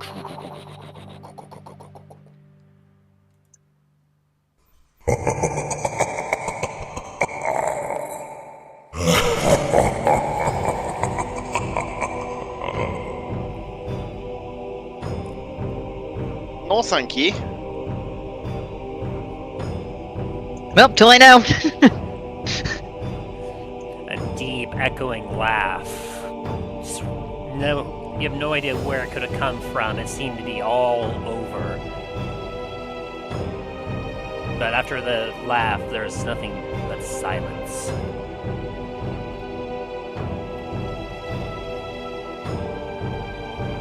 What if we were to make a reception? Would you be able to pinpoint where this laugh came from, or no? Yeah, you could try. 23? 23? It sounded like it came from the main chamber. Behind this. Oh, goody. Doesn't sound good. Do I recognize the laugh at all? All of you, as you look over at Dain, you watch as like his normally tan and darkened skin becomes paler as your eyes widen, Dain. Nope, nope, nope, nope, nope. It's been a long time since you've heard this laugh. That deep guttural laugh. Your muscles start to ache in a few spots. Talos, you get a vision suddenly. As your eyes, everything kind of goes black around you. You stand suddenly in front of a figure, tall, opposing. As you almost get an echo of that laugh coming from it, that figure. As its head slowly turns to the side and one blazing eye of fire stares at you. Suddenly you're back with your allies.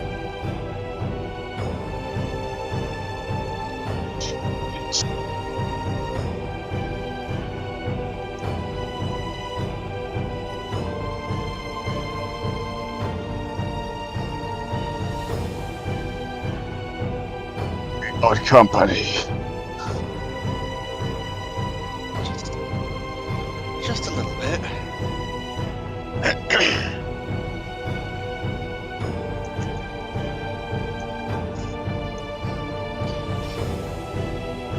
And as you all kind of stand there on guard, just waiting for anything to happen.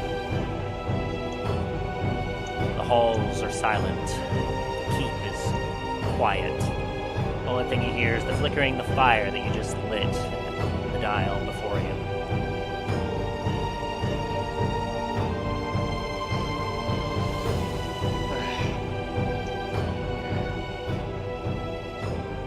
Oh, there's no time like the present, unfortunately. You guys good there? As Milo looks both Dain and Talos.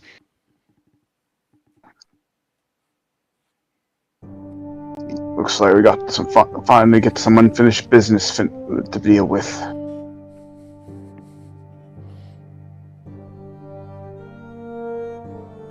The former Lord of Anders.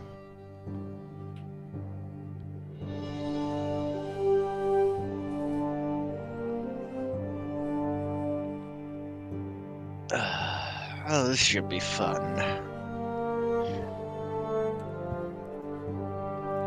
As you all enter past the door, and you look at the rotunda before you, you can see that at its center, a spiral staircase has opened up.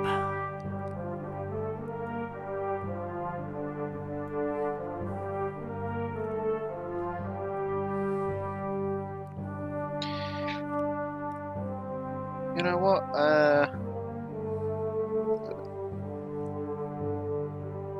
While we're walking, Dane's going to use his lay on hand to boost himself up to max HP. Alright.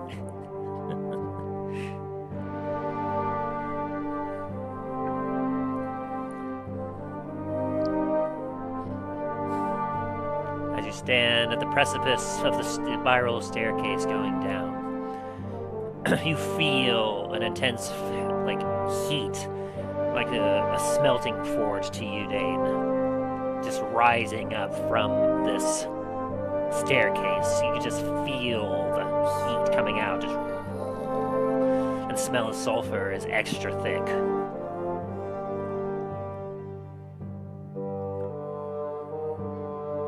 As you realize that right below you is the main forge, the hottest place within the keep, and likely the place where the fire elemental sleeps.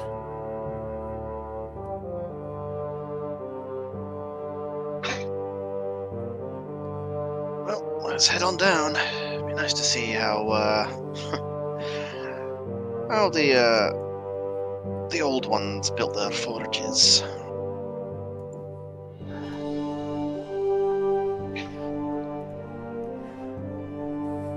Before you descend down the stairs, after a very short flight, you start to see stuff against the walls, carvings. You see a few visages of some dwarves clad in some armor, but you're able to kind of recognize, Dain, that it looks more exploratory than battle. You can see them on a ship and an island with a volcano in the distance, with the dwarves kind of pointing towards it. You go down another couple flights of stairs, you can see the dwarves standing at with the mountain before them, looking triumphantly as they have tools at the ready. The next visage is a carving of the dwarves. You can see a multitude of them, several of them standing guard, quite a few others mining. The next flight of stairs, you see a host of dwarves kind of standing in the foreground. In the background, you can see one dwarf, a pickaxe at his side, and holding both in both of his hands what appears to be some sort of gem. It almost appears to be kind of diamond shape in his hands, large, as you can see that they have depicted lines coming off of it as if it's giving off a glow. And the visages from the dwarves that surround it are in awe of it. And then in another couple flights, you can see that this gem is inflated even larger, and it's in the center of what appears to be a mountain, the volcano. The mountain's hot. In the next visage, you can see what appears to be the visage of a large dwarven head, looking down upon what appears to be an anvil. A couple of large hammers just swinging at the top downward, as you can see what almost appears to be some masters, craftsmen, smiths working on what appears to be something axe-shaped. And then as you get down to the bottom flight of stairs, you see a door before you. And on the door itself, it's left slightly ajar, one half of it cracked, as if it was forcefully pushed open. You can see, cut in half, the visage of a dwarf, very kingly in his shape, with kingly armor, crown, and in his right hand, held upwards, you can see an axe, very intricately carved to the stone, with light shining off of it, with that gem in the middle of it. And around the door, you can see, going in all directions, ships, dwarves on foot, dwarves on horseback, going to all corners of the door, traveling in every direction. Within the center, behind the dwarf holding the axe up high, you can see the volcano. Not just a volcano this time, though. You can see parapets. You can see what almost reminds you a lot of like some of your hold at Blackspire, a well-developed dwarven keep at the center.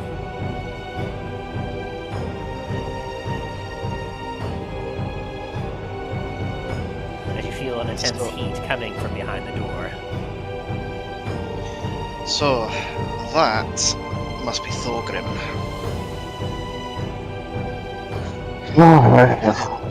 It looks like they found the heart of the mountain. Oh, let's go in and say hi. I wonder if Dain's just gonna kind of like mumble for a second. It's like, I wonder if that weapon actually still exists.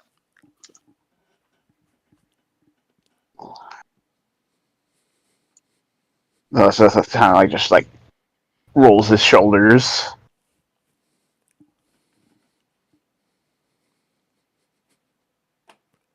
Couple deep breaths. Ready? Hey. Let's go say hi. As you push open the doors, you see a bright light flickering before you. As you all take a few steps, you hear the sounds of flame as you just hear, and you hear burbling of magma.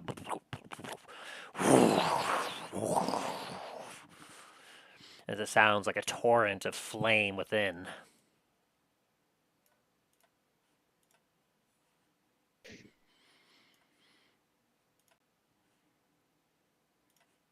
You see before you, as you enter through the doors, a chamber of magma, fire all about. As you can see a large entity just clawing as it's trying to crawl its way towards you. It reaches a claw out before it. And you watch as the flames of this creature begin to die out into a blue form. A figure standing behind it.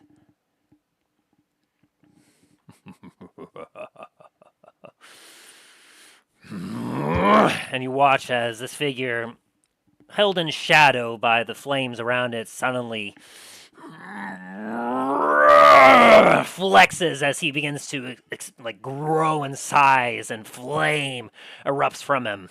As he takes a step forward, boom! He stomps upon this creature in front of you as it dissipates into ash and flame. Stamping in its place, boom, boom, with fire and horns, growling a deep growl. You watch as from its back, woof, two sets of wings just pop out, wreathed in shadow and flame. As this creature just kind of chuckles. I've been hunting my prey for weeks. And then, lo and behold, someone comes in and finds a way for me to reach it.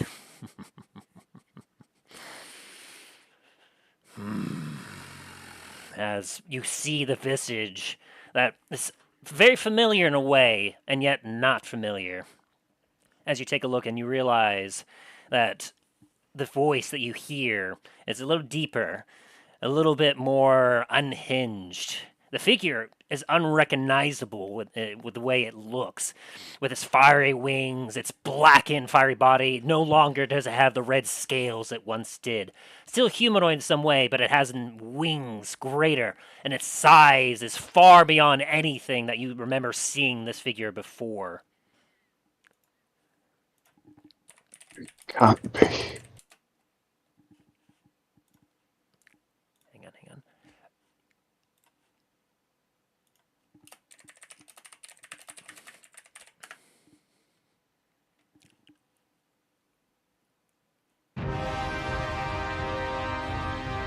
It takes a menacing step forward.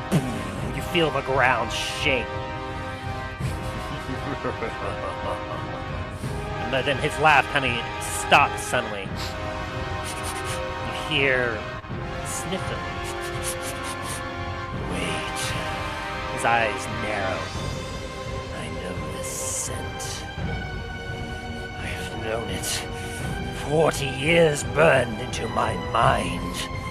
As he looks down at you, his hands shake, claws twitching. One day I return to find her cold, lifeless. Worth a real disiakel! Smoke drips from his lips as the stone beneath it begins to blacken. Vanished. Nothing, and I still waited. His fist clenching, his voice cracking like breaking stone. Simienta, sia trescui, sia terraces.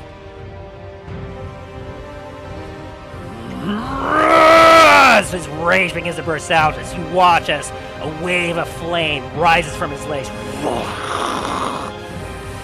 You took my son, Sia Sokor!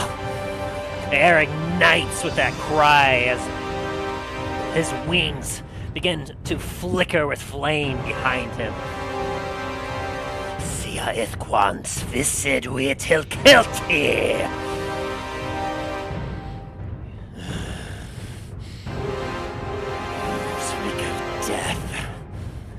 Svernastai! He steps forward, his foot melting into the stone beneath it.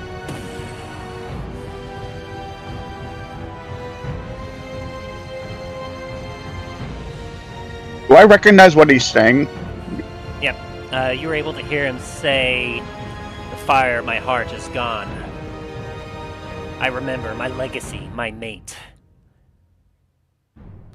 And repeating in Draconic, Siasuko was, "You took my son." And then he then said, "My vengeance, it is ripe." And then kind of like a distorted voice he heard, "Burn them." As he steps forward, his foot melting in the stone beneath it, he says, "Let me cleanse it in purifying flame!" As he exhales, a torrent of fire blasts from his mouth, melting a massive column of stone nearby as it melts into the lava below, showering the ground in glowing shards. Duta wuks uit hitchir, jock here till strick wuks sa swubble! As he shouts, "Your end is now! Let me show you what you stole!" As the wings of flames just spread out, you can feel the heat of the room as nothing compared to the heat of the foe before you, as you stand before Lord Thanatos, Flame Incarnate. Oh dear. Talos first he's got to be very shocked, and then so like it's the instinctual lock in of like of who this is.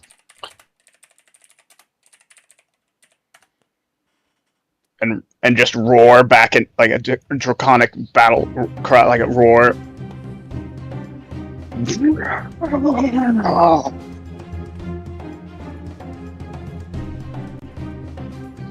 And it's time for you all to roll initiative.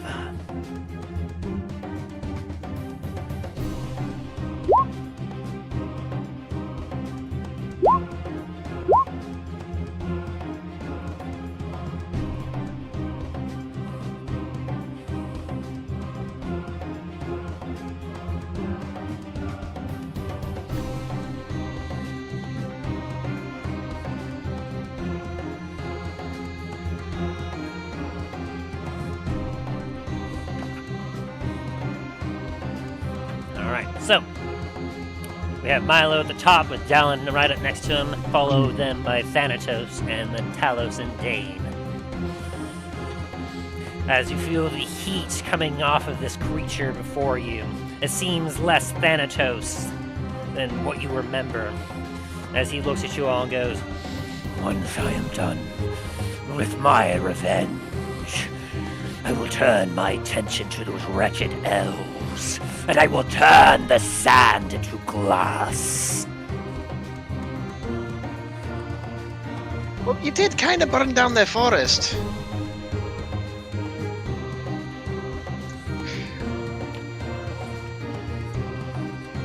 Don't have to be that much of a dick to them. You don't deserve to be over there. You're gonna die here and now. Alright. Now I will let you guys have freedom. Oh, jeez. Okay. Earthquake happens. Oh god, the world's shifting. The world quakes as you hear a burbling sound. Doop, doop, doop, doop, doop, doop. There we go.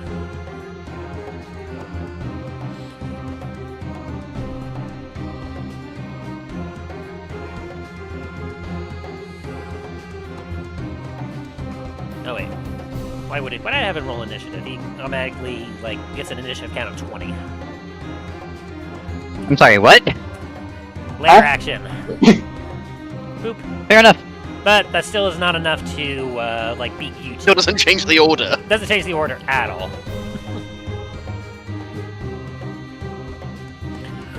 As he begins to step forward, boom, boom. Milo, you have the first reaction. You can feel the heat of the magma around you. You can see much of this grand forge has fallen into ruin. You can see rubble everywhere, rocks blocking paths, and the heat around you is immense, making you start to sweat. But you know that also that the magma pool below you, it doesn't look like it that terribly deep, but it is incredibly hot, and you don't probably want to know what would happen if you were to fall into it. Fair enough. Anyway, it's your move. Oh, Oh, I was gonna what ask- an open!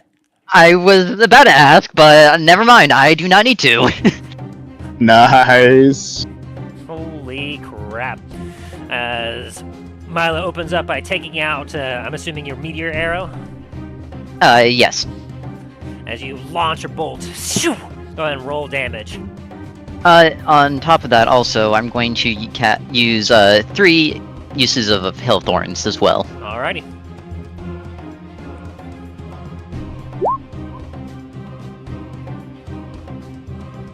Excellent. So you deal an initial, let's see, that's 25 points of damage. Ooh, boy. Alright. I will need to get my calculation out.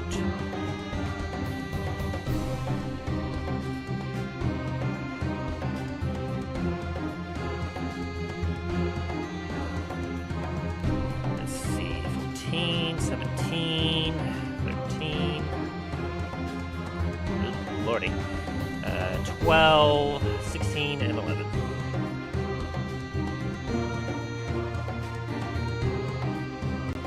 Whew, boy, you dealt over 100 damage with that one. God damn! He shrugs it off. As you Don't say that, please. launch an arrow as he's getting himself ready, you launch an arrow straight to his chest that just absolutely erupts in a torrent of thorns around him.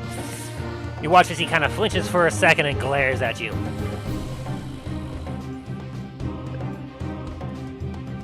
Five, 10. As well as going to enter stealth now.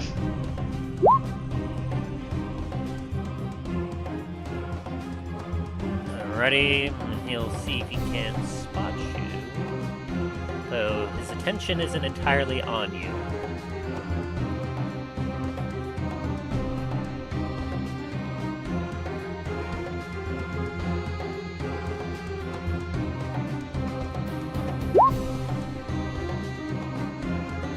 Same thing, but he does not see you, but that makes sense. Alright, so, with that, are you going anywhere, or are you just kind of...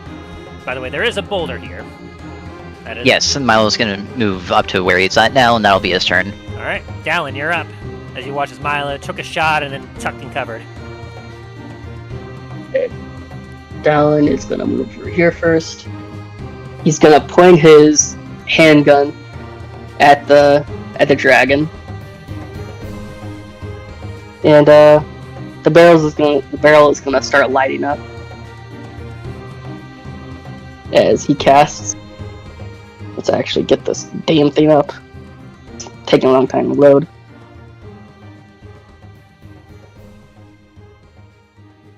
There you are. Spells. There we go. A 6th level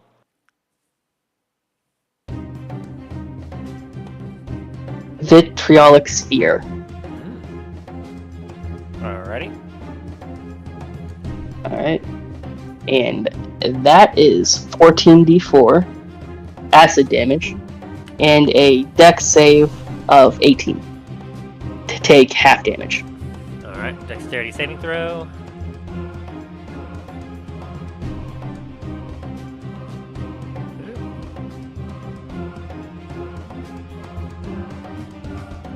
Okay, he's not a very dexterous boy.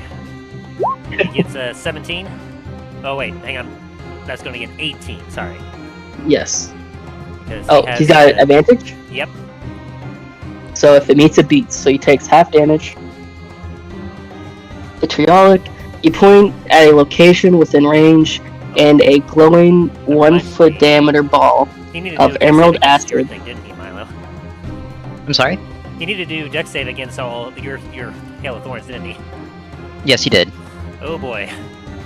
I thought you already rolled that. My apologies. I didn't know. I'll do 1 for all of them. And he'll have That's fair. damage on that. So that's 18, so... Oh boy. He meets it, or beats it. I'm gonna need to add back health. Oh no. Okay. I'll make this easy. So, sorry, go ahead, Dallen, while I recalculate this. Okay. You point at a location within range, and a glowing 1-foot diameter ball of emerald acid streaks there and explodes in a 20-foot radius sphere.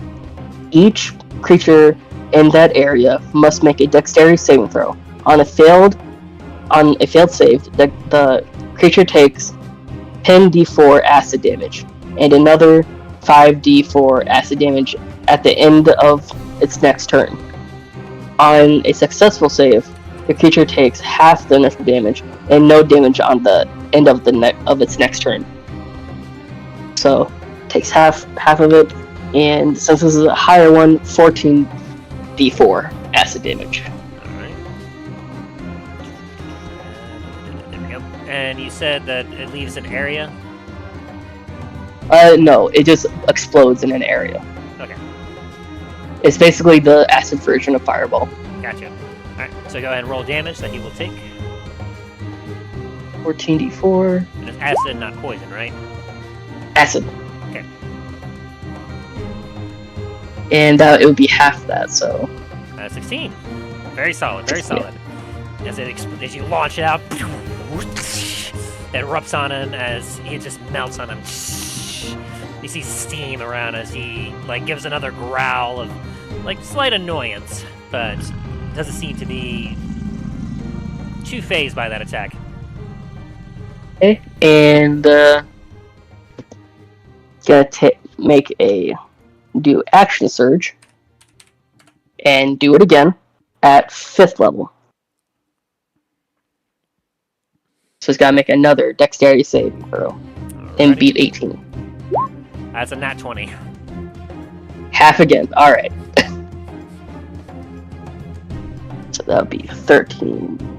No, 14. No, 12. Okay. 12d4 this time. Be So that would be 14. 24 damage.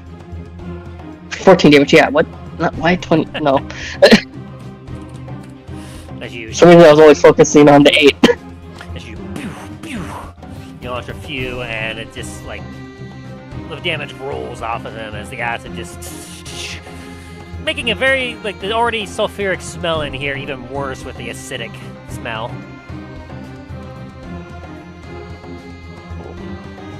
Action surge, where is it?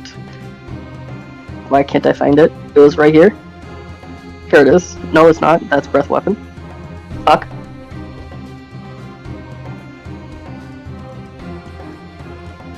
I should search. Oh, here it is. Dang, wow, it took so long to find that thing. Alright, now I'm using 2 more sorcery points to cast another spell and cast a 5th level magic missile.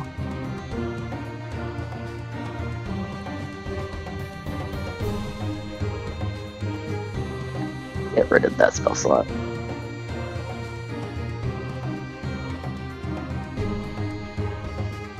Okay. I was really hoping that he wasn't going to make at least one of those spheres. Hey, you still did some Alright. good damage there. Good damage. Magic missile.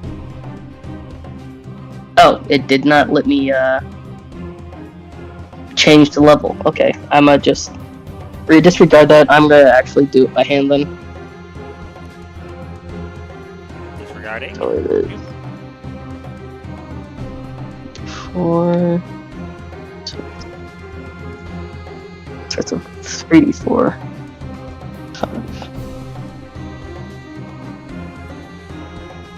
8d4.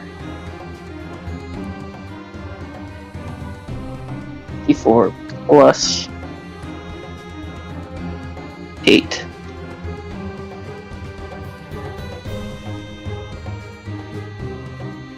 Is that correct? So, yes. Yes. Most additional darts 4. No, it's 7. There we go. 31 force damage. Oh boy. As you do your run and gun technique. And he's gonna go back here and get behind the rock. As best as he can. That's the end of my turn. Alrighty. Which means that we get to his turn. Run away. And at the end of your turn, actually, Thanatos, like, he's not even looking at you as he says this. Away with you, flee. I will deal with you in time. And you watch as he actually jumps into the lava and vanishes for a moment. Well, I don't like that. You then watch as he jumps out of the lava right here and lands on top of the boulder right in front of you. Oh no!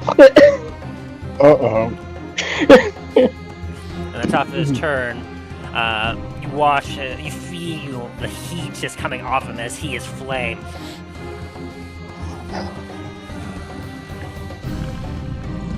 Oh, hi there, biggin. You're a lot more fiery than when we last saw you.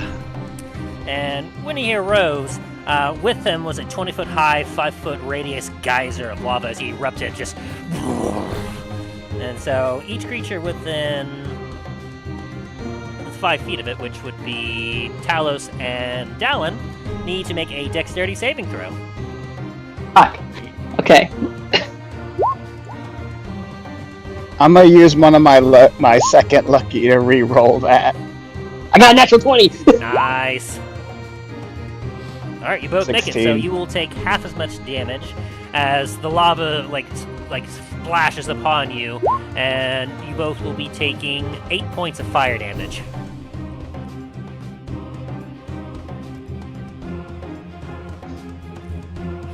And as he looks at you,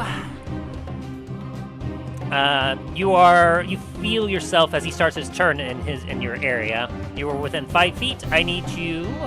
Let's see. Did you make a save? No. Each creature within 5 feet of him will be taking some additional fire damage. This time it'll only be 12 points of damage. You both take 12 points of damage as his natural heat. Oh, and you too, Dain. You happen to be close enough too. Oh, lovely. Hooray! We love that.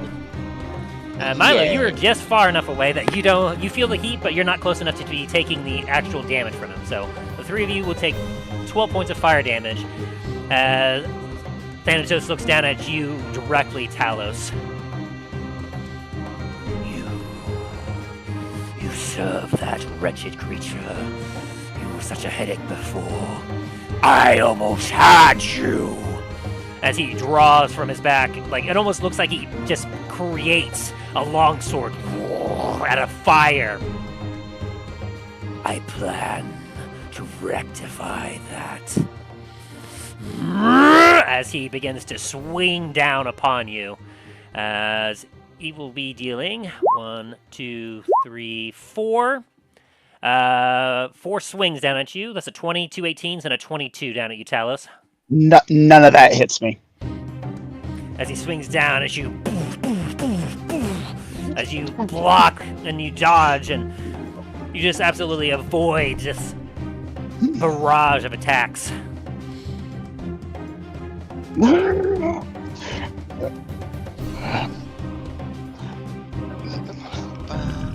Like Talos, like he's not really set like anything. It's more just like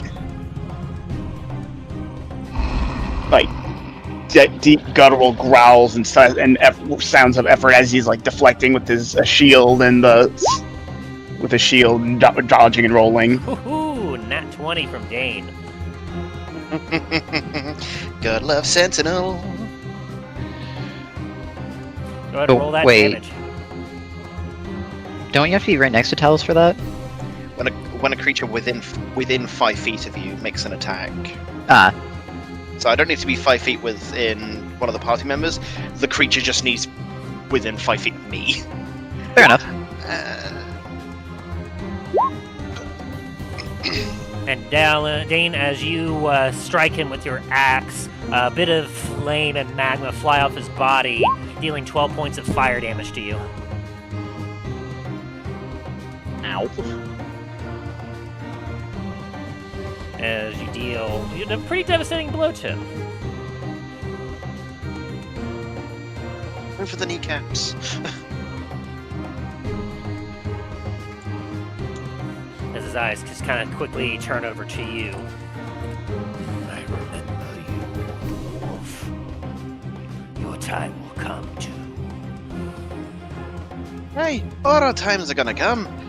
But I'm looking to add that pretty little sword of yours to my collection. I've got your last one. Why not add a second?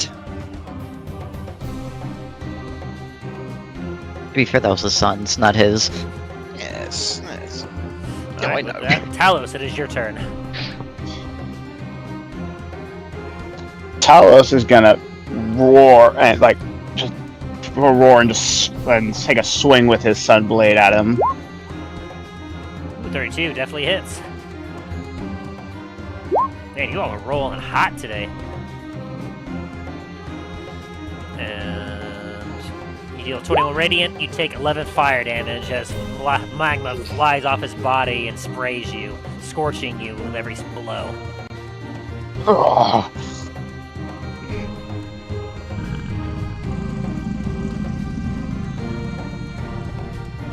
His eyes, he's just good. absolute flame as he's staring daggers down at you. Talos is gonna fight through the pain of the lava and go for another strike. A 22 just hits him, Alright. And dealing 11 more points of fire damage to you. alright. Second. And he's getting, see, let me get that damage. I'm also gonna do a single level of smite as Alright. well with that. So let me just do the. Dang it! Okay, what's going on here? There it goes. Okay, my page kind of froze for a second. I'm like, okay, no, it's like that's the Sunblade's damage, and then here's the. Where's the smite?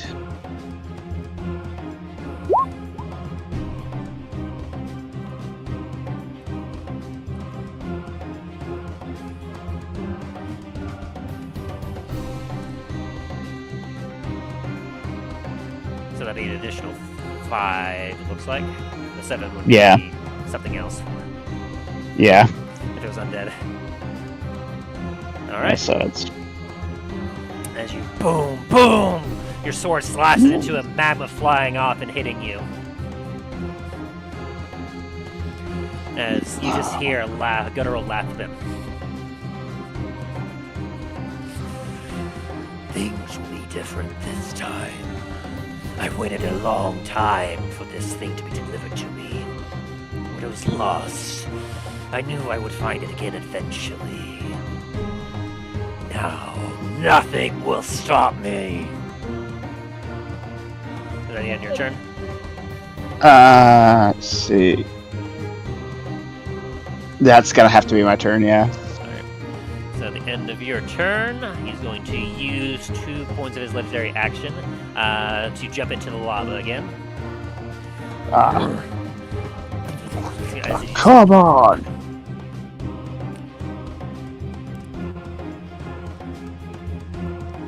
And he watches, he jumps out the lava way up here and lands on the stone over here. Wait, since he's moving away from me, would I get an attack of opportunity? Normally you would, but with the way he does it, it's so quick and it's so hot, you don't get a chance to. Ah, damn. As it is now Dain's turn. Alrighty.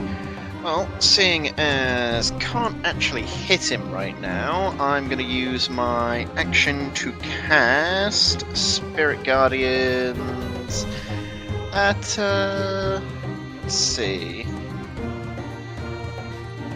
Spirit Guardians at 4th level. Alrighty. Whom, dwarfs activate.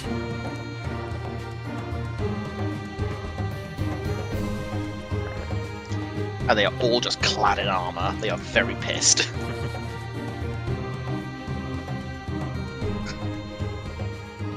Alright, what's your move now? You use your action, you have movement and bonus. Alrighty.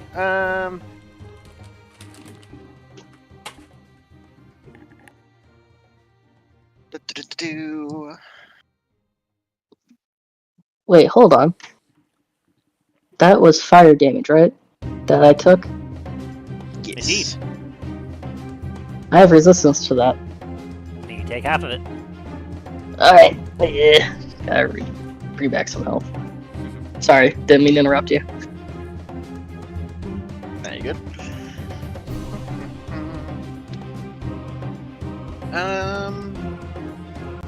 You know what? I'm just gonna stick here for the moment. Alrighty. And then at the end of your turn, Antos is going to use his last legendary action for his turn to cast a bolt of fire. And let's see. What's the range on that? 120. Probably is able to reach all of you. Yeah. He's going to be aiming it at Talos. 28 to hit. Which I'm assuming that hits Talos. Yeah. As he launches a mote of fire that smashes into you for 5 points of fire damage. Ow. Ugh. Ow. Alright, Milo, you're up. Very well. And seeing as this bastard wants to run away, so I'll fucking do it again. 17 will miss as the arrow flies by him. 20 since I'm stealthed. Oh, you are indeed. 20 will still miss. Son of a bitch! As it flies by and lands into the wall behind him.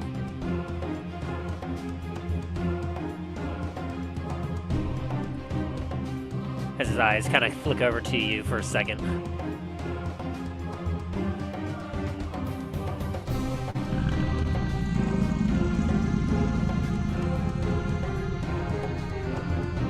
What do you do now? Would I be able to use my bonus action to dash and then kind of just jump over this general area? Yes, I would say so. And I'm assuming I would have to roll acrobatics for that. Yes. Let's see, the specific jumping rules, if I remember correctly. I know we've used them before, but I can't remember how we did it. It's under movement. You can cover a number of feet up to your strength score if you move at least 10 feet on foot immediately. Fuck, where'd that go? Yeah, when you make a long jump, you cover a number of feet equal to your strength score if you move at least 10 feet on foot immediately before the jump. When you make a standing long jump, you can leave only half that distance. Assuming height of your jump doesn't matter, your jump your GM's at your GM's option, you must succeed a DC 10 strength athletics. So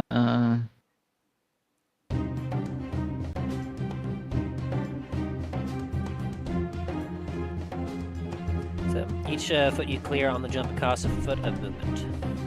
Obviously. Right.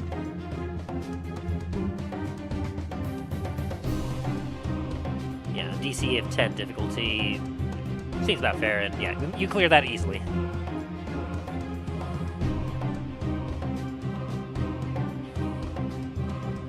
Alright, that'll be my turn then. Alrighty. This means we can move over to Dallen.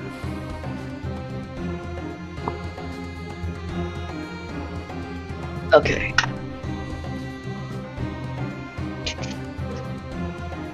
Five, 10, 15, 20, 25, 30.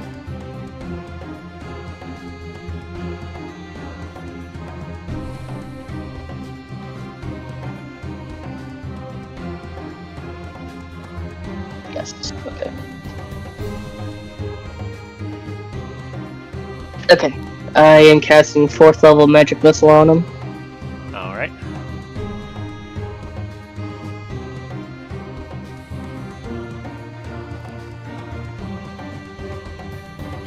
Yep.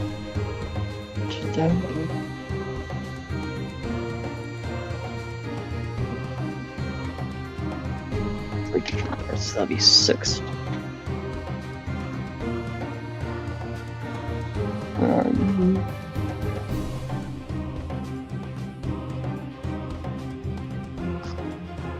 Gotta change this.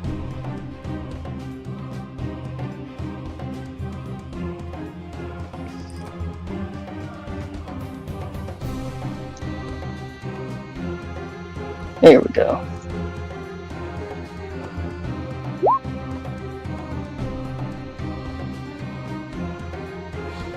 Alright, that is the... They bounce off him. With lava is kind of splattering all about him. Oh, I thought you said it bounced off him. I was like, oh no. That's my main go-to. He suddenly has a resistance to it. Oh no. Right. Guys, we gotta go. Is that your turn, Dallen? No, I'm using 2 more sorcery points to cast another 4th level magic missile.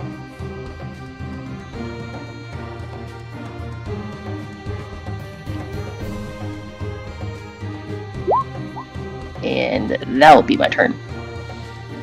You do another couple bolts on him.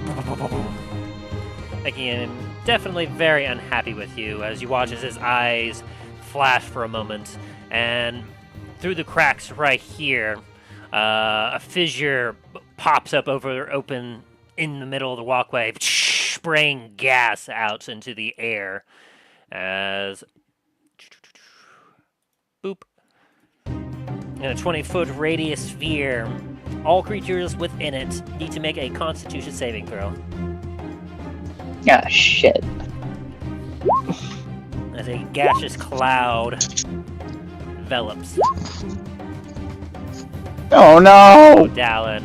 They're too far away to benefit from the others.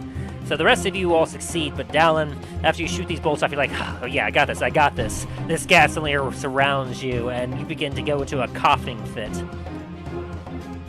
You are poisoned until the end of your next turn. And while you're poisoned this way, you are incapacitated. Ouch. Okay. As Thanatos just kind of chuckles a little bit to himself as he sees you all struggling against him.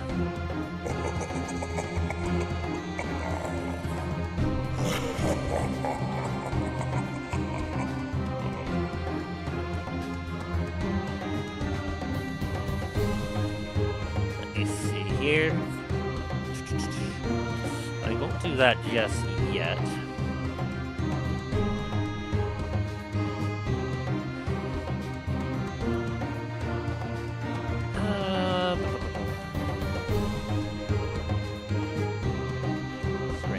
Oh, that is very much a very large range.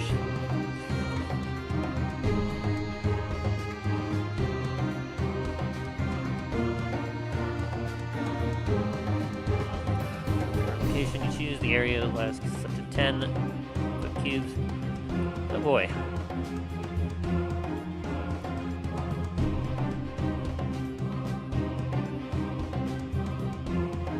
Yep, okay. So,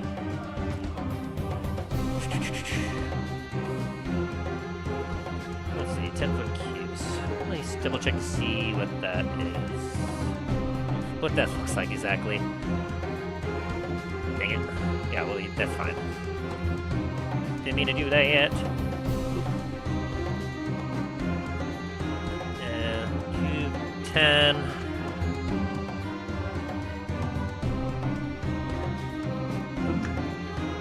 Oh, so yeah, probably do 1,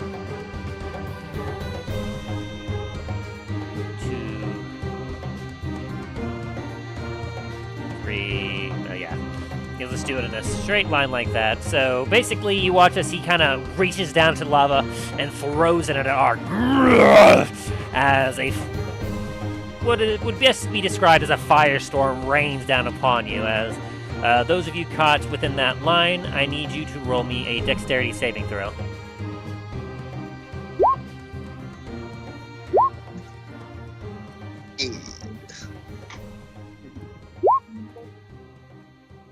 Ooh, yeah, none of you are making that.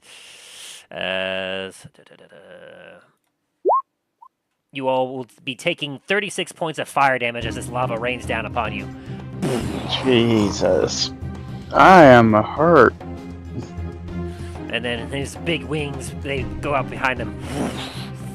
As he goes, I feel strength in these. I do believe that I can fly again.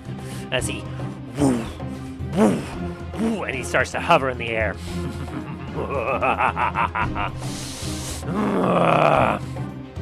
As he will fly 5, 10, 15,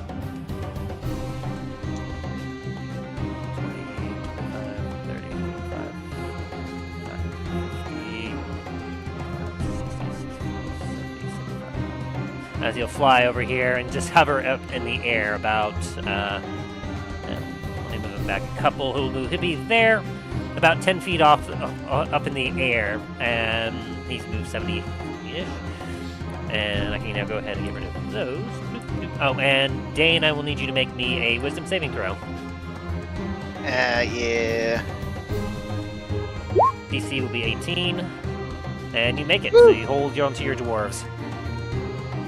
Dwarves stand! They're angry! You don't want to see their hold defiled. Talos, we're up to you now. Alrighty. Talos is very much hurting, so he's going to use all of what's left of his lay on hands, which is all 70.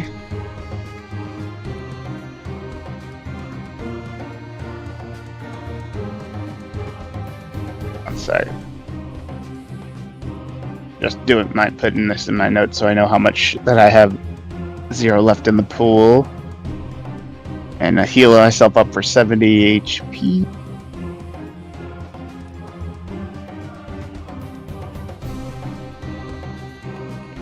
That one's done. Alright.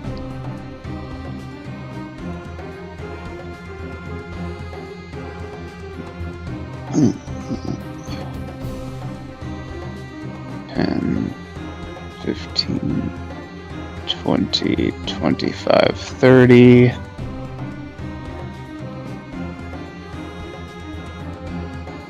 And as my bonus action, I'm gonna activate.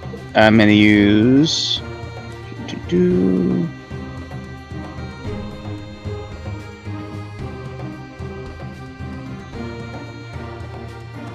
A shield of faith on myself.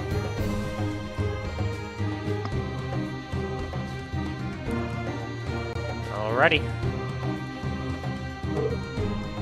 Is that your turn? Yeah, it's gonna be my turn.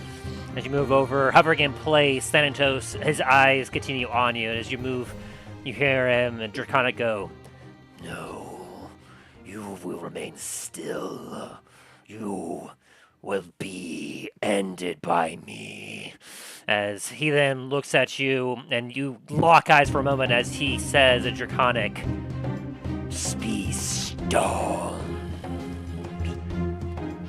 As you feel a reverberation in the air, and you can't help it. As soon as it hits you, you feel your bones lock up.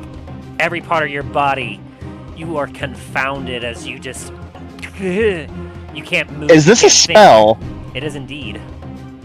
I have my mantle of spell resistance on. This might help you in later effects, but this is power word stun. Oh god dang! How I hate power word. It just means if you're under a certain threshold, which for this threshold you have to be 150 hit points or fewer. What's your hit point currently? I'm literally 1 hit point. Then you are stunned. At the end of each of your turns, you will be allowed to make a Constitution saving throw, and on a successful save, this effect will end. But until then, you are currently stunned.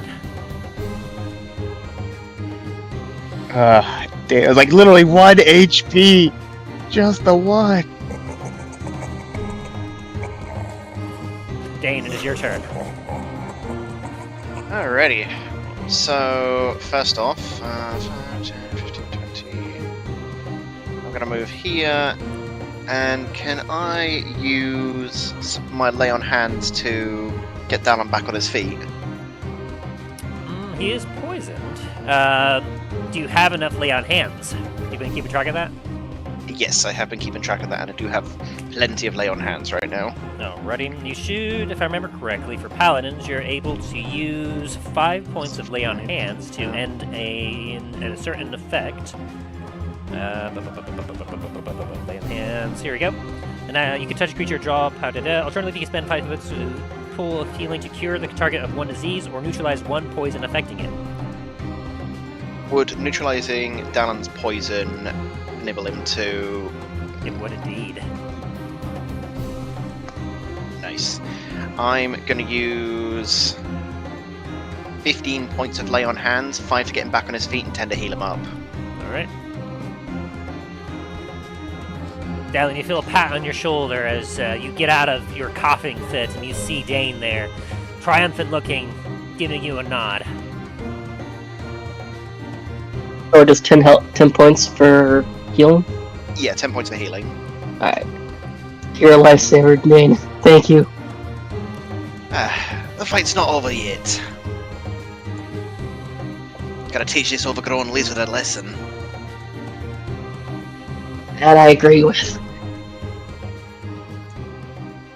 Alright, and as that was my action...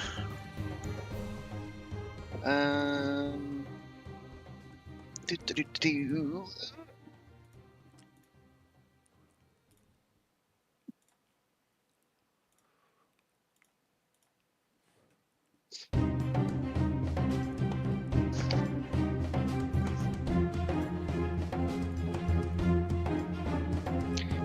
I'm gonna end my turn there. Alrighty. And with that, we get to Milo. It is now your turn. 13 doesn't hit. Nope. It whizzes by. Okay. But you have an arrow up here, by the way, in the top, and now you have an arrow over here. Okay. Ooh, a 26 will That's hit. my turn. Oh, wait. No, that's my stealth. Sorry, I thought you were aiming. I was like, there we go. I can't attack twice with my bow. Right. And he doesn't see you. His focus is not on you anyway. Dallen, it is your turn.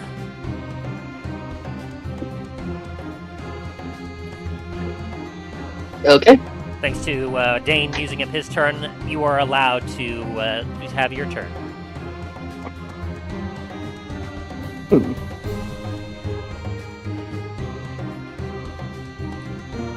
Okay.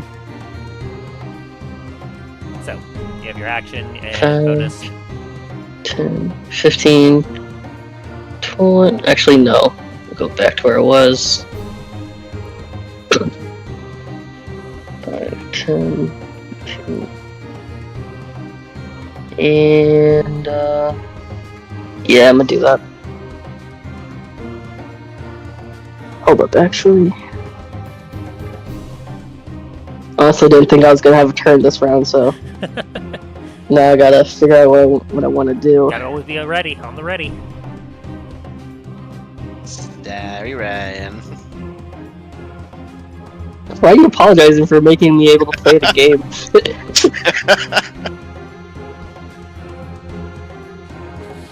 Alright. You know what? It's always my go-to. I'll use it. Dallen's gonna pull out 2 finger guns and start just slamming down his thumbs as he casts magic missile twice, using a sorcery point, 2 sorcery points, my 2 final sorcery points actually, to do a bonus action spell. So anyway, I started blasting. Oh wait, no, I'm wrong. It wasn't my last one, but I'm damn near close. Drying up. Dallas just looks like he's all decrepit now. Like, oh no, wait, that's wrong. We changed the +5 in 5D. I am sorry.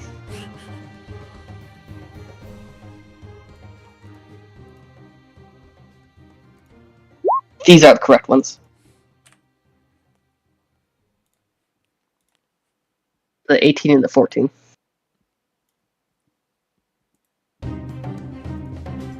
Oh, why is that there? Don't mind that yet. Oh dear. Tim.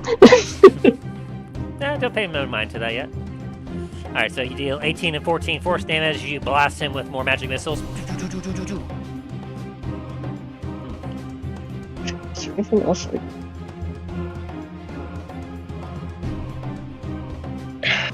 God damn it! All right. Really wants you to stop shooting him. Yeah, I understand that. It's the only thing I can really do right now. Alright, is that your turn? I feel like I'm a warlock right now. Literally, the only thing I can do is do a magic missile. Well, you got your gun on you as well. I got a gun, but it's literally the same thing. I got all my options: damage, damage, and damage. Hey, Once I get close to him, but if I get close to him, I'm gonna get fucked up. Some people do DPS, some people do tank, some people do support. I mean, you all gotta play your roles. Is that all for you then, Dallen?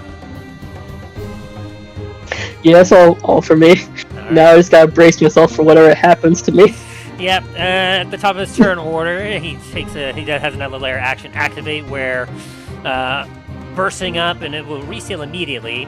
A pillar of lava will spill out into the air, splashing upon you two. I need you both to make me a dexterity saving throw.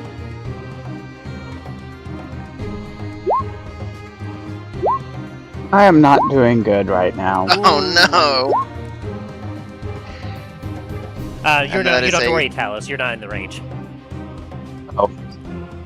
That's Sorry, I don't know why. That also counts as 13 because you're in range of me. Which unfortunately isn't just enough. You both will be taking 18 points of fire damage. 9 for you, Dallen. As a plume of lava just sprays upon you. Ow. All the health I got back, I lost.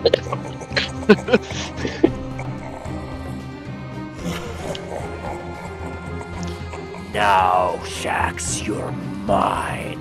As with a speed that is almost unheard of, you watch as Thanatos comes over and just... let's see. He dives down towards the target and creates a massive explosion on the ground as he lands. This sprays rock and fire in all directions. They're 30 feet diameter. Which I don't. Let me measure that out. From when he lands. Whoo! So Dallen, you're out of range. Dain, unfortunately, you are not. God. I mean, it sucks for you two, but God, thank God. As an explosion of fire and bludgeoning rocks just absolutely just rain down upon you. Each creature within, which unfortunately you automatically fail, Talos, because you fail as you are stunned. Yeah. You automatically fail strength and dexterity saving throws. Lovely. And you are now knocked prone as you are pushed 10 feet back. And Dain, you are also pushed 10 feet back. As both of you will be taking 17 fire damage and 23 bludgeoning damage.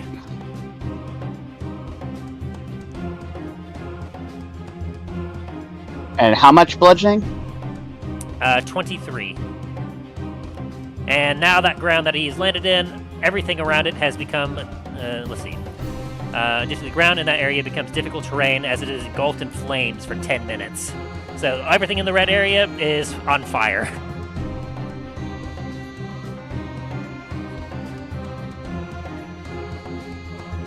Tim, Yes? would all this magma be counted as non-magical damage? Yes. I mean, it's just fire damage.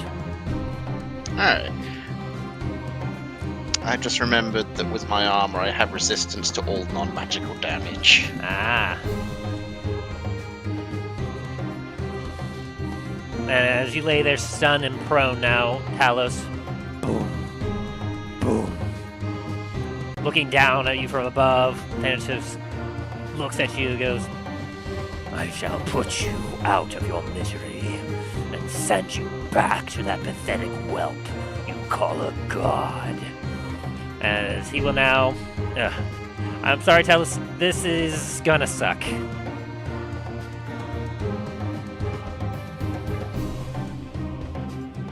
As he will be attacking you 3 times with advantage. Alright, Tim, before you even do anything, he's going to re-roll that nat 20. Ooh. I use my reaction and cast Silvery Barbs. Oh ho ho ho! Alright. So, we'll get rid of that. Oop. Ooh, a good save on that there. A good save on that there. No reaction also or with no that- save or anything? No, there's no reaction on his part, there's no save for it, it automatically happens, since he is within 60 feet of me. Fantastic, as you see him coming down. Boom! Boom! Boom! I'm assuming the 20 doesn't actually hit you, Talos. No, the 20 doesn't, the 32 does, and the 26 does. You have no idea what you just did, Milo. Oh no, I kind of... Well... Knowing your Wait, nat 20s, probably not, but... Actually, Can you read that? Actually, wait, no, the 26 does... Wait, no, because I have Shield of Faith on still. Wait. Wouldn't you Yeah, have to 'cause the- re-roll that for taking Yeah, the but- meteor strike damage? Yeah, that's what I have to reroll. Oh yeah. Where is it? Which the DC for that, let's see. You would have to do, yeah, it would be all in one attack, so that was a total of 40, so DC of 20. wisdom saving throw. Or, no, Constitution, sorry. Constitution saving throw, DC 20. Ooh! Oh, so then I did. Then the 26 doesn't hurt me then either. Fantastic. Just so I just take I just get the one that has the 32. Well, first, you will take the 24 slashing plus 8 fire damage for a total of 32. I'll need you to make another Constitution save for that attack. And that one failed. So you will still take the 26 for a total of another 13 plus 15 slashing damage. Hold on. So the attacks. Can I ask Talos how much his AC is? I just figured out I could do That'll something. be a bit metagame. Okay. So what? 13? Like 13? I take 13 damage, and then how much damage? But basically, you know that he's wearing at least heavy armor. He's got plate armor on. Alright. And Okay, he's so he takes all those attacks? He took 2 of them. Okay. I'm gonna give him I'm gonna use Gift of the Metallic Dragon Protective Wings as a reaction. Ooh. When you or another creature you can see within 5 feet. Within 5 feet? Within 5 feet. Fuck. I misread it. A good thought, Damn good it. thought. Keep that for later. Darn it, fuck. I'm definitely hurt. I can just say that.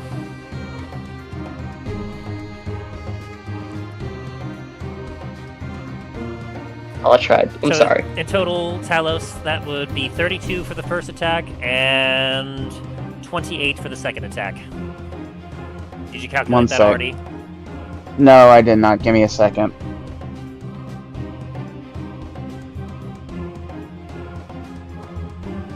Alright, so let me see. So 32 for the first attack? Yep. And how much for the second attack? 28.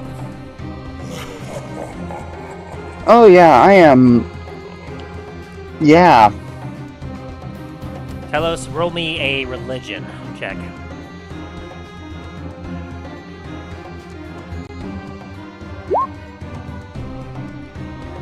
You Can I use feel- my last lucky to re-roll that? You may. Ooh. Soft 21. As you lay there getting battered with this absolute enemy of Bahamut, the fire, the wings of flame, the servant of Tiamat, you feel as if you're getting closer and closer to the edge of death. As you're looking up at him, you feel yourself starting to fade a bit. Through the earth itself, you feel a bit of familiar warmth begin to envelop.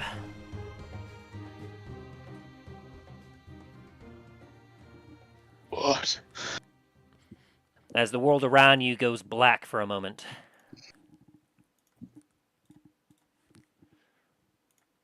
And you hear in the distance echoing, shacks, shacks, Talos shacks.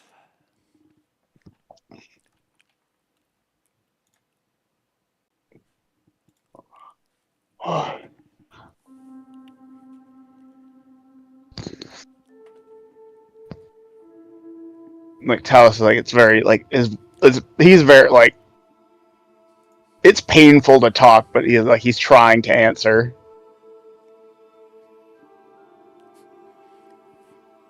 The time has come. Before you stands an ancient foe, one that demands the justice of thousands of lives. Your efforts have been admirable, but I can no longer allow you to fight on your own. Though I have teeth and claws, you are my trusted hammer, for the might of my powers matched only by the strength of your conviction. You feel yourself kind of rise up in the air. The rest of you, as you all are watching this as Thanatos is getting ready to strike again, you watch as almost Talos is enveloped in a light as he kind of rises up to his feet. Your warhammer shall be the instrument of my will, shaping the world as I see fit. For the righteous and just shall prosper, and the corrupt shall fall before us. Talos, you watch as your warhammer comes from your back, and your sunblade exits from your hand as they begin to float in front of you, swirling.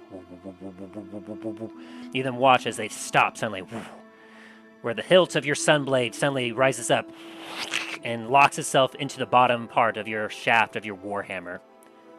You then watch as it lights up in holy, magical flame, as your hammer begins to envelop itself in light. You see the cracks of the meteor within, imbued between the silver and the steel, begin to illuminate itself in sunlight.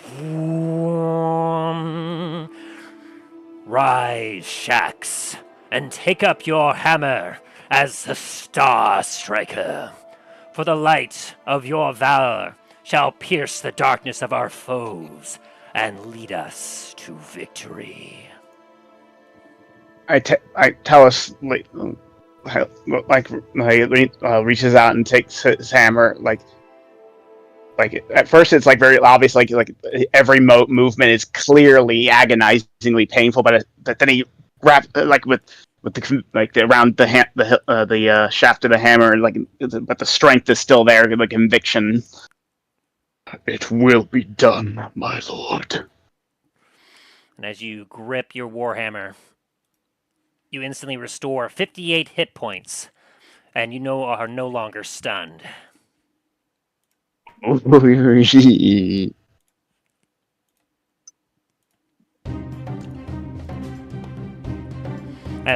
the three of you watch as Talos' hammer just seems to fly up into the air suddenly as he grips it, boom, as he is enveloped in sunlight. As Santos kind of takes a step back. What sorcery is this? And he has a deep guttural growl. Bahamut. I think you pissed off a literal god there, you overgrown lizard.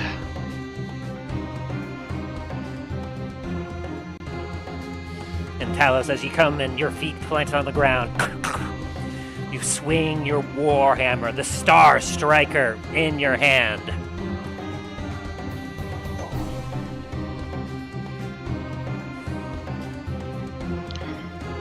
I don't know if you can see that or not. See it where? Here, let me add it to your journal. Oop.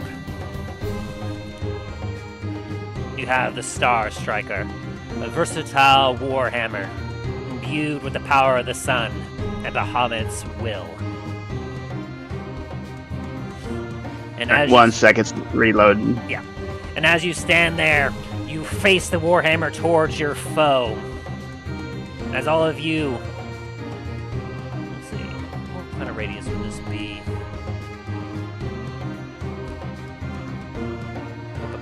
Measure in a radius. This would be about a 40-foot radius. Oh, yep, all of you would reach it. All of you feel this holy light just wave over. As you all also will receive 58 points of healing. Damn. As the heat from the fires around you seems to diminish ever so slightly, but after a moment of the healing wave comes around you, the heat returns. As you watch as Thanatos, after taking a step back, he steps back forward again, and he flexes his muscle and his sword as he gives just a guttural roar. Fire rising up through his whole body, as black smoke pluming from his top. I will cleanse you all in damnable flame!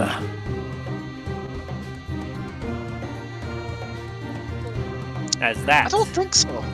is where we're going to end the session for today. Alright.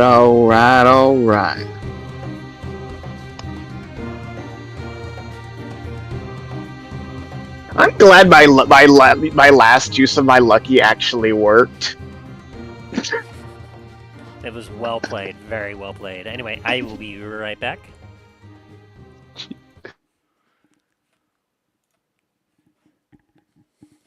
And as our heroes reel from the first devastating blows of their foe, Lord Thanatos, flame incarnate, will our heroes, with Talos's new upgrade, a boon from his god, be able to help turn the tide and end this battle?